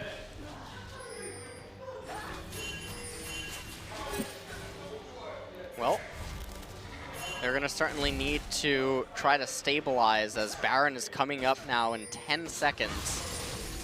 They don't really need to worry that much about the dragon. It's not like it's an Infernal or a Mountain, so that shouldn't really be a concern for them. They can basically say, okay, Kongdoo have to take that Drake if they want Elder to spawn. So that gives them some breathing room.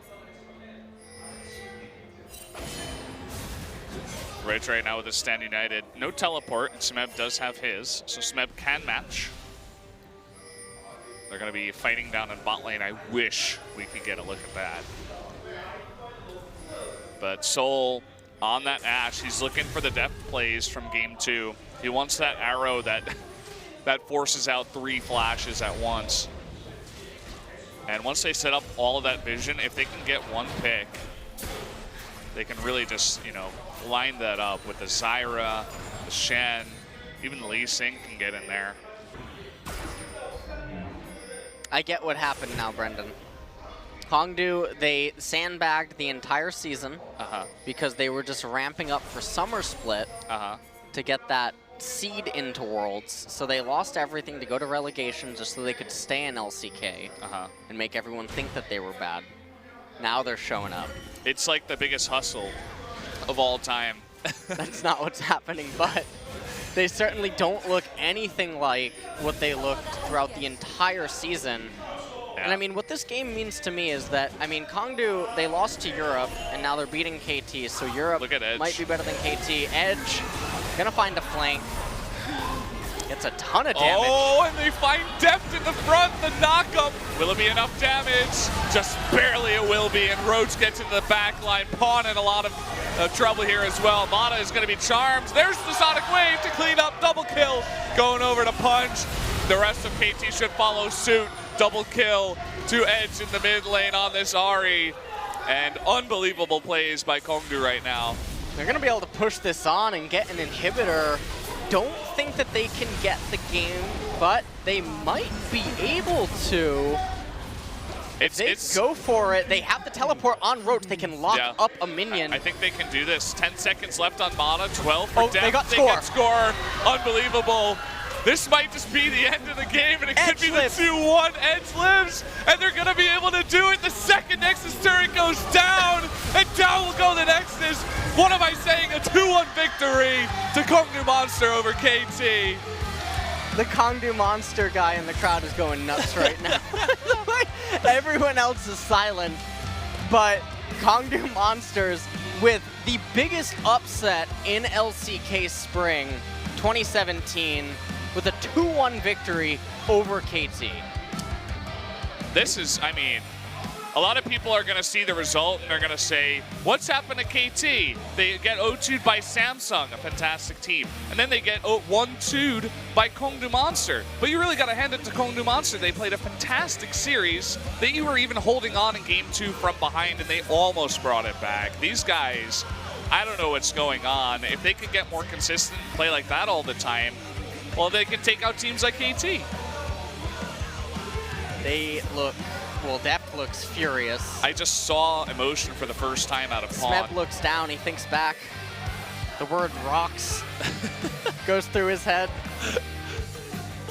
And, I mean, KT, the problem that they keep having is they have fantastic early games, and they have great early mid transitions, and then mid to late game, they actually don't know how to properly play macro completely, at least not on the level of some other teams. But in this replay here, you can see they're funneling into their blue side jungle, and this isn't an angle that they would ever want to be in. Edge found the flank, he gutted most of their members, and he set this up for his team. So when the Enchanted Crystal Arrow came in, it was just basically lights out. Punch was able to get that double kill onto Pawn using the kick there, and because they had such a giant minion wave up in top, this means that they were able to convert that into the game. And KT, it's a little bit weird when they do get to the 20, 30-minute mark, because they're all such fantastic players, and they're all such great players, and we know that Mata has a history of being one of the best shot callers in the game's history. So it's very bizarre to see how they progress as the game keeps going longer. And we know that they're capable of great things. The Telecom Wars showed that. But they seem to be in a little bit of a rut, as this is the third series in a row now that they've dropped. Yeah, it's not what we were expecting heading into playoffs in just a couple of weeks. KT, they're really going to have to go back to the team house and figure out a way to change up things, because what they're doing now is not working. If they can't take out the 10th place team out of 10 teams in LCK, something is going wrong. Well, and, yeah. Normally KDM stands for can't do much, but tonight they were not Kongdoomed. And they should feel good about this. Oh, yeah. You know, even though they have the relegation matches and stuff coming up, if they can play like this in them, I don't think that there's a chance that anyone coming up from Challenger is going to be able to knock them out of LCK. I don't think there's a chance in hell, man. They'll probably just 2-0 everybody, just get through that pretty easily.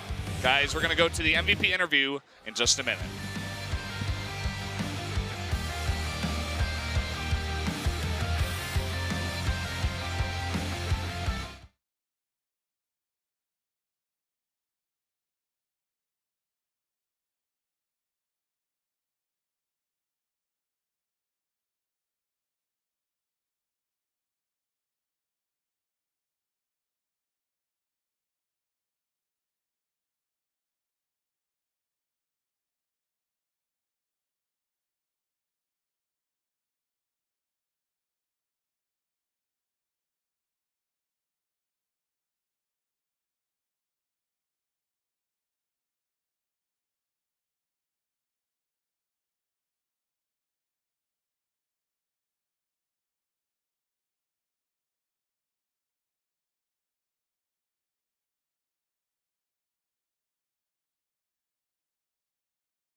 Welcome back, guys, to the analyst desk. You're joining us after the biggest upset of LCK spring by far.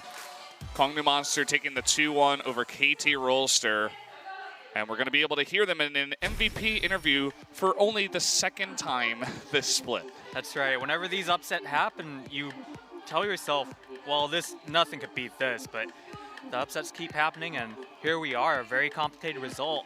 What's not complicated is the game time for set 3 as Kongdoo Monsters take a 57k gold lead, 8 towers, 1 Baron, and that's all it takes to beat KT Rolster. Look at the damage, too. I think overall KT did more damage.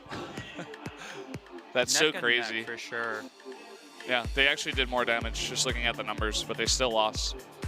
Just one team fight there with a huge wave in top lane, and no way to stop it as too many members go down. It's so hard to interpret this result, right? Was KT playing bad, or is this the start of something amazing, or, you know, a great run for Kongdoo Monster? Because you know they're going to play BBQ a couple days from now, which is another, you know, potential relegation candidate. So if they play as well as they did today, they're going to wipe the floor with BBQ. It's not going to be close. Punch on the Lee Sin will pick up the MVP. Goes 5-0-3, doesn't die.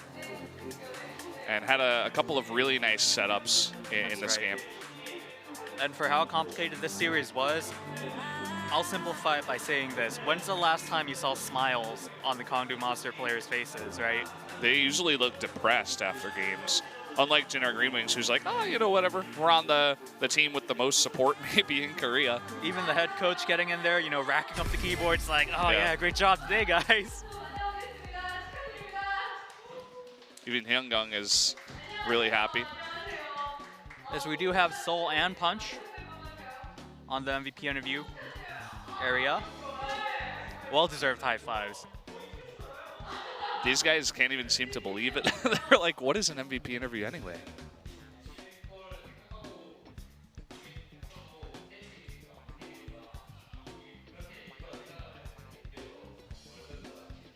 And Soul, no lie from him, as he says, we normally thought we were going to lose, but to beat KT like this, it feels amazing.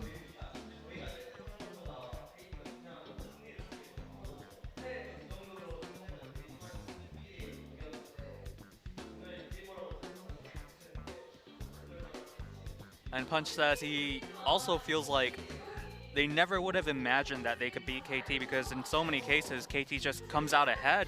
So to actually beat them today is quite the achievement.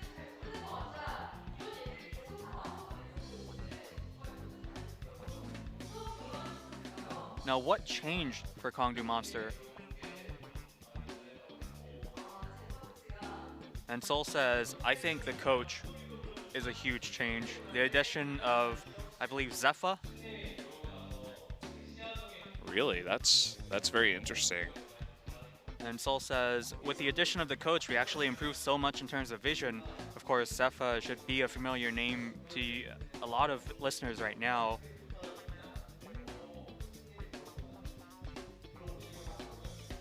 Fortunately, I can't list his entire, you know, career achievements, but Punch also saying that as soon as Coach Zephyr came into the team, the coaching staff, we made a lot of improvements, and that really showed today.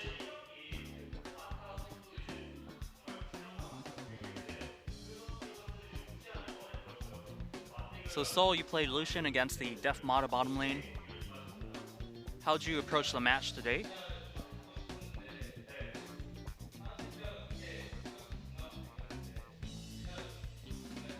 And Soul says, I really wanted to play Lucian. You know, a lot of the champions I play, I don't feel very confident, but when it comes to Lucian, I just had this confidence about Lucian, and I feel like I could carry this into the next game as well.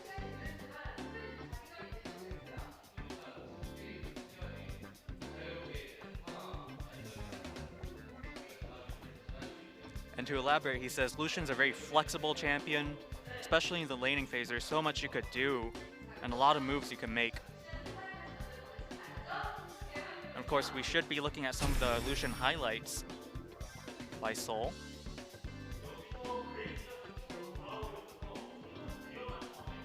Now this could have been really dangerous because Graves was just right around the corner.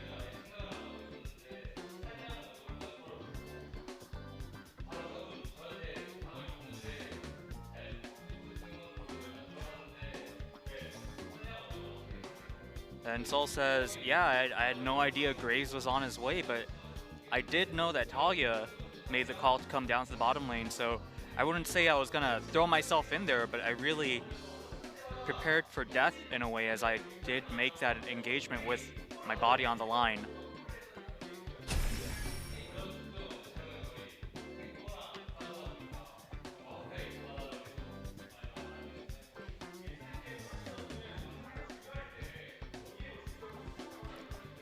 Now asking the players, you know, what are their focus? What do they focus on during team fights?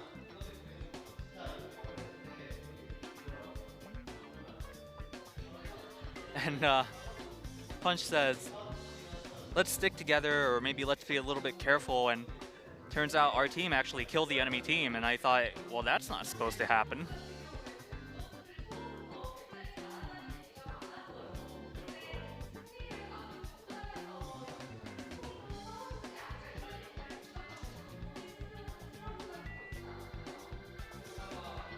Now Soul, a bright spot on the KDM roster. How did that affect his form?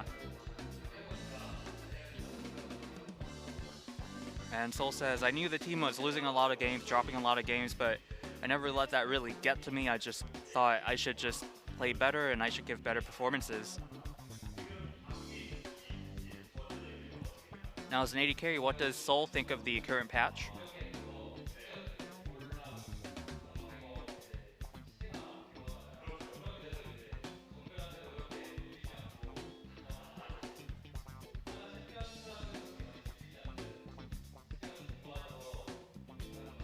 And Soul says it's basically the age of the Blade of the Ruined King, right? Thanks to that item, I don't really feel afraid of junglers anymore, and maybe some other champions as well.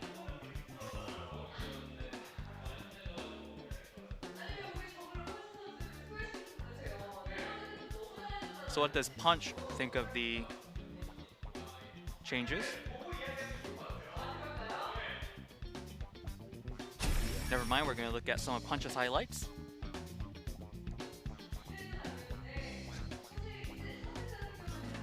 I love the cams on the players too.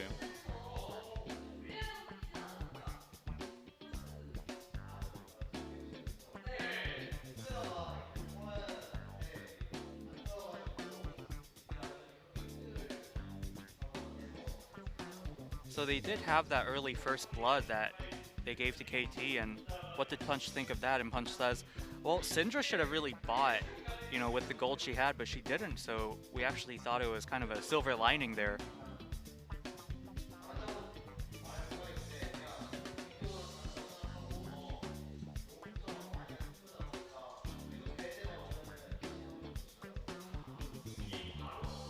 Now speaking with some of his picks, Punch says, I'm not necessarily sure if I'm that great at it or anything, but for some reason, whenever I come to the tournament, I always just feel like I want to play Lee Sin.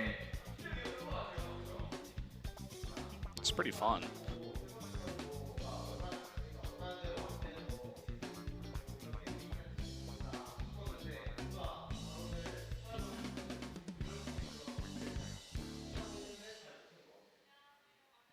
Now, up to that point, when right before they actually went for that surprise Baron, they figured, well, it looks like we're going to lose to KT, but they did go for that surprise attempt, and Punch says it worked out very well.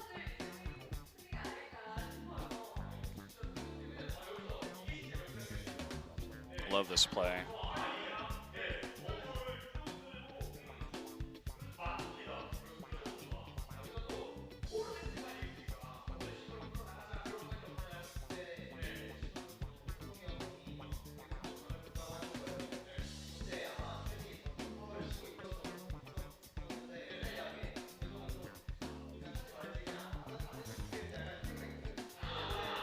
So to explain the calls here, Punch says, you know, all of a sudden Edge said, I'm gonna try to go for it. And the Kongdoo monster, the other teammates were actually pretty against it because Shen was pounding away at the bottom turret. They figured, you know what, let's play it safe, but of course they did go for that engage and it worked out tremendously, actually ending the game with it.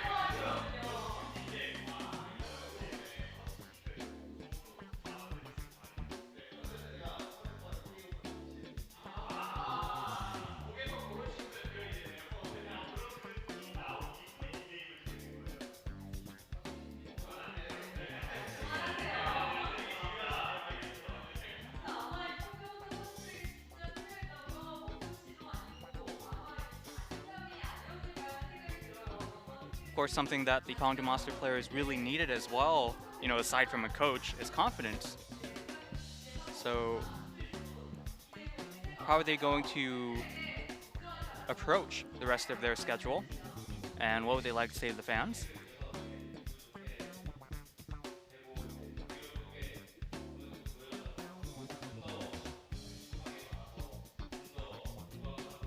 Sol says he's delighted that they got to beat KT, and also because they actually got to show a little bit more of their performance and what they could do, but he feels like they're still lacking a lot, so they'll be working hard. And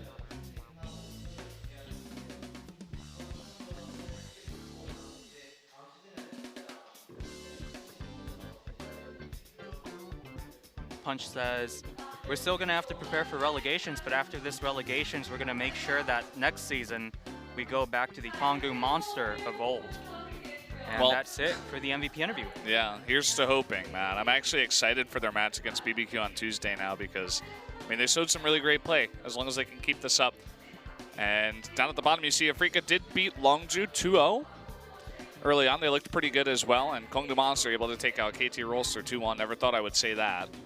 So, really gotta hand it to them. Looks like we're gonna go take a look at the standings. Okay. Now Sehyungyang had to call for it a couple of times, but it's there. It exists. So that's actually a big loss for KT Rolster too, because they have to go up against Longzhu and Afreeca before they go into the playoffs. And if they lose and MVP wins, then they're in 4th place and they have to play an extra game. So you don't want to be there at all. And Afreeca, Freecs, and Longzhu Gaming, the earlier result from today doesn't necessarily change a lot, except for the fact that it's huge for Afreeca Freecs, right?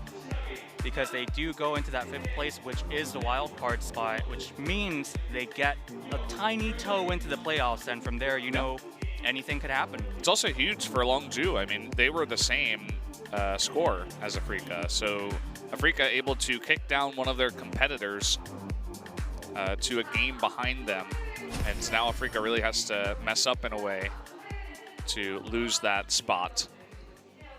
And of course, next Tuesday, we're going to see more of the Kongdoo Monsters as they take on BBQ Olivers, and the Jenner Green Wings after that taking on the Afreeca Freecs. Yep, and you guys can always find the schedule online, but that's going to do it for us here at the Sunday SPOTV broadcast. We'll see you guys on Tuesday for more LCK Spring.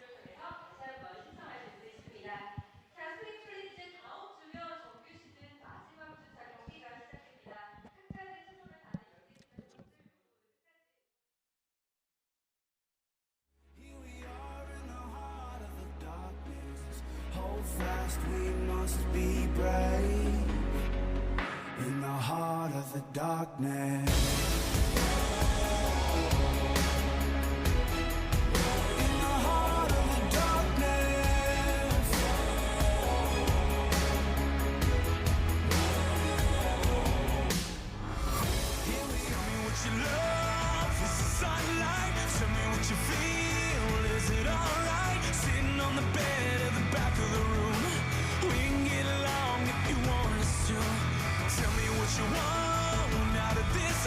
Tell me what you say when the mood's right. Sitting on the bed in the back of a room. We can hit it off if you wanted us to. Whoa, whoa, I learned to cover you.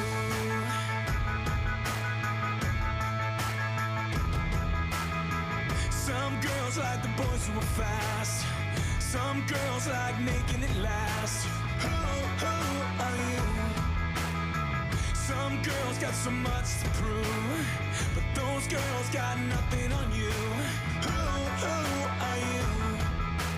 Who are you? Won't you tell me now? Won't you tell me